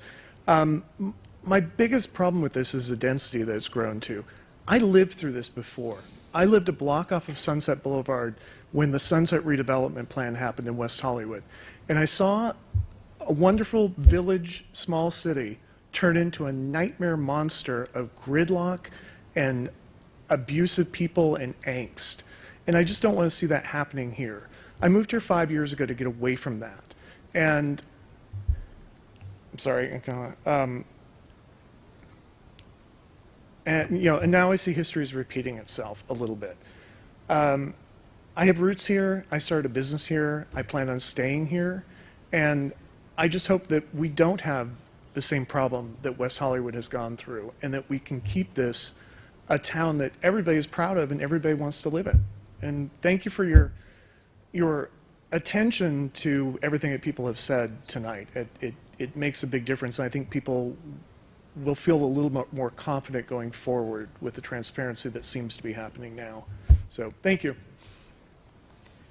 Thank you. And I guess this is our last speaker, Denise Hotecker? Hector, sorry. Hi, my name is Denise Hetker, and I want to say hello to the council and to the mayor.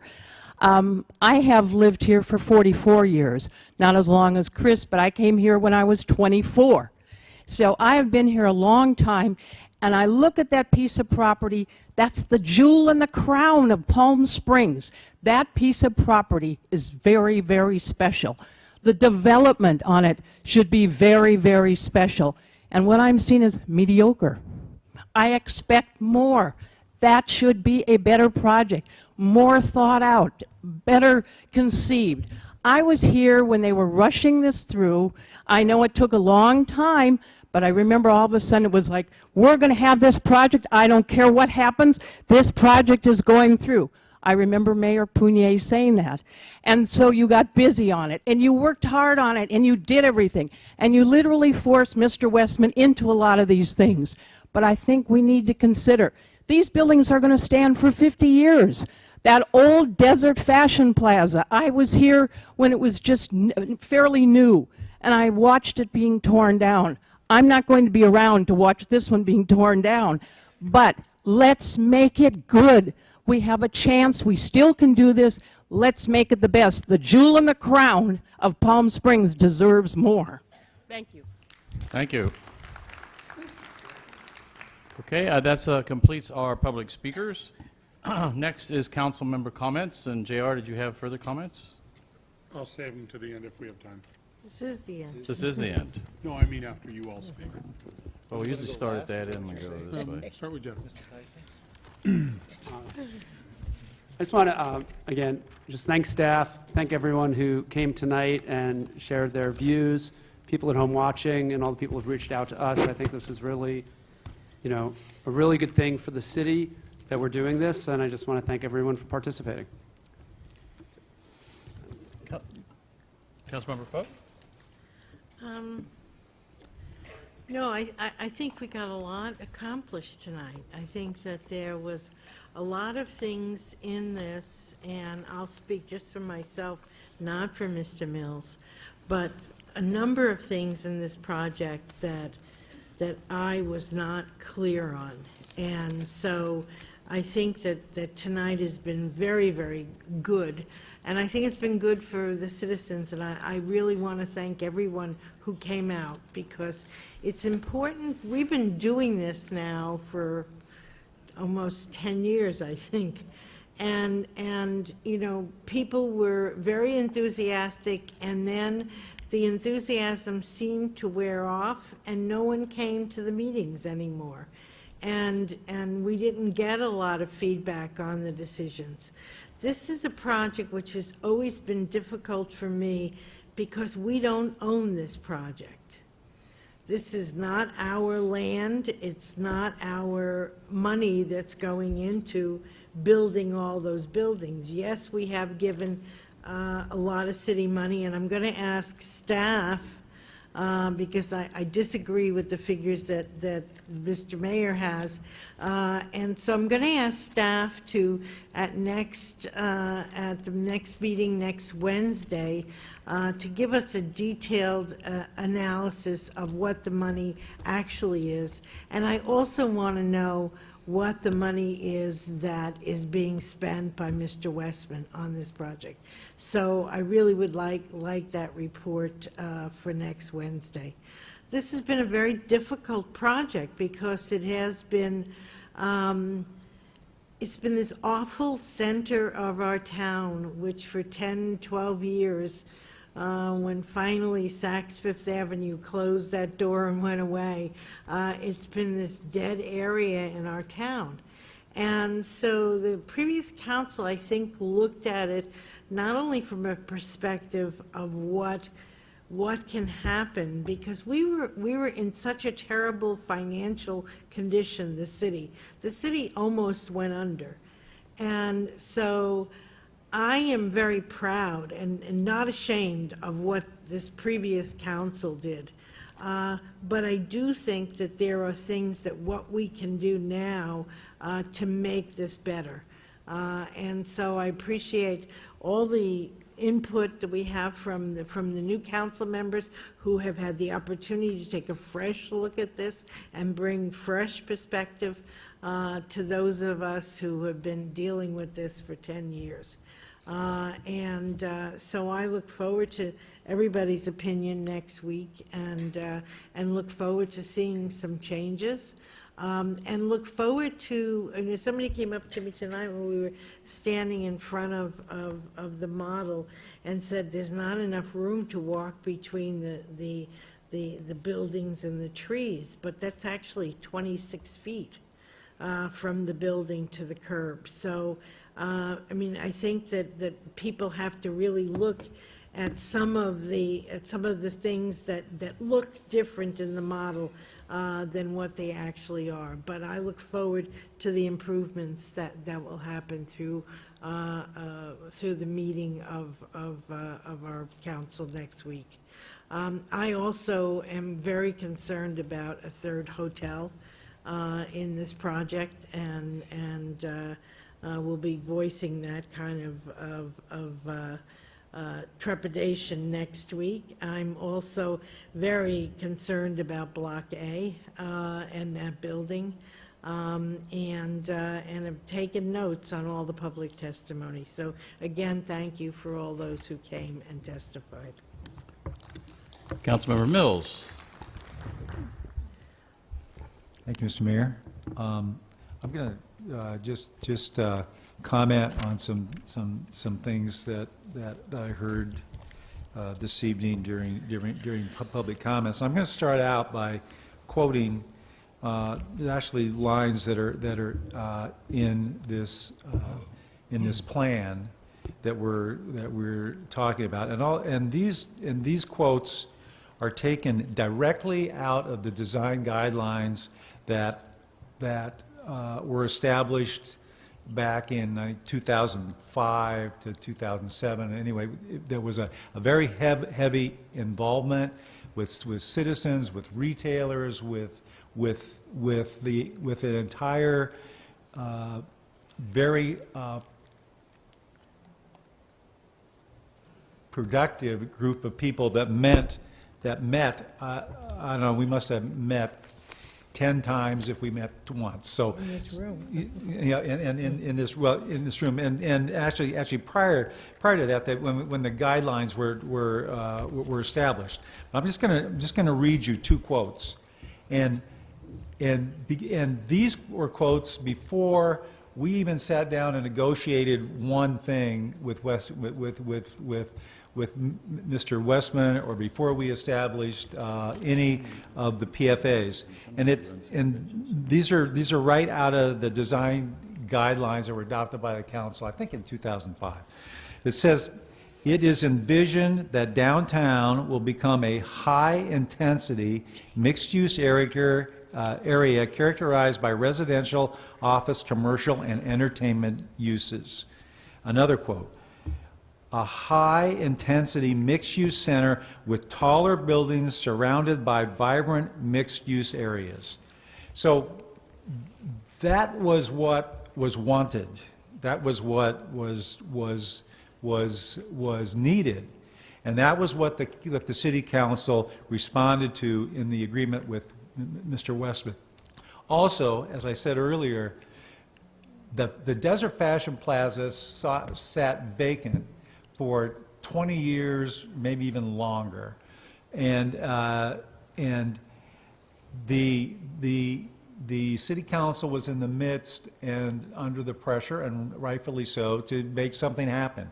And so the two choices are really: does the city go in and take the project or the property by eminent domain, or do we do a public-private partnership with the owner of the property, which is going to be a lot faster and also going to be a lot less expensive to the citizens of Palm Springs, and probably make something happen as fast as it could possibly do. And the council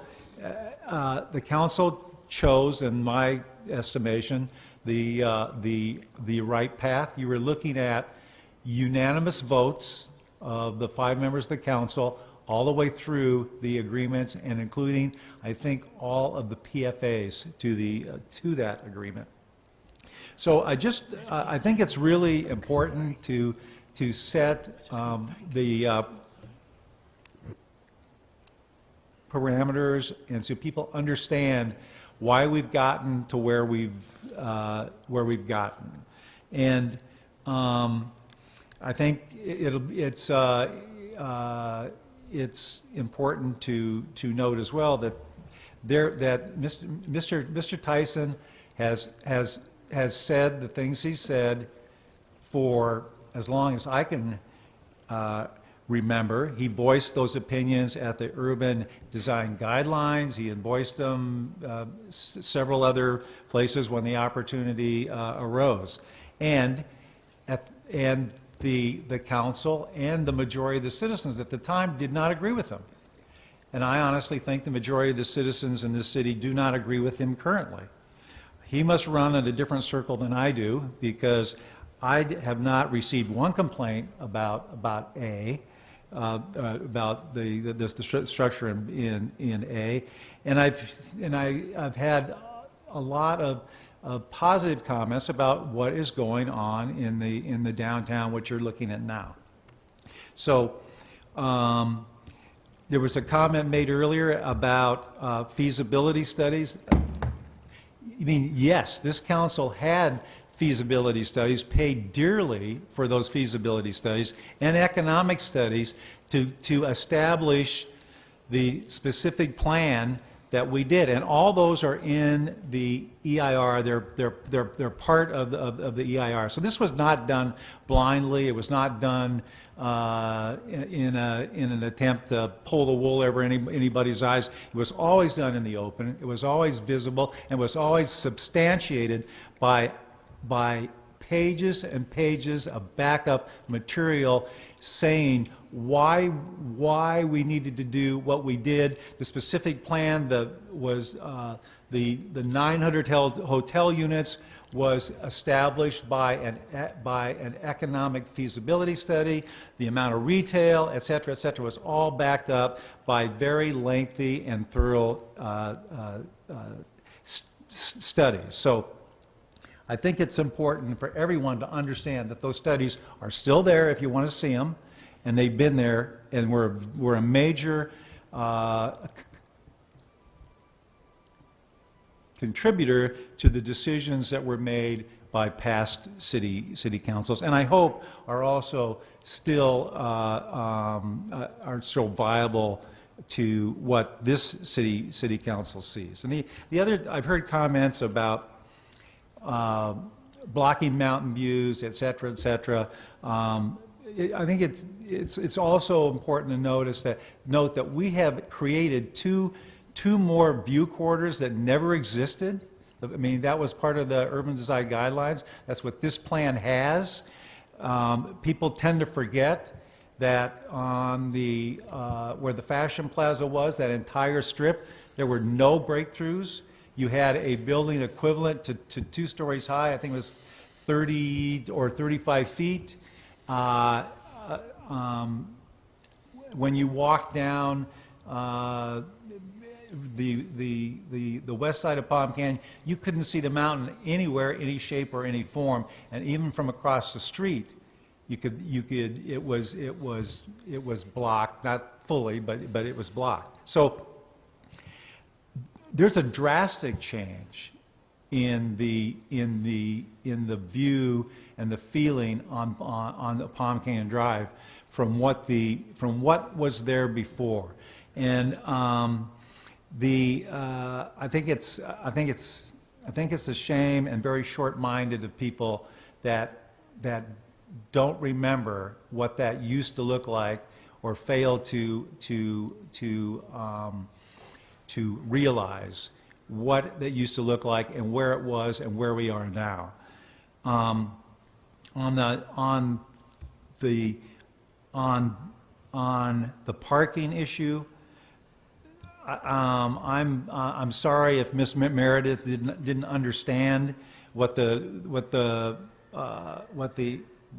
theme of the parking agreement was. It was very, very much out there. We talked about it several times. It was always understood in that project that the parking is public parking, free parking.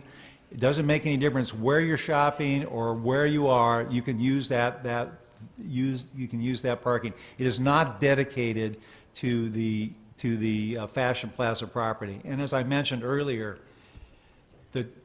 the only hotel, whether there's 2 hotels or 3 hotels, that will be responsible or that the city will be responsible for allowing parking in is for the Kimpton, 155-room hotel, which does not have any dedicated parking. The proposed Park Hotel and the AC Hotel all have parking in addition to the parking that the city, the 1,100 space or how many ever it is, that the city purchased. So what has happened is Mr. Westman has always had the right to build those hotels on that property, and we would have had to have parked those hotels in our 1,100 spaces. But with the fact that he has built the underground parking to be dedicated to those hotels, it has relieved the parking for the rest of the citizens of the city. So those 1,100 spaces, minus whatever is required for the Kimpton, have not changed, and they will not change. The parking in downtown has gotten better because of the underground parking that is dedicated to those hotels and/or the residential projects, however they end up being. Thank you, Mr. Mayor. JR, did you have more comments? I would only say that I agree that it was extremely helpful to do what we did tonight. Because of my time on the Planning Commission, I've spent many years on this, and it's been a very complicated moving target. I'm happy to say that I think we're to a place now where we understand mistakes were made and maybe we have some problems to deal with, but we're here now. And we still, with only half of this project fully vested or entitled, we have an opportunity to reshape it to some degree, to get it to a better scale and to make it work better for our community. And I'm looking forward to that. I'm very grateful. Okay, I'd like to close by saying first, I would like to thank Jamie and his staff here at the Convention Center for all the great work you guys did setting this up. I mean, you know, all these projectors and the sound systems didn't show up by themselves. I mean, he and his staff did a superb job, and thank you very much. Otherwise, people would have been standing in the aisles over in the City Council. And also, I want to thank our staff over here because they put in a lot of long hours getting ready for us tonight. And sometimes tonight, if we were like, berating you with questions, we weren't berating you, we were just like digging, though. So please forgive us for if we got a little bit aggressive a few times. But you guys are great at digging this stuff up for us when we ask. And I think as a result of tonight, I think one thing people have to understand is, you know, we cannot sit and talk about this stuff because it's against the law. We can only discuss this amongst ourselves in public. And therefore, it was really important to us. Ginny came up with the idea of a study session, you know, for this and other subjects, and I think it was great for us to be able to do this. Otherwise, we would have gone into the hearing. Tonight, we would have had a hearing, and we would have been not prepared. So I think we'll be much better prepared next week. Personally, I mean, these guys have said everything I think there is to be said. However, I will say I'm not going to say how I would vote. I'm one of 5 votes on any of these things, but I will be looking very closely at parking, and I do hope we can get some figures from staff on exactly the parking. The streets and sidewalk widths, I think I'm really going to be concerned about that.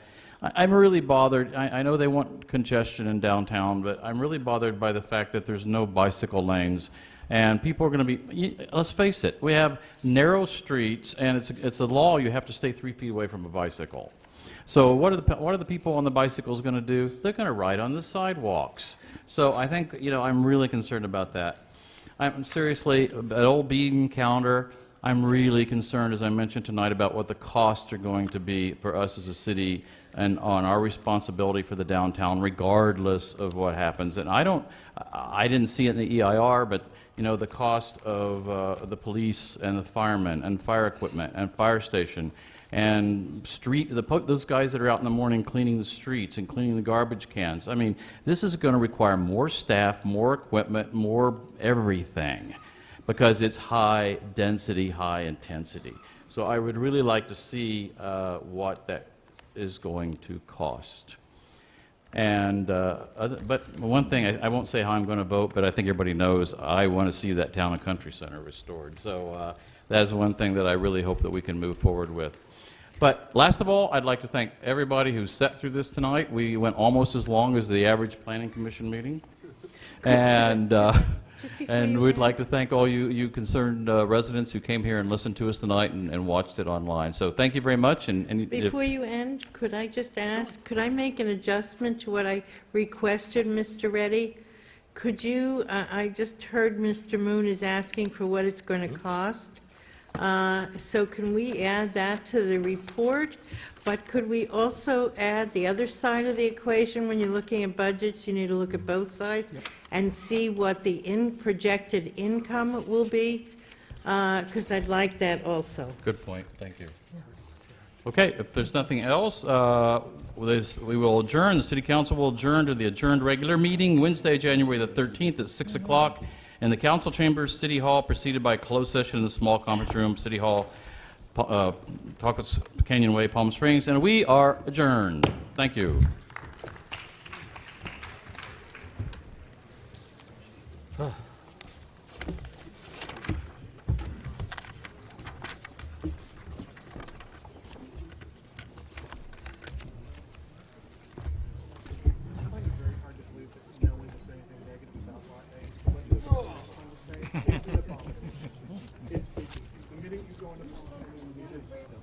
Yes, I do.